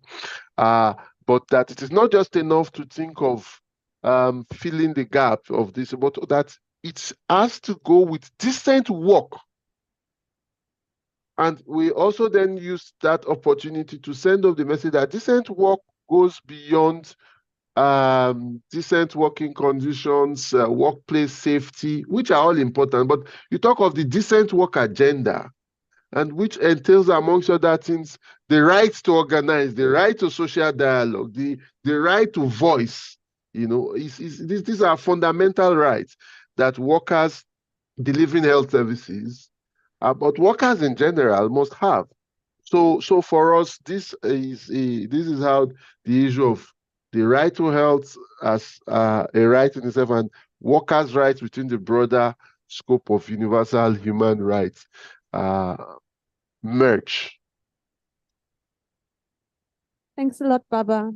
Kirill, do you have a campaign, global campaign similar to the one that Baba was describing now, that you launched as your organization or that you were part of, that you would like to describe for us? Well, it will be difficult because we are running a number of campaigns, so it can take quite long. I will just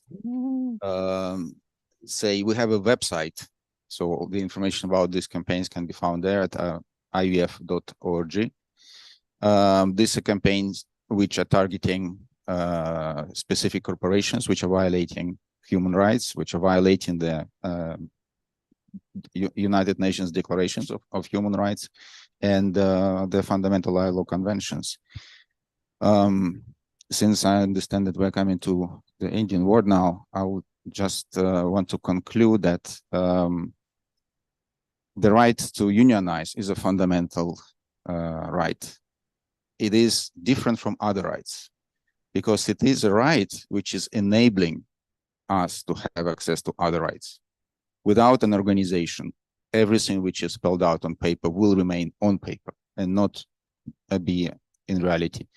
So I think that 75 years after the adoption of the United Nations Declarations of Human Rights, we need to make a bigger effort to actually make these rights the rights which are enforced. Organizing is the key element of this development, this mobilization. Thanks a lot, Kirill, and thanks also for watching the time. Baba, you have the last word. You have two minutes to conclude, and then we hand over to the next session. And I would already now like to thank both of you for this interesting conversation in the early hours of Sunday in Geneva, in gray and cold Geneva. Yeah, but Baba, please, you have another 2 minutes to say some concluding words as well. Thank you very much. Well, I'll be very brief. The rights are not rights are in a way where like they are in a way gifts, inheritances from the struggles of our forebears.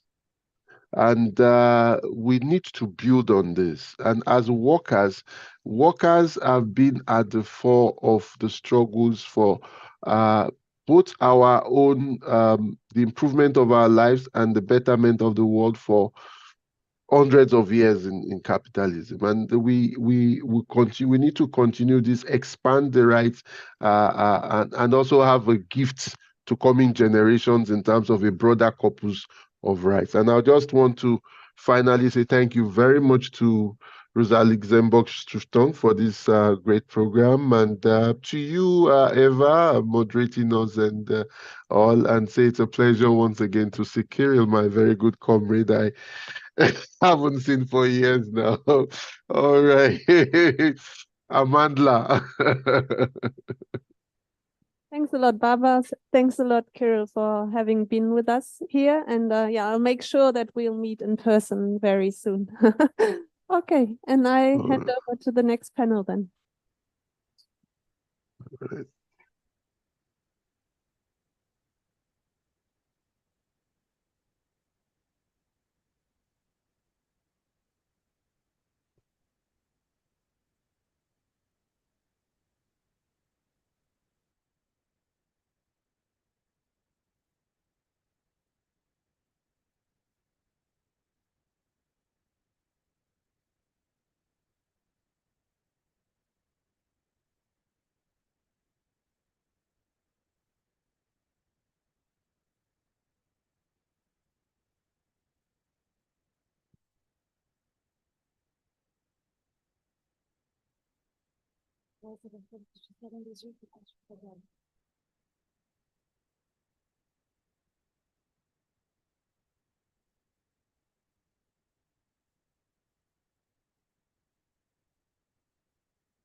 Bonjour, alors merci Eva pour cette session très intéressante.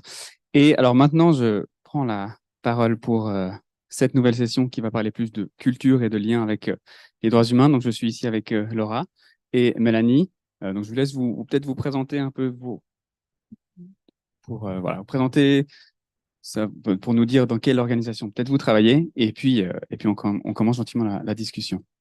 Oui, bonjour d'abord et merci beaucoup pour cette invitation.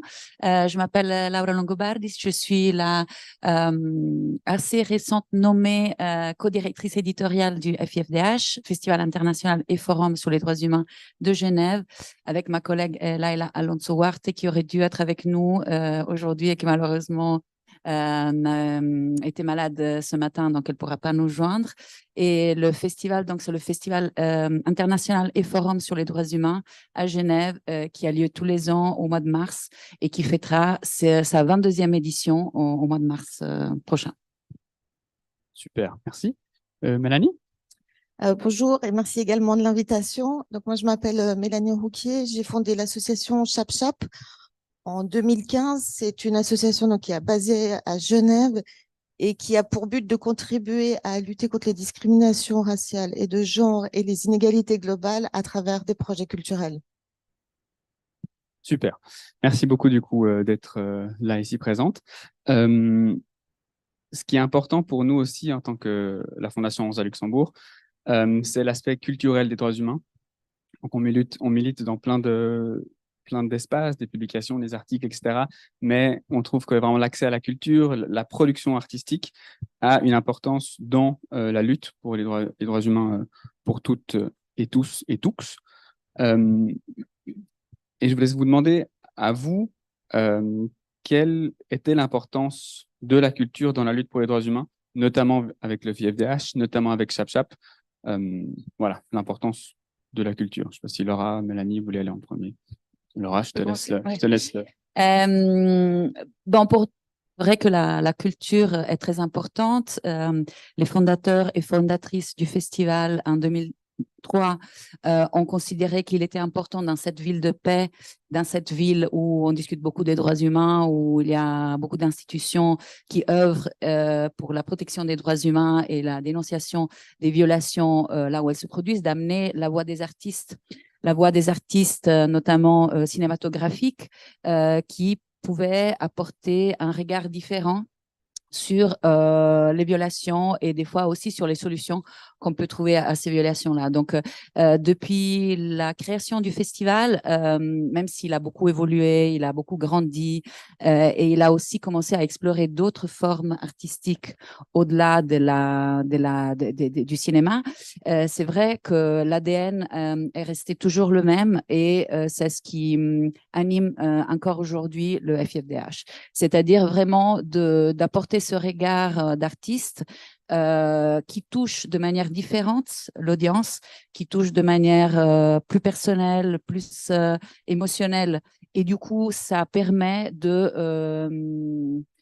d'ouvrir une conscience et un regard sur ce qui est disons, plus institutionnel, touché de manière un peu plus analytique, avec des données, avec des chiffres, ce qui sont aussi importantes, mais d'amener aussi ce côté, le regard de l'artiste. Donc, pour nous, la culture reste un élément essentiel, non seulement pour arriver différemment à différents publics, pour les sensibiliser, mais aussi les rendre conscients des droits qu'ils et elles ont, mais aussi que le reste du monde et que chaque individu, comme la déclaration le dit très bien, sans discrimination, de manière libre et égale, devrait avoir. Donc, c'est une question pour toucher différemment un public, les rendre attentifs, conscients. Et moi, j'ai envie de dire aussi, d'une certaine façon, garant de ces droits. Parce que si on n'est pas conscient, si on n'est pas au courant, si on ignore les choses, ben, on ne sait pas que finalement, on devrait pouvoir les protéger. Et donc, moi, j'aime bien penser que le FIFDH et que la culture puisse non seulement rendre conscient, mais aussi animer quelque chose qui devient aussi de l'activisme, de la prise de conscience et de la protection, parce qu'on est toutes et tous, d'une certaine façon, garants, on peut le devenir de cette déclaration qui, oui, a un peu vieilli, c'est sûr, mais ça trace très bien encore les principes fondamentaux de ce qui nous rend humains et sur lesquels on devrait tous et toutes être attentifs pour qu'on ne rétrécisse pas ce côté-là. Et voilà, aujourd'hui, et ce n'est pas seulement aujourd'hui, on se rend compte que ce n'est pas du tout le cas, que ces droits sont respectés. Donc, la culture reste centrale dans cette démarche d'élargissement de ce qui est la prise de conscience et aussi le respect des humains. Super. Mélanie, tu veux continuer sur ce que Laura a dit? Je pense que la culture, elle est essentielle. C'est la base de la création de Chap Chap, pour les droits humains, pour la société en général. C'était sa mission, en fait, à l'association, à sa création, justement, utiliser l'outil de la culture et de collaborer surtout avec des artistes pour traiter en fait de ces questions de discrimination, d'inégalité. Alors nous, on travaille beaucoup sur la production, de soutenir la production des artistes. Moi, je pense que en fait, les artistes, ils sont à l'avant-garde de tout, de l'esthétique, en fait, des enjeux politiques des sociétés, et que ils ont et elles sont en fait un peu comme des radars aussi de ce qui se passe partout dans le monde, hein, qu'on soit dans le sud, dans le nord, indépendamment des pays. Et que quand on a créé ChapChap, c'était vraiment avec cette idée de dire comment on arrive à partager ces visions, cette multiplicité de visions, et de soutenir justement les artistes à faire leur travail, parce qu'on est là aussi aujourd'hui pour ça, pour parler des artistes qui, en l'occurrence, ne peuvent pas faire leur travail, ne peuvent pas communiquer, parler, travailler et produire pour des questions de violation des droits humains dans les pays dans lesquels ils ou elles peuvent habiter. Donc voilà, moi je pense qu'elle est essentielle, la culture, que sans ça, on ne dialogue pas. Je pense que c'est aussi un outil clairement pour créer des espaces de dialogue et de comprendre aussi ce qui se passe dans les sociétés. Et je suis assez d'accord avec ce que tu disais. On parlait un peu juste avant de la déclaration. Effectivement, des fois, quand on lit des articles, on est un peu, oui, mais vraiment, est-ce que c'est d'actualité? Alors, elle est remise en question, on la remet en question, mais il y a cette besoin, en fait, de comprendre aussi ce qui se passe sur le terrain dans des pays où les contextes sont très, très difficiles, et les artistes sont là aussi. Moi, je crois beaucoup, tous les artistes avec qui on travaille, en fait, dans les pays, c'est un réseau d'artistes qu'on a créé depuis maintenant bientôt 10 ans, aussi pour partager sur ces contextes difficiles. On ne peut pas savoir quand on n'est pas, nous, dans des situations extrêmement difficiles, justement, de parler à la place des autres. Et je pense que ce qui est important, et je pense que c'est ce qu'on partage aussi avec FIFDH, alors nous, on a un autre endroit et beaucoup moins visible, mais disons que de donner la parole aux personnes que ça concerne, et de comprendre ce qui se passe. Parce que sans cette compréhension, je pense qu'on est très vite à côté de la plaque. Ouais, moi je suis tout à fait d'accord avec vous deux. Et puis aussi, bon, voilà, la déclaration, on va lire un article après qui parle de la culture, l'article 27, qui parle plus en détail de la culture, mais voilà, cette déclaration aussi qui a été signée il y a 75 ans, en 48, dans un contexte social, sociétal qui était très, très différent, au début du multilatéralisme, alors qu'aujourd'hui on a un autre niveau du multilatéralisme, c'est dur à dire comme mot. Mais voilà. Mais après, on vous a invité, vous deux, parce que vous avez des pratiques culturelles avec le FIFDH, avec ChapChap, pardon, très différentes, plutôt dans le cinéma, puis aussi les Impact Days, que je trouve très intéressant aussi. Peut-être tu peux nous en dire quelques mots. Et puis, ChapChap, c'est vraiment pluridisciplinaire. Donc, tu travailles autant avec des activistes, artistes, DJ, designers, tout ça. Donc, un peu, ça englobe un peu plein d'éléments culturels et de l'art qu'on peut représenter à travers aussi les droits humains. Oui, merci. Donc d'abord, j'ai envie d'ajouter que la culture, oui, c'est la pratique de la création artistique, pardon, mais c'est aussi un peu le système des valeurs qui nous représente en tant que société, en tant qu'individu, en tant que collectivité. Donc, je pense que le rôle de la culture, c'est aussi surtout sur le spectre des droits humains, c'est aussi de renforcer ces valeurs qui sont liées au respect des droits humains, et de les ancrer vraiment dans les pratiques des personnes par rapport au système culturel dans lequel nous vivons. Donc, la culture, c'est beaucoup plus large, c'est un peu ce qui nous représente en tant qu'êtres humains aussi. Et pour le festival, donc c'est un festival de cinéma d'abord, mais c'est aussi un forum. Donc, c'est un espace de dialogue, de discussion, et j'ai envie de dire, j'ai envie de penser aussi de recherche de solutions, parce que donc le film a cette capacité de nous amener loin, de nous faire vivre un peu à la place des autres, et d'imaginer qu'est-ce que ça veut dire d'être dans une situation différente. Donc, c'est vrai que ça nous aide à sentir non seulement à connaître des situations qu'on ne connaît pas, mais aussi de se mettre à la place de ces gens, ces personnes qui sont dans une autre situation. Donc, ça crée une empathie qui nous aide évidemment à avoir envie de protéger même quelque chose qui nous concerne pas, parce que moi, j'ai envie de penser qu'on n'est pas que concerné par les choses qui nous touchent personnellement. J'ai envie de penser qu'on devrait être concerné même par des choses qui ne nous concernent pas forcément, mais dont on est mis au courant et on sait qu'on peut faire quelque chose. Donc, cette machine d'empathie, le cinéma a cette capacité-là, surtout le bon cinéma. Donc, on part de bons films, c'est ce qu'on essaie de faire en tout cas. Il y a des documentaires et des films de fiction. On a environ 40 films par année.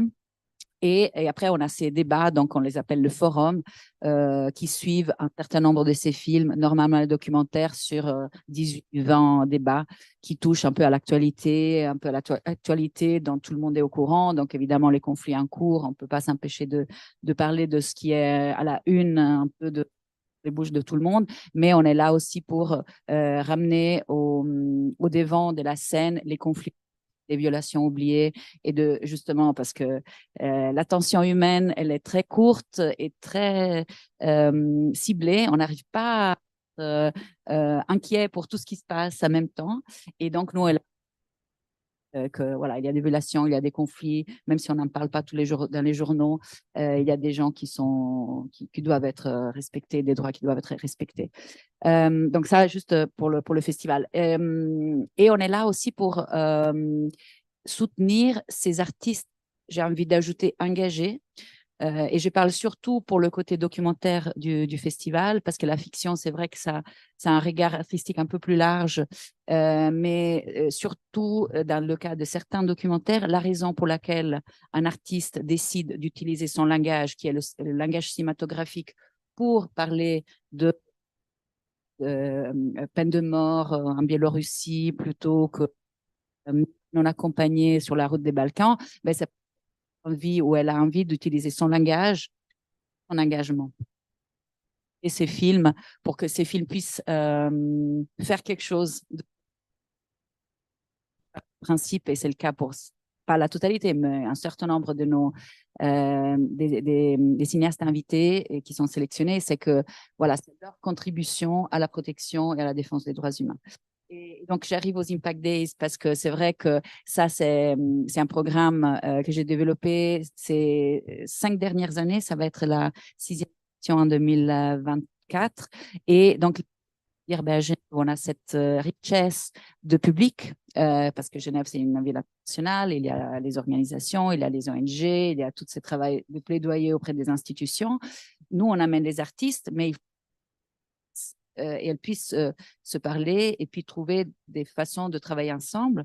Et donc, les Impact Days sont le programme professionnel du festival dans lequel vraiment on met en relation les professionnels. Ça fonctionne pas? Voilà. Et ça va bien, c'est vrai. C'est vrai. On va réaliser. Donc, l'idée, c'est de mettre en relation. Je prends l'exemple, par exemple, d'un film qu'on a eu aux Impact Days, au festival, qui a gagné plusieurs reconnaissances. C'est le Shadow Game, c'est un film de 2 cinéastes des Pays-Bas qui suivent des mineurs non accompagnés sur la route des Balkans pendant 5 ans. Et donc, leur idée, c'est évidemment non seulement de raconter leurs histoires, mais de faire en sorte que ce film puisse faire avancer la protection, en particulier des mineurs non accompagnés, en particulier en Europe, parce qu'on sait très bien que même la déclaration des droits de l'enfant, elle n'est pas respectée quand il s'agit de personnes migrantes et personnes fragilisées.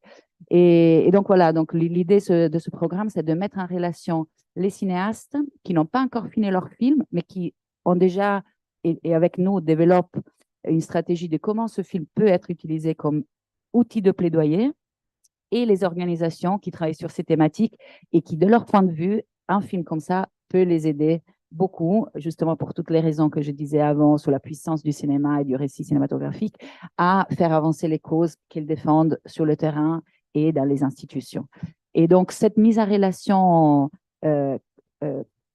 comment dire ça, curated, donc vraiment organisée par nous et faite de manière ciblée et stratégique, fait que finalement, ce film a été utilisé par Save the Children, a été utilisé par l'UNICEF, a été utilisé par plusieurs organisations, Terre des Hommes, qui avaient une campagne spécifique sur les mineurs non accompagnés et qui, à travers ces histoires, on peut la faciliter, l'accompagner Et le troisième élément, c'est aussi le financement de ces campagnes, parce que c'est un budget supplémentaire, c'est du travail supplémentaire, c'est des actions supplémentaires par rapport à la production et la distribution d'un film de manière traditionnelle. Et du coup, Genève est aussi stratégique dans ce côté-là, parce qu'avec les fondations qui sont là et qui soutiennent des thématiques en particulier, peuvent accompagner ces campagnes qui vont dans la direction qui les intéresse. Et voilà, donc ça, c'est vraiment ce qu'on essaye de faire, de cette mise en relation avec un but qui est commun. Et voilà, je pars du principe que certains cinéastes, la raison pour laquelle ils choisissent ces thématiques-là et par d'autres qui seraient plus faciles à financer, à distribuer et aussi à trouver des audiences des fois, c'est parce que vraiment c'est un engagement fort de leur part. Et nous, on est là pour les soutenir, à même titre qu'on est là pour soutenir les activistes, les défenseurs et défenseuses des droits humains. Super. Bah, merci beaucoup, Laura, pour tout ça. Ce que tu as dit, surtout, sur ce qui m'a marqué, c'est le terme machine d'empathie que tu as utilisé. Je trouve ça très fort comme pour parler de films, mais aussi d'art en général et de ce que ça peut promouvoir et ce que ça doit faire en film. Ça doit nous remplir d'empathie d'une certaine manière. Et je trouve ça très intéressant. Mélanie, est-ce que tu Je me souviens de la question, Oui. plus ou moins, mais quand on avait discuté au départ à la création de ChapChap, il y avait vraiment un enjeu de mobilité. Je pense qu'il y avait toutes ces questions de lutte contre les inégalités, contre les discriminations, elle vient aussi d'expériences de tourner avec des artistes et de qui a accès à quoi. Et dans le monde interconnecté dans lequel on vit, on parle beaucoup d'enjeux globaux, de l'agenda 2030, etc. Et en fait, la culture, elle n'est jamais représentée. Elle est dans ces enjeux-là. Il n'y a pas le mot culture, par exemple, dans les objectifs de développement durable. Et la question de l'interconnexion des pays, elle est traitée à peu près par tous les domaines sauf la culture. Et derrière, il y a un enjeu, je trouve, qu'est-ce qu'on voit? J'ai beaucoup parlé dans les projets qu'on mène de multiplicité des visions du monde. Et pour moi, il y a vraiment un enjeu à cet endroit-là en fait, à qui on donne la parole, quelle représentation culturelle du monde, en fait, on voit et comment on fait pour, ça revient à ce que je disais un peu avant, de comprendre qui sont les personnes, les populations, les enjeux qu'elles ont sur leur propre terrain. Mais il y a vraiment à l'endroit, je trouve, des droits humains et qui nous ramène à cette déclaration de qui peut faire quoi. Et pour nous, ChapChap, en fait, l'enjeu, il a vraiment toujours été là. Il est toujours là. On travaille avec des artistes, en fait, dans différents pays, en Afrique, en Amérique latine et à Genève. Des artistes qui sont à Genève, issus de la diaspora afro et latino-descendante. Et donc, on a créé tout un réseau d'artistes dans différentes régions du monde qui communiquent. Et je pense que l'enjeu, c'est vraiment de dire, on a toujours des problématiques, par exemple, de visa pour des artistes, en l'occurrence du continent africain, dépendamment des pays. Il y a des pays pour qui c'est encore plus dur. Et pour moi, ça pose vraiment des questions sur l'égalité, l'égalité en termes de, on est pourtant tous des habitants, des habitantes de la même planète. On devrait pouvoir accéder aux mêmes choses. C'est l'essence de cette déclaration, justement. Et en vrai, ça se passe pas du tout comme ça. En vrai, il y a une domination clairement culturelle de nos régions du Nord, comme on dit, occidentales, sur, en l'occurrence, les régions du Sud, de l'Amérique latine, des Caraïbes, de l'Afrique, et que notre rôle, je pense, c'est de lutter contre ça. Alors, aux échelles où on peut, petites, moyennes et grandes, moi, je crois beaucoup à une action, elle a toujours un sens, elle a toujours un impact sur la société, sur la vie des gens, sur la vie des artistes, et que on doit le faire. Et je pense que le fait, comme tu disais aussi, d'être à Genève, ça nous interroge aussi, évidemment. On est dans la ville des Nations Unies. Il y a des centaines d'organisations de la société civile qui font un travail dans plein de domaines différents pour la lutte contre le changement climatique, pour les droits humains, enfin pour plein en fait, d'enjeux que on doit challenger et surtout travailler pour que ça change. Et du coup, je pense que ça nous met aussi dans state of mind d'action et que on se sent un peu moins seul. Et pour revenir juste à ta question, c'est nous, on travaille avec des artistes, effectivement, il n'y a pas de limite dans les domaines artistiques.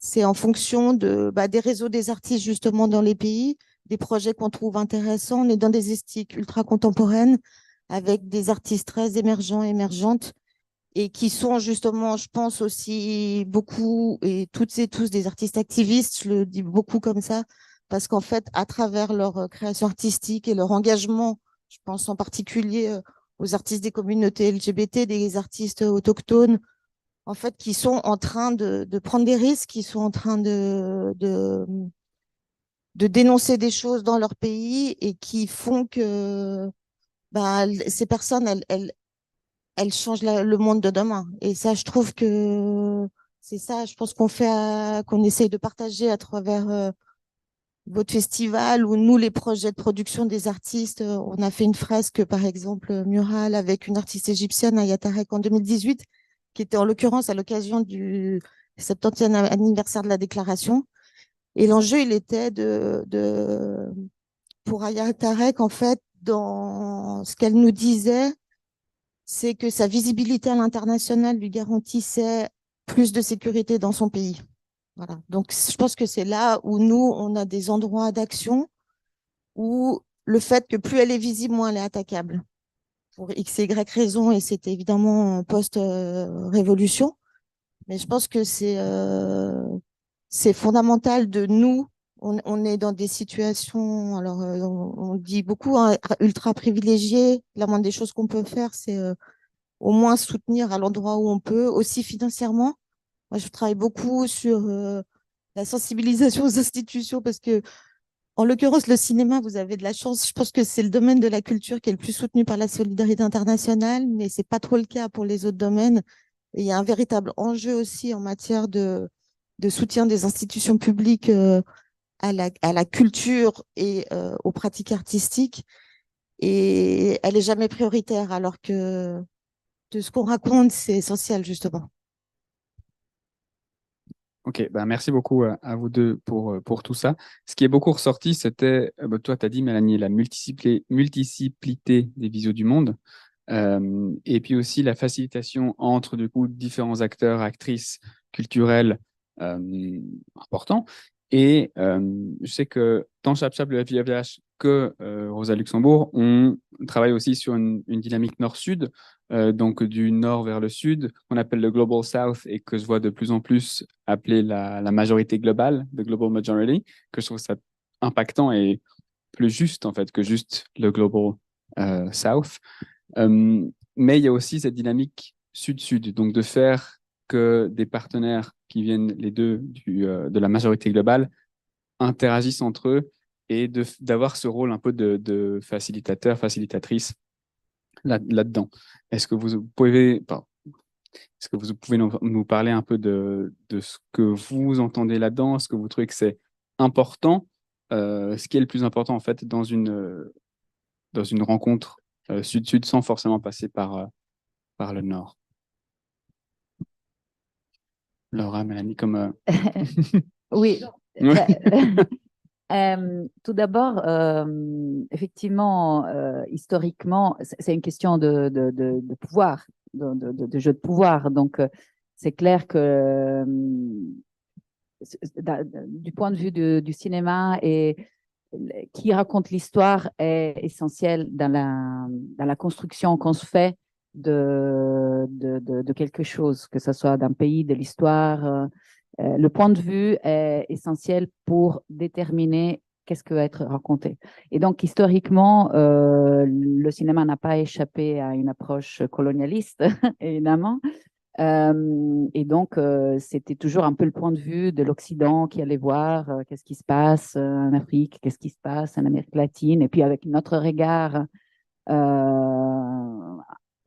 dans le meilleur des cas, émerveillé, et dans le pire, voilà. On racontait ce qu'on trouvait. C'était une expédition, ce qu'on appelle en anglais du extractive storytelling. Donc, tout ce qui se passe aussi dans le extractive, on peut le décliner sur plein d'autres choses, mais c'est toujours cette approche de dire je viens, je prends, et puis peut-être je fais les festivals, mais en tout cas, c'est mon film, c'est mon point de vue. Il y avait aucune, alors là, je généralise évidemment, mais disons culturellement, l'histoire un peu du cinéma et surtout du cinéma documentaire vient un peu de là. Je viens, je prends ce que je trouve, mon point de vue, mon regard sur ce que je vois, et je rentre, je fais des festivals, je parle de mon expérience dans ce pays exotique, etc. Je caricaturise, mais pas trop. Mais c'est vrai que se poser la question du point de vue est essentiel.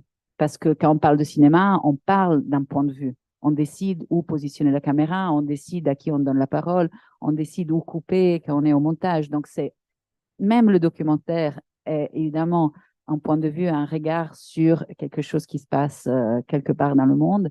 Et donc, ce point de vue, c'est un jeu de pouvoir. Et dernièrement, alors les dernières décennies, et moi je dirais les dernières années, c'est devenu vraiment quelque chose de clé et d'essentiel de se poser la question de ces relations de force entre qui a la caméra et qui est derrière la caméra, entre la responsabilité de ce geste, de la prise de vue, et la responsabilité envers les personnes, les communautés qui sont de l'autre côté. Et de plus en plus, le festival l'a toujours fait, mais c'est vrai que maintenant, c'est un débat sur lequel on ne peut plus s'échapper, c'est la représentation, la responsabilité et qui raconte quelle histoire. Donc, du point de vue du FIFDH, nous avons non seulement un engagement d'avoir au moins 50% de films qui viennent du sud du monde, on l'appelle encore Global South d'une certaine façon. En tout cas, les réalisateurs et réalisatrices. Après, la question de production, c'est encore une autre question parce que où est l'argent pour financer ces films? Ça, c'est un autre débat. Mais en tout cas, le regard du cinéaste. Et aussi, ça ne veut pas dire que les autres histoires sont des histoires du Sud regardées par le Nord, mais on a toujours le privilège, on privilégie toujours les regards et les points de vue qui sont proches de l'histoire racontée. Donc ça, je pense que c'est vraiment une question de principe, je dirais, éthique et surtout parce que là, on donne une diversité de regards. On donne une diversité de points de vue et un même film, une même histoire peut être vue de façon complètement différente entre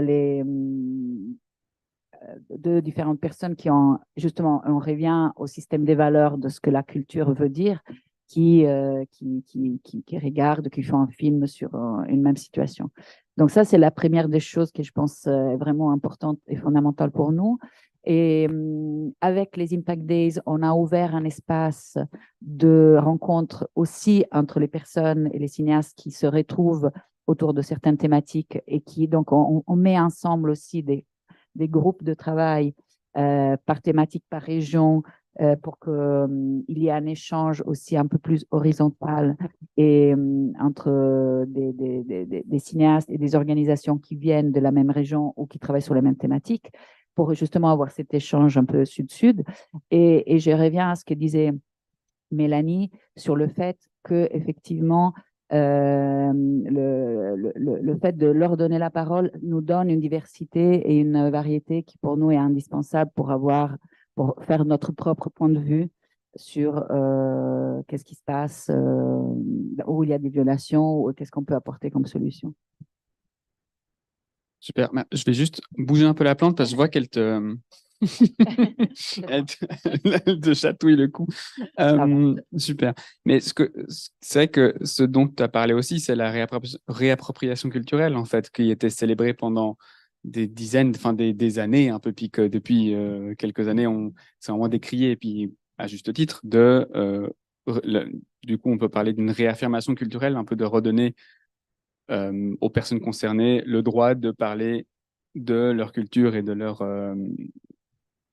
art, quoi. Donc, je trouve que c'est hyper important et hyper bien. Je pense que tu veux rebondir là-dessus. Je te vois prendre le micro. Ouais, parce que je trouve que je suis d'accord avec toi, mais en même temps, c'est un peu touchy. Je trouve très sensible dans le sens il faut pas oublier d'où on parle en fait nous-mêmes et que on peut très vite se retrouver dans des situations si on l'est pas. Hein, pour moi c'est vraiment vraiment un gros défi de pas être dans une position de domination culturelle parce que quand tu parles de sud-sud, moi je considère pas que je suis à l'échelle de sud-sud du tout. C'est nous, on est Chap, on est à Genève, on travaille depuis ici avec les moyens qu'on a financiers en termes bien sûr d'argent, mais pas que d'argent, c'est-à-dire aussi de ressources de lieux, d'avoir des outils de production, de diffusion, de pouvoir tourner, d'accompagner les artistes quand on est dans notre domaine.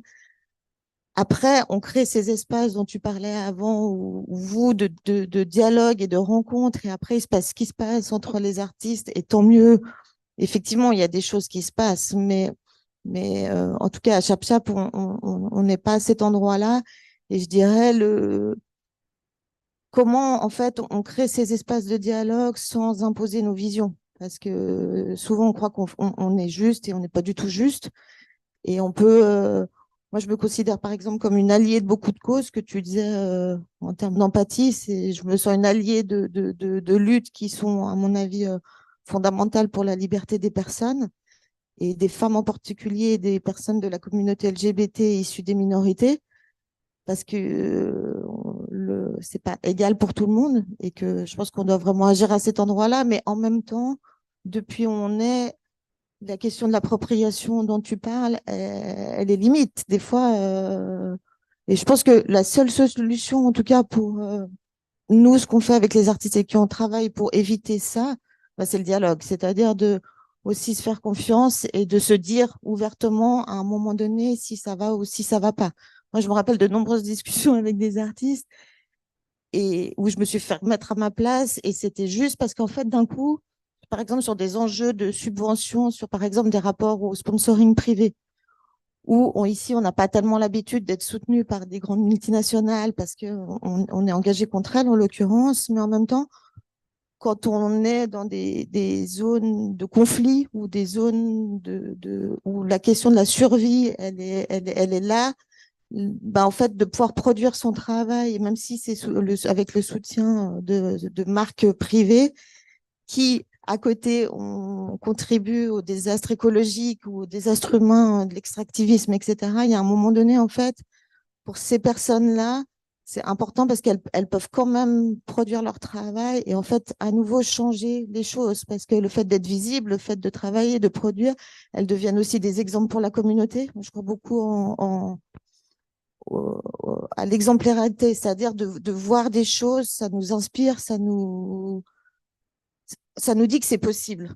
Et je me rappelle d'une discussion avec une artiste sud-africaine, Monteriban, qui me disait, mais en fait, justement, le fait de voir des personnes dans des campagnes publicitaires ou de faire des projets, en fait, pour les jeunes, c'est aussi un moyen de se dire, bah, par exemple, d'être une personne noire, on peut quand même faire des choses dans le domaine artistique. Et Karabo, je pense à Karabo Poppy aussi, qui est aussi une artiste sud-africaine qui a fait une fresque à Genève et qui porte ce discours parce elle vient d'un petit village dans la campagne sud-africaine où la question de devenir une artiste n'est même pas possible. Et en fait, elle a forcé son destin. Et aujourd'hui, en fait, c'est une femme, elle est noire, elle est lesbienne et elle défend ouvertement, en fait, son travail, qui elle est. Et je trouve que c'est une source d'inspiration incroyable. Et ça, le rôle de la culture, ça, c'est le rôle de la culture, typiquement, à travers la création artistique pour défendre les droits humains. Moi, j'avais envie de rebondir sur ce que tu disais, Mélanie, parce que finalement, si on arrive à décoloniser notre regard, ça vaut aussi pour, j'ai envie de dire de manière large, le travail humanitaire. C'est-à-dire que des fois, nous, on sait ce dont les gens, entre guillemets, ont besoin pour régler un problème qui est très loin de nous. Et alors que c'est peut-être pas du tout ce dont ils ou elles ont besoin. Et donc, le besoin d'impliquer, au contraire, comme nous on le fait dans la culture, mais en même temps pour la recherche des solutions, qui n'est pas forcément quelque chose que nous on imagine depuis notre positionnement privilégié et puis confortable, où nous, on a le droit de dénoncer les violations, nous, on a le droit de faire un festival sur les droits humains, nous avons le droit de faire tout ça sans risquer ni d'aller dans la prison, ni d'être persécuté ou menacé. Et donc, le fait de décoloniser le regard aussi dans la recherche des solutions et d'impliquer, mais même impliquer, ça a un peu une approche colonialiste de dire moi je t'implique. Non, en fait, c'est pas moi qui t'implique, mais de dire voilà, c'est créer un espace dans lequel ce sud-sud dont tu parlais peut vraiment se passer. Et nous, qu'est-ce qu'on a à apporter? Peut-être des moyens, peut-être voilà, ce qui est compliqué de la protection, parce que j'ai rebondi sur ce que tu disais, la protection internationale, la visibilité internationale peut devenir de la protection. Parce que voilà, le fait, nous, on fait beaucoup ça quand on a des artistes, mais aussi des activistes qui viennent au festival, de les faire rencontrer, les médias, les institutions, pour que ça soit plus compliqué. Parce qu'après, eux et elles rentrent chez eux et chez elles. Et ça, c'est compliqué, alors que nous, on peut garantir la protection à Genève, mais c'est clair qu'après, eux, leurs familles, etc., sont à risque. Donc, cette visibilité internationale peut, en tout cas, essayer de les protéger là-dessus. Et donc, vraiment changer, enlever cette casquette de dire on sait tout et puis mais donner ce qu'on nous on peut faire, c'est-à-dire les moyens et un espace dans lequel ces échanges peuvent se passer pour qu'après, effectivement, c'est les gens concernés qui doivent trouver des solutions.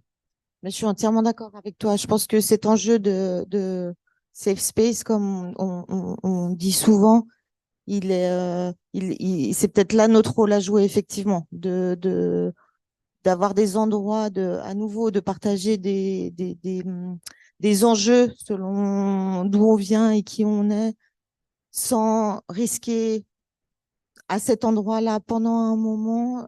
C'est déjà quelque chose, et ça me rappelle aussi des discussions avec des artistes aussi, simplement de produire, en fait. Des fois, nous, on fait beaucoup de résidences, en fait, de recherche ou de création. Et alors, c'est pas visible du tout par le public ou par les institutions qui nous financent, mais je pense que c'est essentiel en vrai, parce que il y a cet enjeu par rapport à ce que tu dis, ça m'y fait penser, de produire aussi pendant une semaine, par exemple, sans penser à 1000 trucs, de déjà avoir accès à un studio ou d'avoir accès à un espace, de pas rentrer en se disant qu'on ne sait pas ce qui va nous arriver sur le chemin, ou simplement de pas pouvoir le faire, en fait. Et d'avoir ces espaces de liberté créatrice et créative, en fait, des fois, c'est un espace de paix, en fait, je pense, dans la tête, et certainement aussi enfin, de santé mentale et de créativité. Et ça, je trouve que c'est fort, en fait. Ouais, très bien. Bah, ouais, c'est un peu comment faciliter sans s'impliquer. C'est assez intéressant, un peu comme. Et puis, c'est ce qui devrait être fait, effectivement. Et ça me rappelle, j'oublie son nom, mais c'est un auteur haïtien qui parle du colonialisme humanitaire à Haïti, en fait, qui parle un peu que le colonialisme, c'est parti, mais en fait, il y a toutes les organisations qui sont venues sauver Haïti. Et je trouverai le nom de cet auteur plus tard, mais c'est hyper intéressant de voir comment, d'un point de vue d'une personne locale, l'ONU, toutes les grandes organisations peuvent aussi avoir un côté un peu, bon, bah voilà, on va sauver cette partie-là, tant humanitairement que finalement culturellement, etc. Donc, ouais. Bah, je pense qu'il y a quand même une réalité de situation où ça va pas. C'est-à-dire que, je sais pas, je pense par exemple au Pérou, toute la question des mines et de l'extraction, enfin, ce qui se passe est là. C'est-à-dire que on crée des zones où on exploite les personnes, on exploite aussi des jeunes filles qui sont envoyées, il y a de la prostitution, il y a de la drogue, et ça, c'est une réalité. Et tout ça, nous, on est quand même un petit peu aussi responsable comment dire, notre manière de vie, notre mode de vie, il a des conséquences, en fait. Et ces conséquences, elles sont celles-là. Et à un moment donné, en fait, il faut quand même, il faut y aller. Enfin, il faut se dire que ça va pas, et d'agir. Et l'humanitaire, évidemment, on sait que il y a des abus. Je pense que enfin, ça va pas du tout. et qu'on doit le dénoncer. N'empêche qu'il y a des situations où heureusement qu'il y a des personnes qui s'engagent et heureusement qu'il y a des personnes qui prennent aussi des risques locaux et internationaux pour dénoncer des choses qui ne sont pas acceptables en fait. Oui, oui, tout à fait d'accord. Oui, c'est un peu cette polarité de comment, bon, aussi la même chose, hein, comment faciliter sans trop s'impliquer ou s'impliquer de manière, je sais pas comment dire, mais de manière soft, voilà, douce, un peu sans imposer. C'est un peu. Il nous reste une quinzaine de minutes pour cette discussion. Du coup, je vous propose de revenir de venir à la Déclaration universelle des droits de l'homme. Effectivement, il y a assez peu de mentions de la culture dedans, seulement dans deux articles, dont l'article 27 qui parle de la liberté de vie culturelle. Alors, elle est en deux parties. Première partie, toute personne a le droit de prendre part librement à la vie culturelle de la communauté, de jouir des arts et de participer au progrès scientifique et aux bienfaits qui en résultent.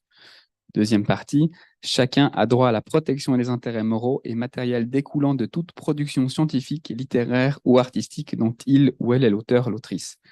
Ce qui est hyper intéressant, c'est que toi, tu as parlé avant des visas, un peu de l'accès à la culture, en fait, c'est pas accessible à tout le monde.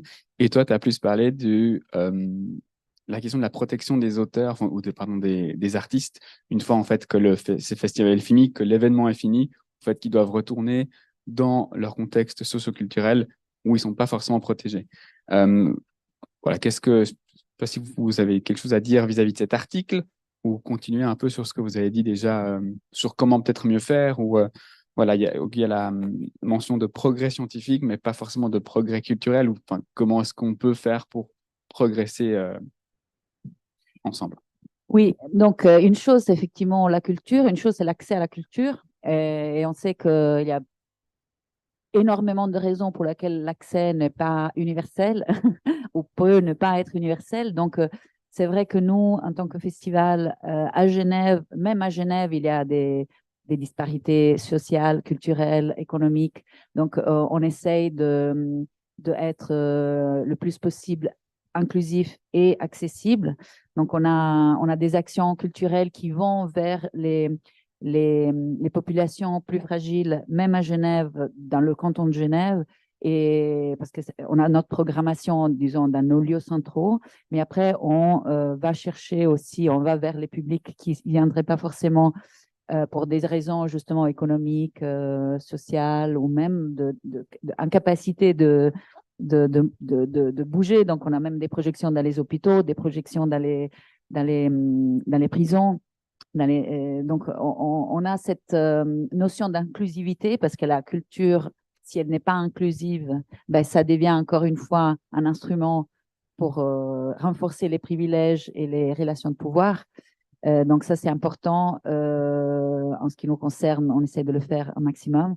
Et la question de la protection des droits, ben c'est la juste rémunération aussi des artistes, parce que c'est vrai que dans le monde de la culture, il y a beaucoup, et aussi par cet engagement, il y a beaucoup cette notion de dire, voilà, on le fait parce qu'on y croit, et puis parce que c'est quelque chose que j'ai envie de faire, mais c'est pas forcément considéré comme un travail, je parle même en Europe, hein, on ne parle même pas de ce qui se passe ailleurs, mais même en Europe, c'est considéré une espèce de privilège de faire de la culture. Donc, il n'y a pas forcément des salaires ou des rémunérations conséquentes, ce qui est problématique, évidemment, parce que ça ne peut pas devenir un métier de privilégié, parce que ça aussi, ça ne serait pas inclusif. Donc, on essaye aussi de faire en sorte que dans nos discussions professionnelles, on soutienne le droit à une juste rémunération. Et puis, évidemment, ce que tu disais, la protection au niveau plus vraiment par leur travail. Il y a beaucoup de réseaux internationaux auxquels nous on participe de protection des artistes à risque par leur travail, comme pour les journalistes, les artistes, les cinéastes.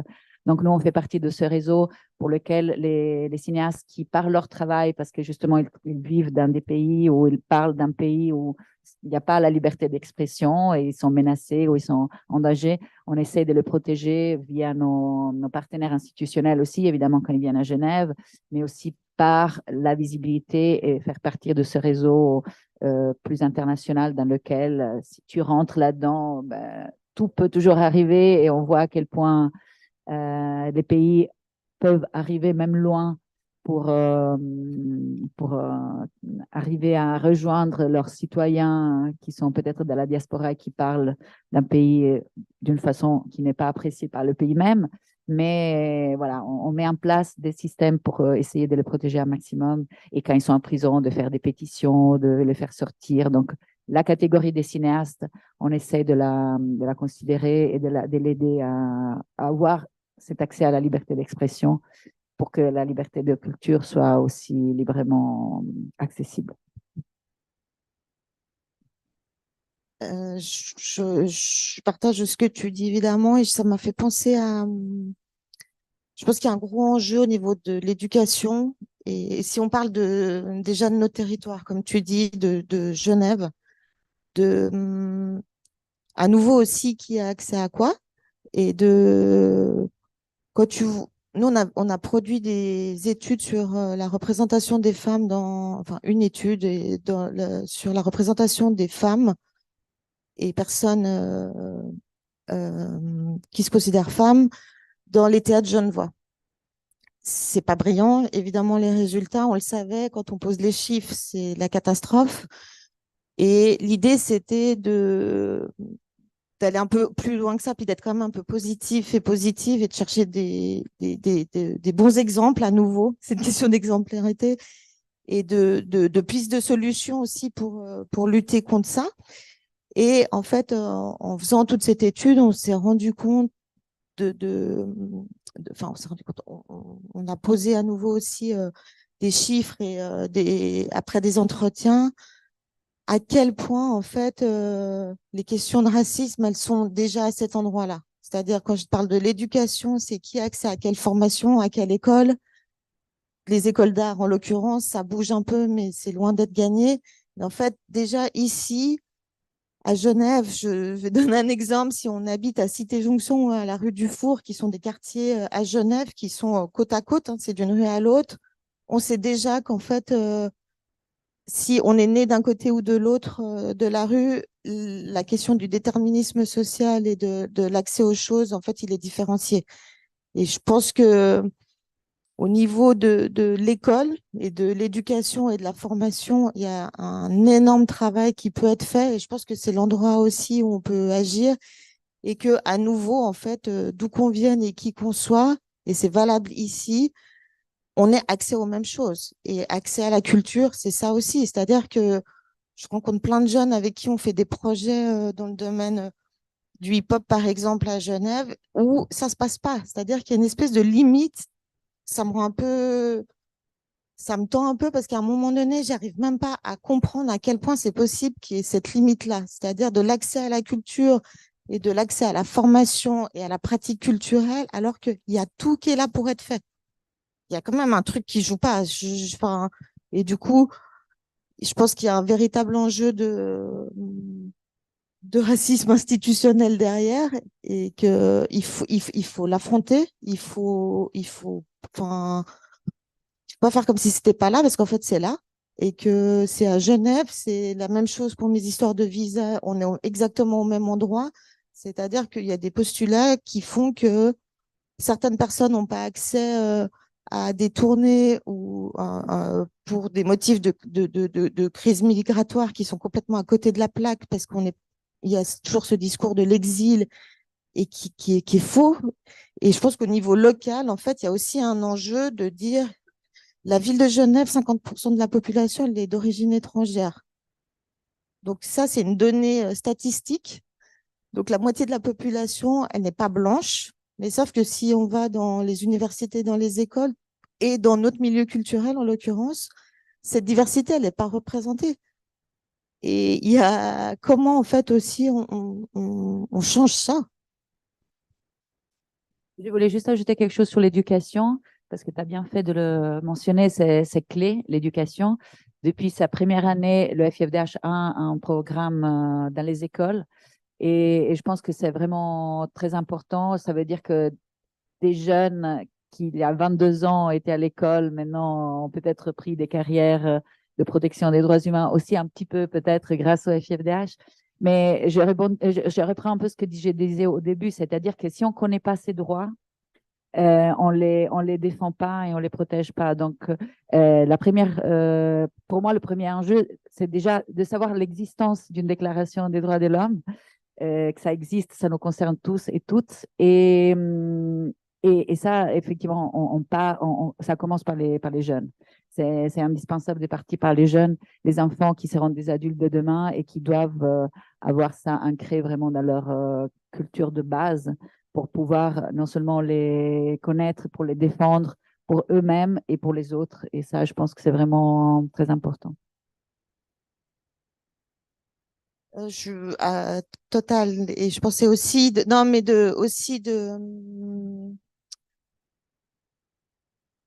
la question de les connaître, ces droits, bien sûr, et il y a la question aussi de quel risque on prend pour défendre ces droits. Et comment nous, à nouveau, c'est les alliés qu'on peut être aussi, parce que défendre ses droits, si on fait face à des violences ou juste, en fait, par rapport à qui on est, on subit des violences quotidiennes ici et ailleurs. Comment aussi, à nouveau, comment nous, à travers des projets culturels et la culture et la création artistique, en fait, on contribue à transformer ces situations, en fait. Non, mais oui, c'est assez. Il y a vraiment cette espèce de comment rendre visible la culture. Et du coup, rendre visible la culture, ça facilite, une partie, l'accès. Mais si on prend le cas de Genève, par exemple, je trouve que c'est aussi assez impressionnant de se dire qu'il n'y a pas de représentation étatique de ce qu'est être un artiste. Enfin, si on est un artiste et qu'on ne peut pas gagner sa vie que de ça, on n'a pas d'intermittence, c'est qu'on est au chômage. Donc, on a une partie où symboliquement, c'est quand même assez important de se dire, en fait, on n'a pas de statut légal d'intermittent, mais on a un statut au chômage, de chômeur, de chômeuse, qui est non plus pas, qui n'est pas non plus représentatif de ce que c'est que d'être un artiste ou une artiste. Et donc finalement, en fait, l'accès, c'est ce que tu disais avec Carabo en Afrique du Sud, c'est que de s'associer à des grandes marques un peu pour donner de la visibilité, ça permet de réaliser des rêves et de se rendre compte qu'en fait, c'est possible on ne peut pas dire dans n'importe quel cas, mais qu'il y a une possibilité de devenir artiste plus que peut-être ce qu'on penserait, quoi. Tu veux, Non, je pensais aussi à ce qu'elle disait, c'est aussi de changer les choses de l'intérieur, c'est-à-dire aussi de mettre la pression sur des entreprises ou des marques ou des institutions culturelles ou de l'éducation pour que ça change. Et quand tu parles des salaires, ça me fait penser, par exemple, au regroupement des artistes visuels à Genève qui sont mobilisés et qui, à nouveau, c'est eux qui font et elles qui font le job et qui luttent pour que leur statut soit reconnu parce qu'effectivement, il n'existe pas et que si dans des villes ou des pays comme la Suisse, on ne reconnaît pas ce statut et on ne donne pas les moyens aux artistes, enfin, à nouveau, hein, c'est pas qu'on manque d'argent, donc c'est aussi des choix politiques en l'occurrence. Oui, ça devient finalement une invisibilisation étatique de ce métier-là ou de pouvoir faire carrière sans avoir un travail à côté, un travail alimentaire qui soutient un peu cette pratique et que ça montre aussi que étatiquement, ça peut ne pas être un vrai travail. Donc, ça le relègue au niveau de hobby, de passion, mais pas forcément de travail. Je trouve ça assez impressionnant. Il nous reste 5 minutes. Déjà, je ne sais pas si vous avez envie de finir par quelque chose, une note, quelque chose à dire encore. Laura, Mélanie, si voilà, quelque chose d'autre sur ce dont on a parlé, quelque chose de nouveau, une nouvelle ouverture sur la culture genevoise, internationale, ou ChapChap, FIFDH, quoi que ce soit. Non, je pense que malheureusement, nous sommes toujours aussi essentiels dans le sens où on a toujours et encore besoin de rappeler que les droits humains ne sont pas respectés, qu'il faut les protéger et, et que voilà, le monde ne va pas bien, malheureusement. Et donc, c'est important d'utiliser chaque canal possible pour que faire la pression, parce qu'effectivement, il y a la responsabilité de la société civile, mais il y a surtout la responsabilité des institutions et des personnes qui sont dans les situations de pouvoir.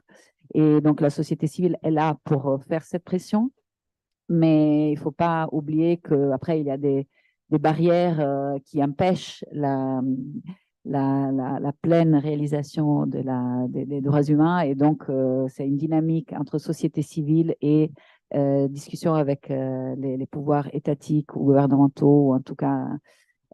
Donc, oui, malheureusement, il y a encore besoin du FIFDH. Donc, on est là pour continuer et j'espère toujours mieux porter la voix, la diversité des voix des artistes, notamment cinéastes, mais pas que, qui sont là pour s'engager sur cette protection et évidemment pour dialoguer avec les institutions, pour dialoguer avec la société civile et pour faire en sorte de créer cet espace, ce safe space dans lequel peut-être aussi des solutions peuvent être trouvées parce que chacun et chacune de nous peut faire partie du changement. Donc, il ne faut pas se dire, voilà, c'est des choses loin, c'est des problématiques qui ne nous concernent pas. Je pense qu'il faut vraiment sentir cette responsabilité individuelle parce qu'ensemble, on est quand même collectivité et déjà, quand on sort de l'individu, on rentre dans la collectivité, le pouvoir devient déjà plus tangible. Et donc, voilà, j'espère que ça sera une édition la prochaine où les gens vont se mobiliser pour que les choses puissent aller mieux. Ouais, super. Du coup, la collectivité et la création de safe space un peu dans l'espèce de collectivité un peu plus globale. Mélanie, tu as 2 minutes. 2 minutes. Je trouve qu'on n'est pas dans une période très réjouissante. En Europe, il y a quand même des gouvernements d'extrême droite qui montent de plus en plus. On est en train de limiter nos droits avec force. Il y a des millions de personnes qui sont en train d'être assassinées en ce moment même à Gaza. Il y a des élections en Amérique latine qui ne sont pas non plus très réjouissantes. En fait, il y a le réchauffement climatique. En fait, le monde, je trouve qu'il ne va pas très bien. C'est assez dur d'être très positif, je trouve, et positif en ce moment. Il y a toujours la guerre en Ukraine. Et voilà, il faut juste continuer à se mobiliser, il faut être des soutiens, il faut continuer à accompagner les artistes, à faire ce qu'on peut d'où on peut. Et je pense que nous, on doit aussi prendre des risques parce que c'est facile de parler autour de cette table aujourd'hui et de dire les droits humains, mais en fait, avec tout ce que je viens de décrire, ça va pas du tout et que des fois, je suis un peu démobilisée. Il y a des jours où j'ai l'énergie, il y a des jours où on l'a un peu moins. Je pense que c'est tout le monde, mais que voilà, il faut être positif. Là, on a un événement qui arrive dans le cadre du festival Antigel en février. Ça nous remobilise. C'est aussi d'un coup de revoir des artistes, de rencontrer des gens et de se dire qu'à nouveau, il y a quand même des personnes qui font des choses, qui sont actives, qui sont inspirantes. Et à travers le FIFDH, moi, j'ai vu plein de films où d'un coup, ça m'a remobilisé aussi de dire, mais en fait, il ne faut pas lâcher parce que c'est important. Et voilà. Donc, Du coup, force à tout le monde, j'ai envie de dire. c'est ça. Et puis la culture, c'est quand même un canalisateur d'inspiration, une machine d'empathie et aussi de motivation un peu à donner l'accès ou à donner plus de visibilité en fait à ces droits humains pour qu'ils soient enfin respectés. Voilà. Donc, merci beaucoup, Laura, d'être venue aujourd'hui. Merci à Mélanie, à toi aussi. Et puis, du coup, je passe la parole à notre prochain panel, à ma collègue Véronica. Voilà. Merci beaucoup. Ah ben, merci à vous. Ouais, Et merci puis, à vous. merci.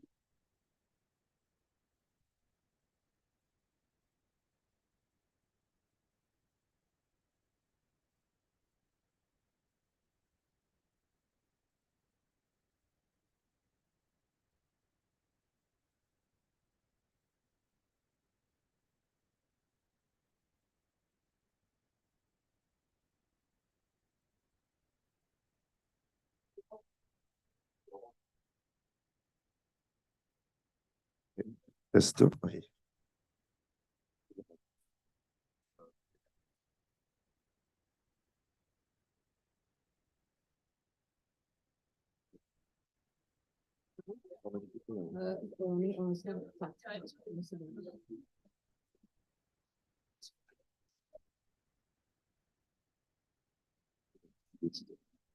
C'est pas français. Hein? Ah, ouais, Ok.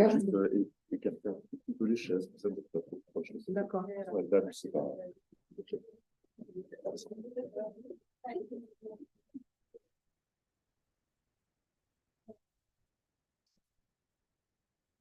Where do you want us to say, I love your handwriting?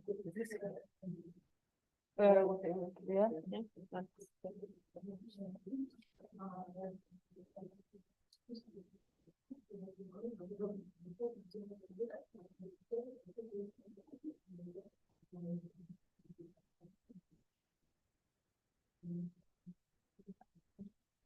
C'est ça aussi.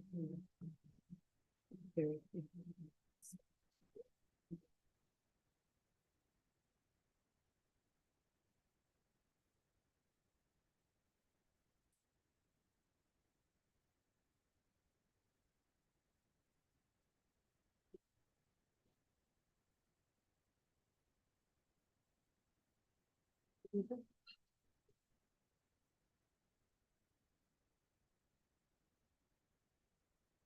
Well, good morning, and we are now starting a new panel. We will have a discussion, debate, and exchanges around participation of civil society in the UN processes. And today with me, there's Leah Kimber. She's a sociologist and researcher at the University of Geneva. We have Nicoletta Zappile. She's a deputy director of program at UPR Info. And then Nicoletta Dentico, she is head of Global Health Justice Program at SID, Society for International Development, and then also this chair of the G2H2 platform here in Geneva. First of all, I would like you to present a little bit more who you are, more in depth, and also the work that you are doing on human rights as part of your assignment in the University of Geneva, and then also for all the other panelists. Hello. Thank you very much for inviting me and giving me the opportunity to speak here on this extraordinary day. So my name is Leah Kimber, and I'm a sociologist at the University of Geneva. And my research basically addresses the inclusion of civil society in UN intergovernmental negotiation processes. And I did one of the researches by integrating civil society as civil society part of academia, and trying to understand the mechanisms that do include civil society and the mechanisms that exclude civil society. And I think if we want to have the idea was if we want to have a greater impact as civil society at the UN, we need to understand what the mechanisms are. And so unpacking the different processes and the different ways of finally getting agenda items on a document basically speaks to a whole process. And so that was the basic research. So obviously the research tackles concepts of inclusion, but also diversity. And so it sometimes directly and sometimes indirectly speaks to the Universal Declaration, but yet, I mean, we can still start finding links here, which I think we'll take the time to explore later. Thank you. And Nicoletta, can you explain more about the work that your organization is doing in relation to the human rights and then the Human Rights Declaration? Yes. First of all, I would like to thank you for inviting us during this day to celebrate the 75th anniversary. of the Universal Declaration of Human Rights. As UPR Info, we are an NGO based in Geneva that was created in 2008 to raise awareness on the potential of the Universal Periodic Review. This is a human rights mechanism that was created to assess the human rights situation in each and every country of the 193 UN member states. Which has different entry points also for civil society organizations to participate in this process. As organization, as an NGO, we try to provide capacity building activities or technical support to the different actors that can participate in this process. And I like to highlight that we call it a process rather than a mechanism, because as I hope we will have the opportunity to see later on, the Universal Periodic Review really can trigger processes at the national level, not only at the international level, on human rights and how to protect and promote human rights. So we support civil society organizations, other civil society actors as national human rights institutions, but we also work with students, members of the academia or journalists, because every actor can actually play an important role in the UPR. And of course, we also provide technical advice to how states that are, let's say, one of the major actors of the UPR, how they can use it at best to protect, promote, and fulfill human rights. Nicoletta?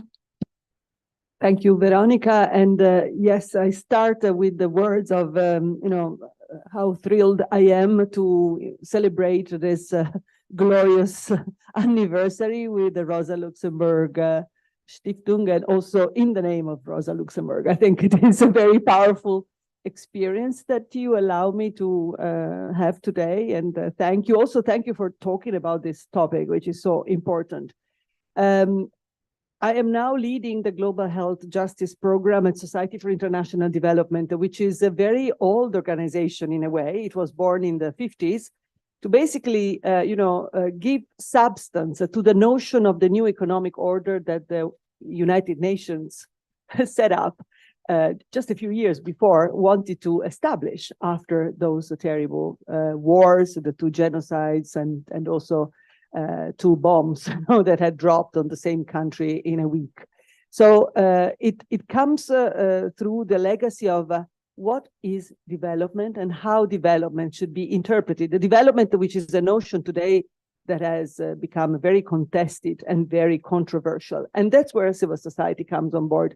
My role, of course, is I started with disarmament issues, and I was very involved in the landmine campaign. And that's how then I shifted to the right to health, and realized that actually right to health, because it encompasses all the other rights, it's the terrain of a war against people that does happen in so many ways, and recent years also including trade rules, financial rules and speculations, simply by the fact that we live in a totally unregulated economy. So this impacts on fundamental rights, the right to health being the first. By the way, I really need to say that the right to health is the first institutionalized and constitutionalized right. It was constitutionalized in entry into force on the 7th of April of 1948, which means, and it became binding, the first binding right before the Declaration of Human Rights. So working in this arena entails a lot of activities, as well as also looking at what is the role of civil society in this field and how civil society has changed. So to represent a little bit what I've been doing in a rather long experience, I've been involved in the Landmines Treaty. Of course, I've been involved in the treaty for the Tobacco Convention, and have seen how, as Liha was saying, civil society's role and positioning has changed across the decades. I hope we can go a little deeper into this. And my work today is, I mean, to put it in a bit of a slogan, is also to decolonize civil society. I think we really need to decolonize civil society, just as we need to decolonize multilateralism.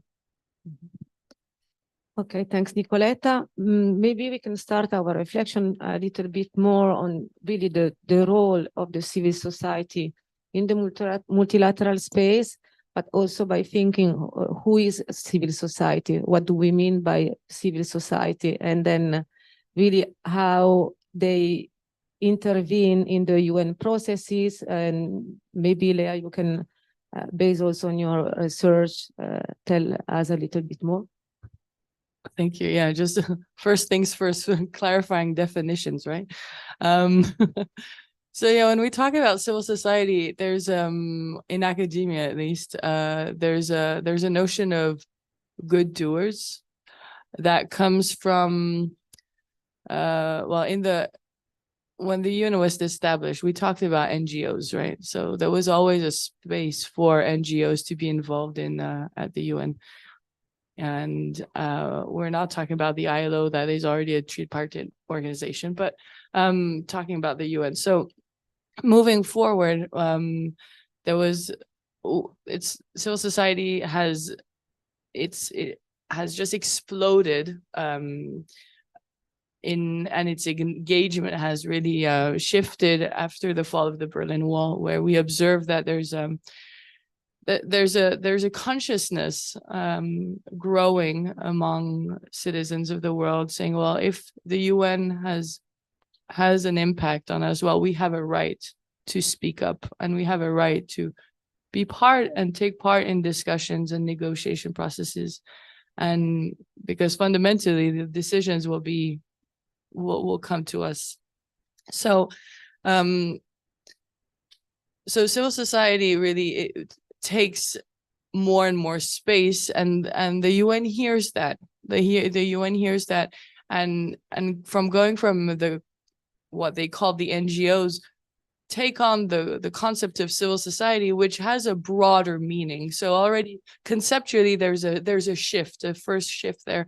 And at the Earth Summit in Rio, we have a new document that stipulates that civil society can now be engaged beyond just ECOSOC accreditation and be engaged by the major groups. So we have 9 major groups. So if I enumerate them, we already see who has like a channel for expressing themselves. So we have women, we have youth and children, we have farmers, we have indigenous, we have local authorities, we have farmers, and then we have business and industry, which is an interesting one because obviously it speaks to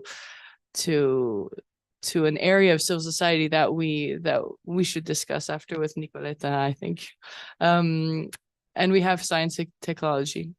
Anyway, so the role of civil society from an academic perspective throughout the years has been to sort of be the voice that is not heard from the governments. And again, the idea was the good doers. So it's for the benefit of the good. And so I think most people are still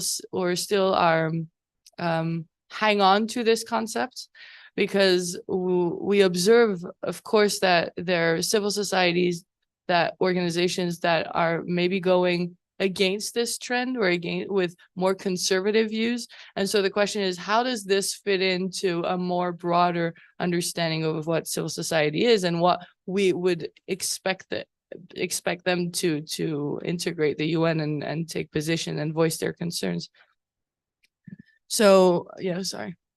No, but maybe because Nicoletta was mentioning that, maybe you can also say a little bit more, how do you think that the role of civil society has changed since the 48, when the Human Rights Declaration, in your experience, and what have you seen as a change in the role, in the position, and also how they were able to advance human rights with the presence of other entity that are also like corporate that are also trying to influence and enter in the UN processes. Thank you, Veronica. Well, of course, 75 years ago, when in a way the UN started moving its first steps, we have to be mindful that the world was much smaller in a way. You know, it was the UN started with a bare handful of countries. It was about 40 countries that actually initiated the whole thing. And we were in a perfect time of colonization. So half or even more than half of the population was indeed not represented, if not through the colonizers. So this creates a completely different scenario. Then at that time, of course, there was the kind of post-war civil society, entities that were looking at the recovery, the reconstructions, you know. And the situation in a way was much simpler in its gravity and in its brutality, but it was so much simpler. Then, of course, the civil society also developed pretty much along the Cold War lines, you know, and then you had the civil societies of the West protecting and defending more the civil and political rights versus those that were actually aligned with an agenda looking at economic, social, and cultural rights. Now, some people are still insisting on this division, which in my view is completely, you know, obsolete, and it doesn't represent the complexity of today's world. But with the fall of the Berlin Wall, as Liha was saying, there has been a mushrooming, an explosion of civil society entities.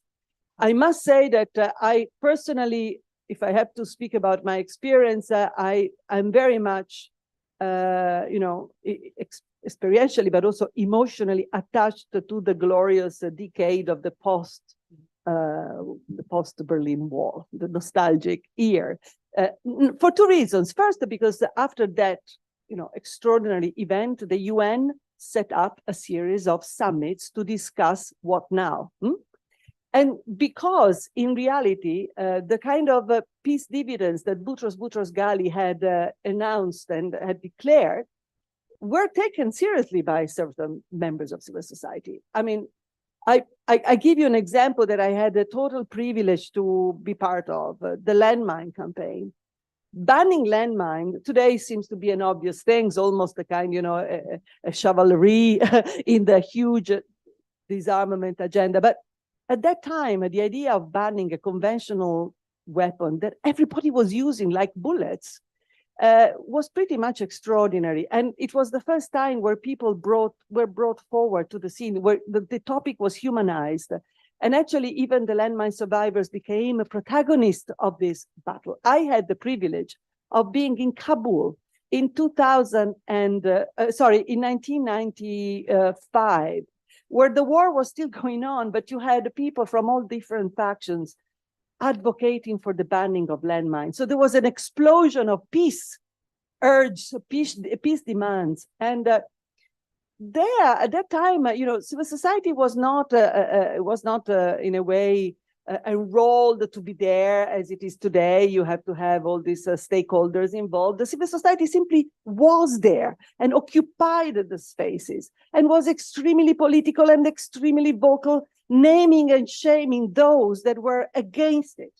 And there were no kind of solutionisms. You know, we had to ban landmines, full stop, bring in the brutality of the tragedy there. Today, I think civil society is out of control. I mean, it's lost control. There is a proliferation of entities that claim to be civil societies, among them, of course, the corporate sector.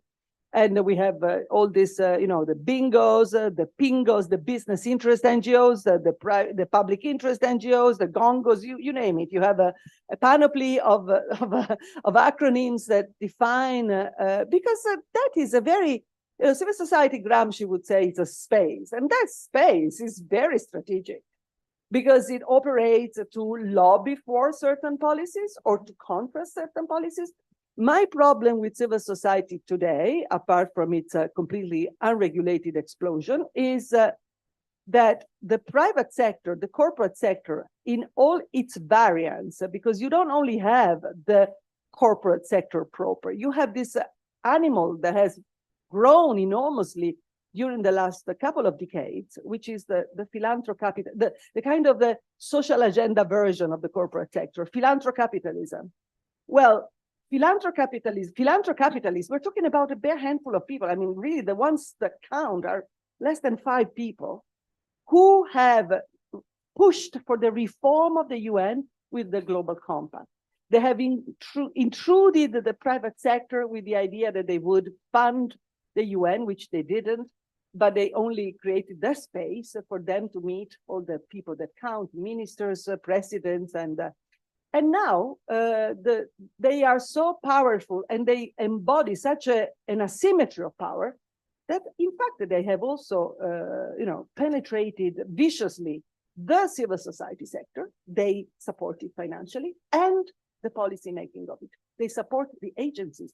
They pay the UN agencies. In fact, they are, in the case of health, the primary first and second and third and fourth supporter of the World Health Organization. So here, and I close, it's a very important issue, not only of democracy, but also of legitimacy of the operation of the agencies themselves. Because when you are, impose the people, when you're imposed the policies, when you're imposed the priorities, there are a lot of issues that are to be tackled. And the risk here is that if we lose the sense of a public interest, of a public function at the national and at the international level, we are now talking about the international level, then we are perfectly preparing the ground for what we see today, not only the increment of wars, but also a certain violent institutional violence that is spreading all over, the coming back of ideologies and ways of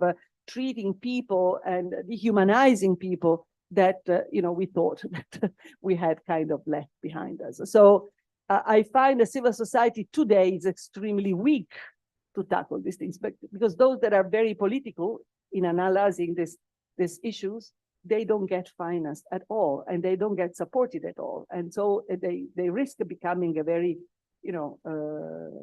strong, but also disenchanted minority at this stage. Thank you, Nicoletta.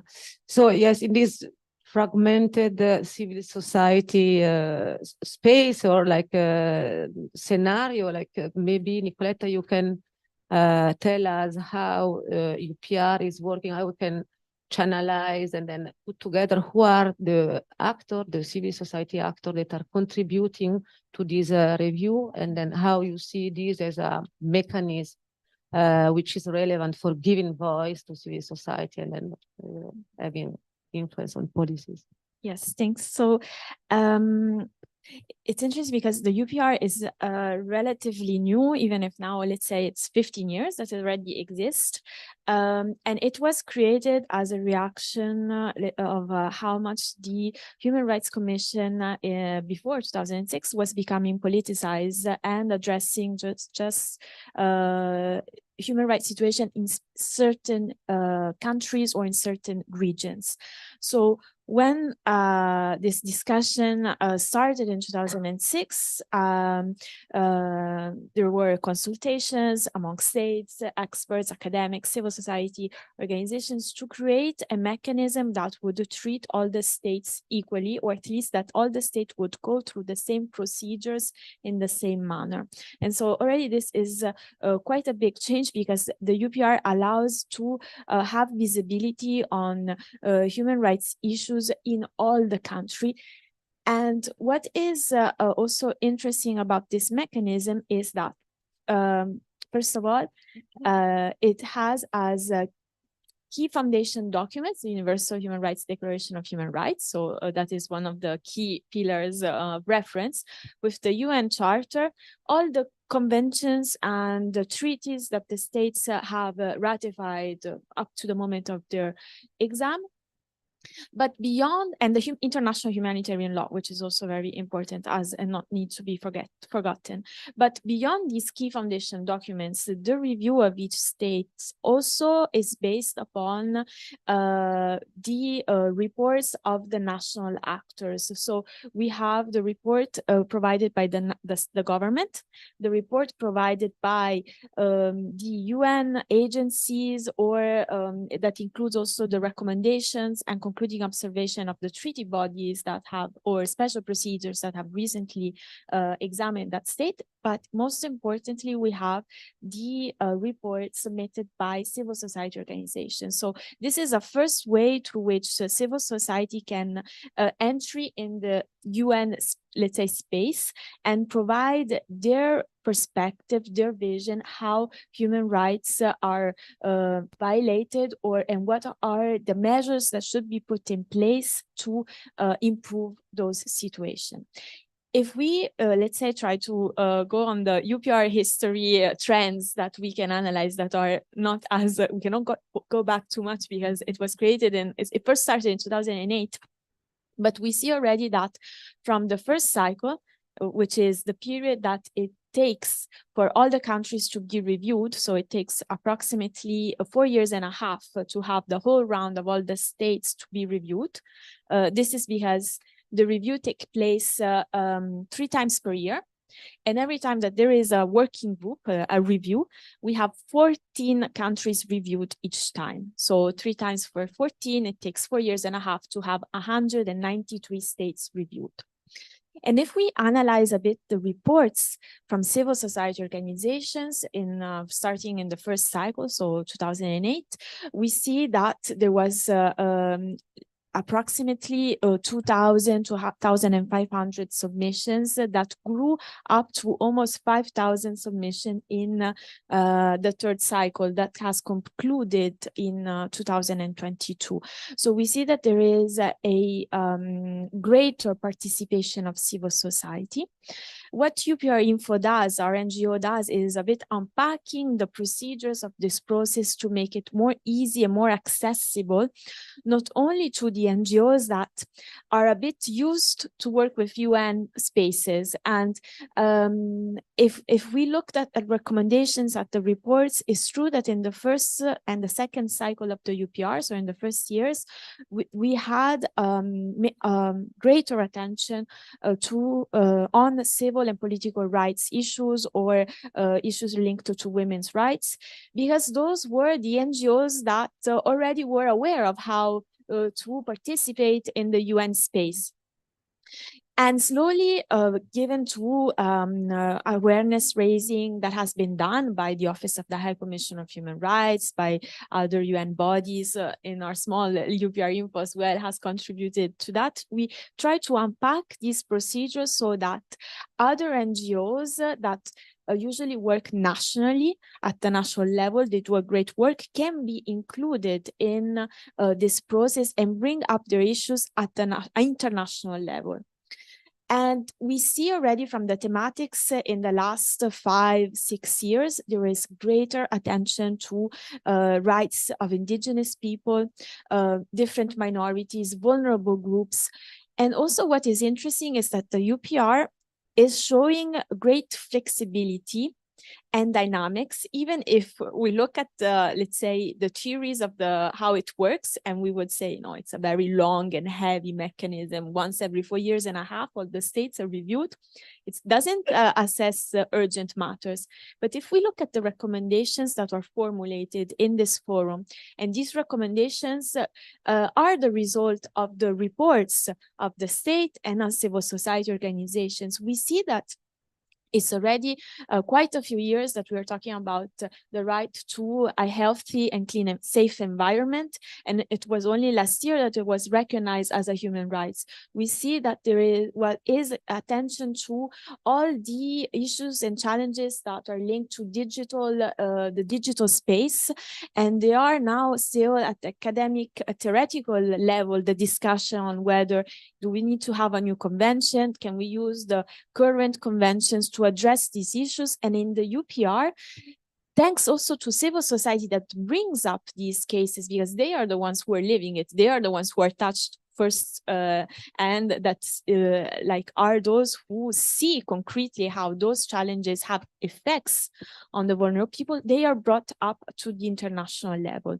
And why that is important? It's important because first you start nourishing the human rights debate, and also because states, once that these recommendations are made by their peers, have the possibility to commit and implement those recommendations. And we see that there is a large level of acceptance of states that want to show to their peers that they are doing something to improve the human rights situation. And although we can argue that they are not, these recommendations are not legally binding as the articles and the conventions, they, however, we see have been used by civil society at the national level to leverage policies, to conduct advocacy at the national level, to make their states accountable. Of course, this is a very general discourse that I'm doing, and every context, every country has a complex context that we should consider. But we see that where civil society organizations have the space also at the national level, these recommendations are used to make their authorities, their institutions accountable for those obligations and commitments. Thanks.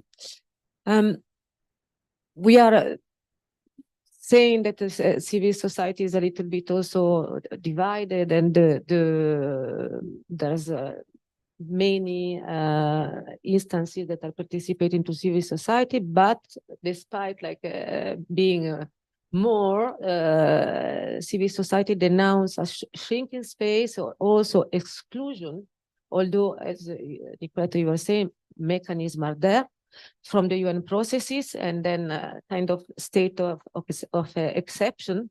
Maybe you can describe in your maybe more from a academic perspective, Lea, but Nicoletta, maybe from global health arena, why, and then what are the controversies and the political tension that are like limiting participation in the UN processes?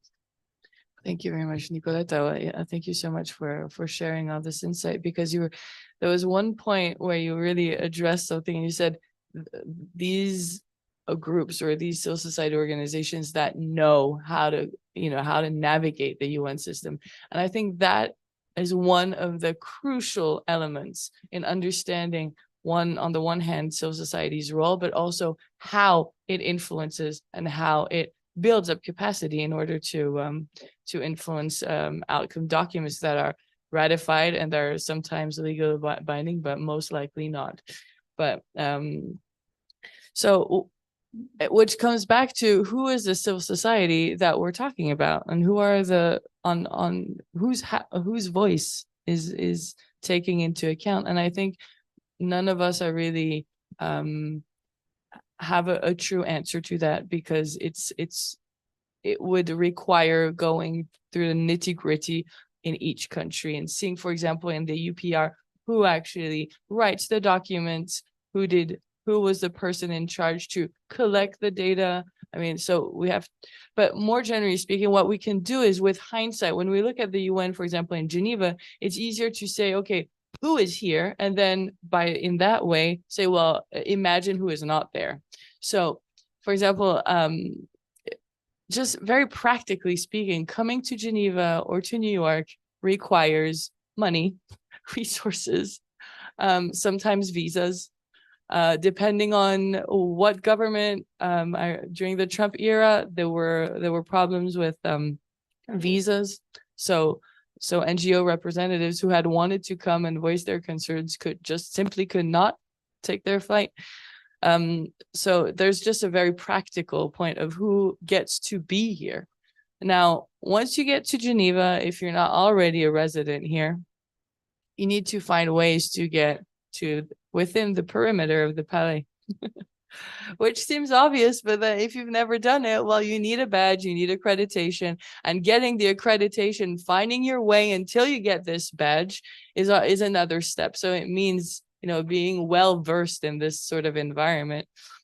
And then once, so it already gives you an idea of who gets there. So obviously it speaks to the resources you have and the people, you know, of course. And then once you get into, you finally make your way in the perimeter, you've already been to the Palais des Nations. It's huge. So you have to find, you need to know what room. I mean, I'm saying that it might be funny, but it's not anecdotal. It's fundamental to understanding which door do you open at what time and where to head. And then once you get a seat, where do you sit? And then where's your flag? And when do you take the floor? And when is your right to speak? So all these elements just show you that you need so many skills and you need so much expertise and you need your own gatekeeper within this environment to be able to take you by the hand and inform you and tell you and introduce you to the system, which is not self-relevant. And then what I understand and what we can observe is that, yeah, civil society might be here. It might be here and it might be invited for technical workshops, for discussions with civil society, governments and civil society. And what we call in political science, we have this concept of policy arenas where, you know, you have a space to debate and to share ideas, but this is not where the salient issues arise. It's in the decision venues. And when you think about the decision venues and you look who gets the right to speak and open that door, it's never civil society. And if civil society gets in, it's only on the sides and has a right to observe and never take a voice. So when we talk about, you know, its role within the UN, I think understanding, unpacking the mechanisms, how subtle it is to go from one step to another, from integrating, going within the perimeters, and then seeing where to sit down and participate or not is something that needs to be considered.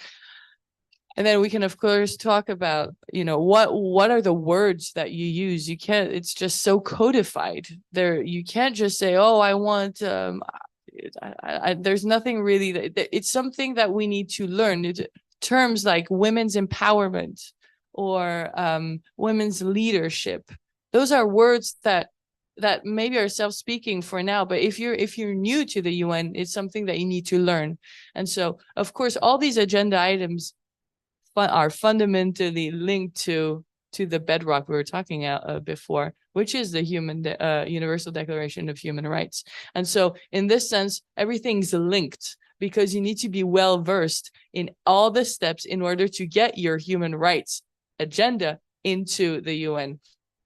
Does that, yeah, I think we need some more input from both Nicoletas, because I think yeah, we could have some more practical maybe ideas inside. Yeah, or maybe like really thinking like, what does it mean shrinking space? Like why there's a shrinking space? Because there's no visa, and then so you cannot be there because the UN or the member state, they are not giving enough space, or because the processes are there but not accessible enough, or because after COVID, things also has changed in terms of negotiation, dialogue, debates. So what does it mean for you? Or because other stakeholders, they were taking the place of civil society, not corporate. Like what's your view? But I think it's all of this actually, and I think Liha was very right. She's very right when highlighting this kind of logistical aspects, because at the end of the day, they define who gets there and who doesn't. And that is not a minor issue. You know, we have seen repeatedly and increasingly, I would say, over the last few years, this visa barrier that is actually created to a lot of people that should be coming from those countries that are gravely interested by the violations of human rights. I'm intellectually kind of starting to think that this global North and global South division is getting old also. And as we know, we have a lot of global North in the South and a lot of global South in the North. So we are, in a way, we have an opportunity here to understand that we are really suffering from the same model, the same paradigm. But of course, there is still a huge diversity between a farmer in Mali and a subsidized farmer in Italy, for example. Or there is a huge difference between a woman who wants to bring her rights from Somalia, from from any country, maybe even from Latin America or even from Europe, and those empowered feminists who only talk about breaking the ceiling, who have there's a huge, variety is also. The civil society is also a variety of entities with different and at times diverging views. Certainly, something that I can say is that the global health arena is suffering particularly from a structural limitation of voice and freedom of voice of the civil society, which is historical. You go to the WTO, you go to FAO, you go to the Human Rights Council, and you realize that delegations, those who are there, are much more numerous, much more diverse in the first place. You do have the peasants, the farmers, you have the indigenous populations. You don't see indigenous populations at the WHO, forget it. You don't see movements at the WHO.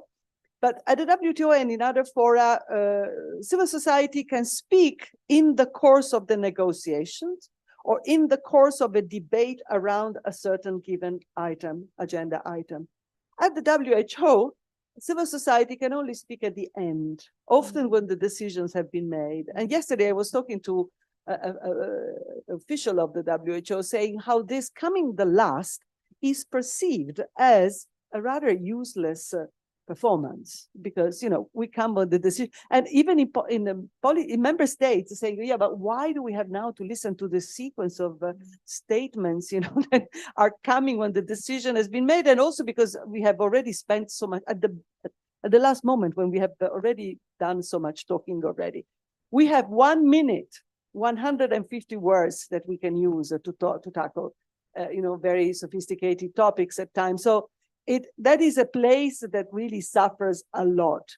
But in a way, at the same time, whereas the substantive space has never expanded, and it is actually shrinking in many areas, the recitative space is expanding. There is a recitative space, recitative diplomacy space, where civil society must be there because they are one of the stakeholders in a multi-stakeholder arena. And of course, there are many voices that do speak. So there are this kind of, there is this tension, it seems a bit of a contradiction in a way. The question associated with the fact that today civil society is, apart from the climate movement, I think, and the feminist movement, all other actions are, broadly speaking, not represented in the streets, in the open air. They are basically fixated in the rooms, where it is important, as you were saying, Liha, to be there, to know how to move around and how to operate within the UN space, and to negotiate an agenda item, to negotiate language, even to negotiate human rights in any given text. But I see two problems here.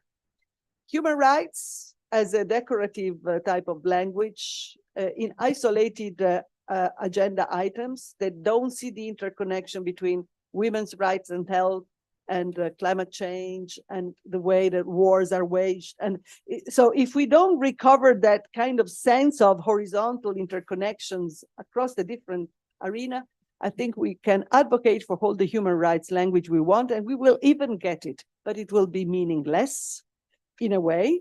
And human rights has become a rather kind of contentious agenda too, because, I hear many of my colleagues coming from developing countries or the global south, as you may want to call it, who are actually preferring a people-centered and planet-centered agenda rather than a human rights agenda, because they are also afraid of how human rights have been instrumentalized for geopolitical reasons. So once you have Nicoletta there working and doing all this very important work. I've been involved for the Italian agenda on women's rights, and I know very well how much work there is.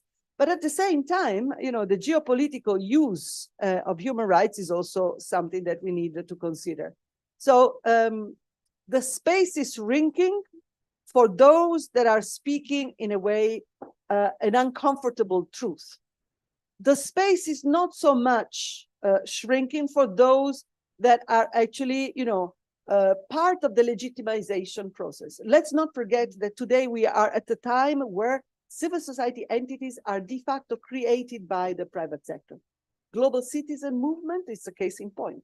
It's a completely new entity, which can bring to the streets thousands of people, hundreds of thousands of people. They can organize fantastic concepts for sustainable development. And then you realize that they're funded by the Gates Foundation, the MasterCard Foundations, the Pfizer Foundations, and all those that want these people to be there to advocate for their own social agenda.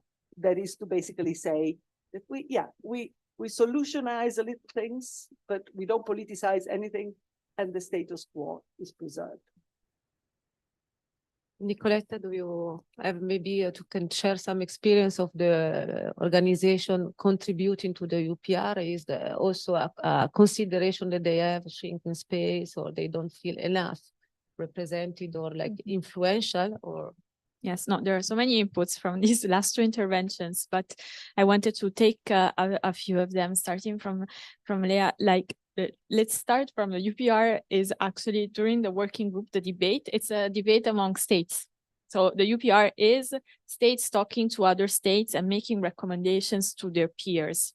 So already but when you see it like this, you say, but then civil society has no leverage at all. But no, because then give them the possibility of submitting report, and the report is not just a pure reporting. It's that those reports really inform the other states on what are the key concerns to raise in their recommendations.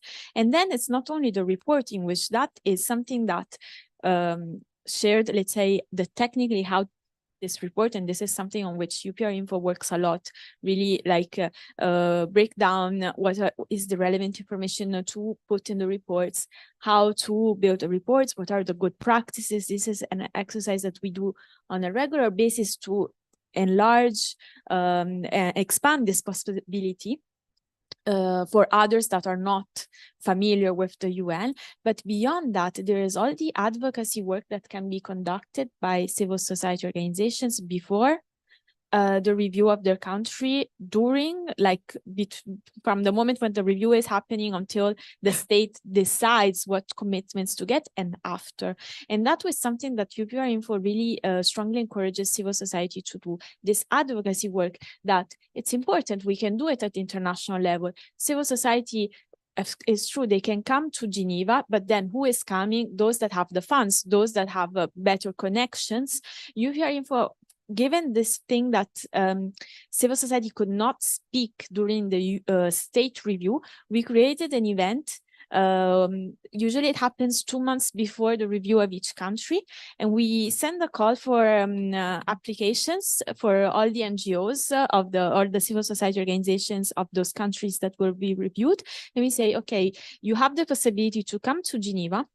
You can do advocacy at the UN level here at the international level. We provide them, of course, with guidelines on how to structure a statement, which language for human rights language to use, because as you said, some has never done this type of work, and it scales. They have to be also trained. Some of them have great experience, and we also like to share peer exchanges. So we give the space to those who already done it to share information with their peers. So we try to have this approach.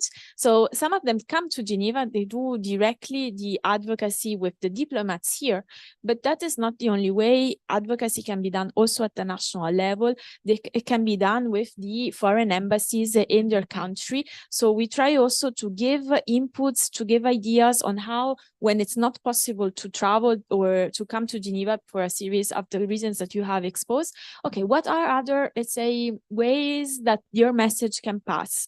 How to contact the local embassies, how to create events, even online. And this is something that we saw during the COVID period when nobody could travel. The UPR, they just postponed one session, but then continued. So there was an example on how then civil society came up with innovative or creative ways to make advocacy through the social platforms, running campaigns on #adopt my recommendation, and organizing online conferences, debates. So we try to analyze all the good practices that civil society have been putting in place to share them with their peers, those that are less aware. And this work of advocacy, it's like we always, one of the first definitions of the UPR is an international mechanism for promoting and protecting human rights. But we like to say that it's actually a national mechanism. They have one step in Geneva, very important, of course, but then really it's something that has to be continued at the national level. And regarding the shrinking space, the challenges that human rights defenders face, unfortunately, yes, it's true. We cannot say everybody has the chance to travel, or they do not have the possibility to conduct their work. Talking about human rights in certain countries can bring people to be detained and imprisoned just because they mentioned human rights language in their activities. So that is something that is happening. We are very concerned of this shrinking space. Also there, we try to share some good practices and not to expose those that can be threatened, but to seek partnership with other NGOs outside the country that can bring up their concerns. And so also there, we try to provide some good practices. And also the last point I wanted to comment on was on this interconnection between human rights that I think that those who work in the sector have now acquired or assimilated. But while we were talking in our team we participated in the Human Rights 75th anniversary campaign, and we had to do a pledge. So we were rereading the declaration, and we were seeing, okay, we have Article 2, that is the article about saying that all the principles set in the declaration needs to be applied with no discrimination. So we see that when the declaration was created, this foundational document, but was really linked to this non-discrimination principle, and that now we should integrate the intersectional approach to that and read the declaration with those lenses, not going beyond the non-discrimination, but really applying this. And so this is it's not easy, of course, very complex, but it's something that we should revamp. So, yeah. Well, thank you very much for raising this this question about intersectionality. It's what you were saying, and you nailed it with the concept that obviously is still a buzzword in a way, and that has been sort of translated in UN terms into diversity. But that's the problem, is that it's uncomfortable. You're talking about uncomfortable knowledge. It seems that diversity is uncomfortable because we don't know what to do with it. We can't write it because it's something that should be cross-cutting, and that we in the terms that we use and the laws that we use in order to write text cannot be written as such. And so we're ahead. It's not only, and this is where it's interesting, it's not only the governments, but it's also the words that we use and the apparatus that we have at hand that no longer fits the pressing issues of our time. Yeah, I think we are 5 minutes more. Just this question Yes. about civil society jargons, I think it's crucial because diversity is something for which we are really scared. I mean, honestly. Intersectionality, which is a sexy kind of technical word that most of the world doesn't understand, but it makes us feel kind of, cool and knowledgeable and good, the good doers. So I think we also have civil society, as we are in this shrinking space, in this difficulty, and in this today's crisis of the UN, I mean, honestly, where governments and many would like to see it kind of closed down. I think civil society has also, in order to recover its role, which, yeah, I mean, it's an issue internationally, but also nationally, as you were saying. And I think it entails a lot of reviewing and reimagining itself and the way it speaks to society and to whom it wants to speak, because I think societies do need our role very much. And also governments do realize that when civil societies are not there, processes are not functioning the right way. Look at the pandemic treaty negotiation at the World Health Organization. It was initiated top-down for geopolitical reasons. Civil society is out, and now it's kind of in the dumps in a way, because it doesn't know how to get out of itself.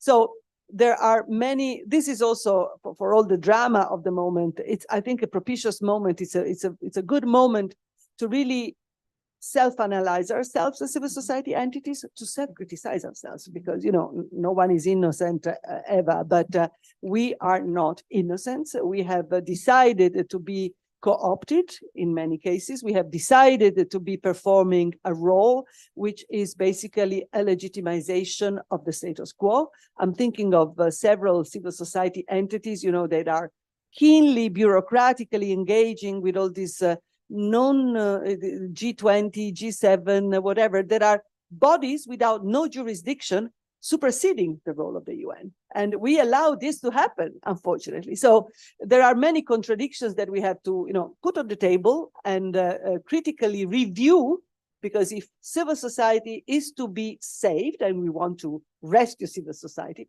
we really need to go deeper into the hardware of the limitations and the mistakes we've made in order to recover. We always learn from mistakes. Mistakes are dynamics. Success is maybe static. Let's learn from this dynamism of our mistakes. Yeah, and also because civil society represent people, and then sometimes that's also one of the limitation. You become civil society, but you do not represent enough or good the people, and then so you are an entity, but you are not representing people. So to finish, maybe you can share your recommendation on what and how civil society could work better to advance the human rights agenda. So what is a couple of suggestions, thoughts? Yeah. You have the solution. Yeah, a 30-second solution. Solutionism right there.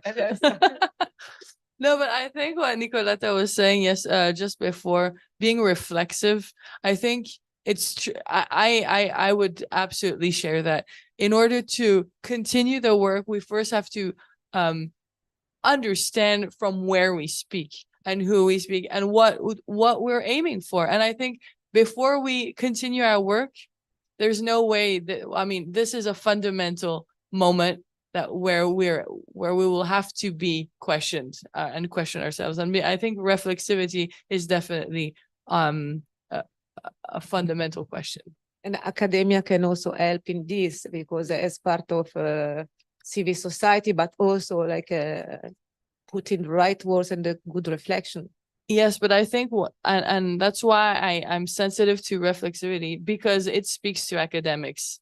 And if we're all in this together, and I think we need to, we talk about freedom of speech and what kind of speech and where, when do we start? When do we stop? Who are we? What is our responsibility? And I think all these things, we cannot continue preaching to the choir. We need to first see within ourselves or within our own institutions where we stand in order to also be coherent and deciding what kind of world we want, basically, simply said.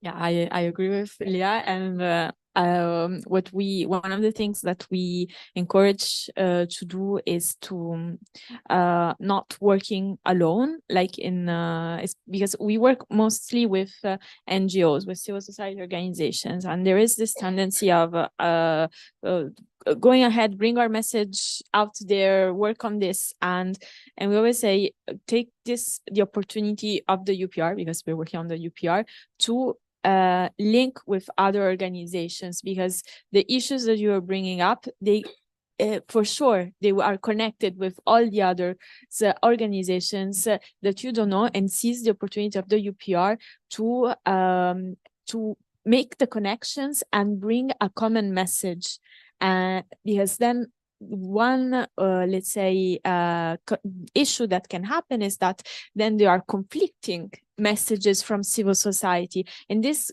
raises because there is no dialogue between those that work on human rights issues at the local level. So one of the messages that we usually end our trainings is try to keep on the debate that works together with other organizations. So I think I'll finish like this, because I don't have a very time to go in more detail. I think you were also mentioning intersectionality, Yes, or yeah. not working in silos, maybe taking a more global approach to human rights, and then consider also to push for new rights, like as we were Yeah. saying, that like, you know, it's Evolved, because the human rights law is evolving. It's one of those branches that is very fascinating, because it evolves with the current times, with the new challenges that everybody faces. We would have never thought about digital space issues like concern 10 years ago. We were not aware that it could have had effects or impact on children's rights, on their privacy rights, etc. So yeah. Nicoletta, your final words? Yeah, and I borrow from Liha's reflectiveness, moment to strategize, to reflect, to also add, and being in this together, this togetherness, I add another element, I think, which is being bold, a certain courage of daring. I think we have little to lose, if almost nothing to lose, as we are today.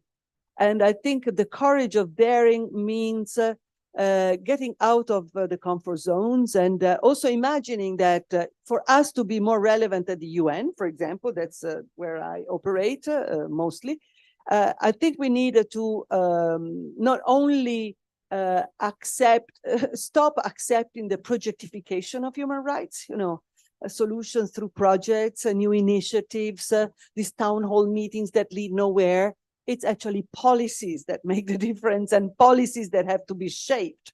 Good practices are important, but 1,000 good practices will not be as good as one sound good policy. So we need to work to repoliticize the agenda. And to work together in this, I think, with the courage of daring, with boldness, thinking that we are in the rooms, but there are others that maybe are doing other things. For example, I'm thinking of strategic litigations.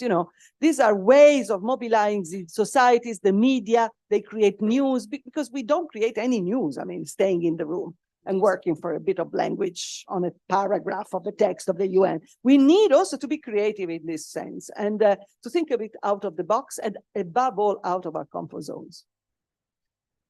Okay. I think we will have to give the space to the next panel. But thank you very much to the three of you, Nicolette and Leah, and then much more to come.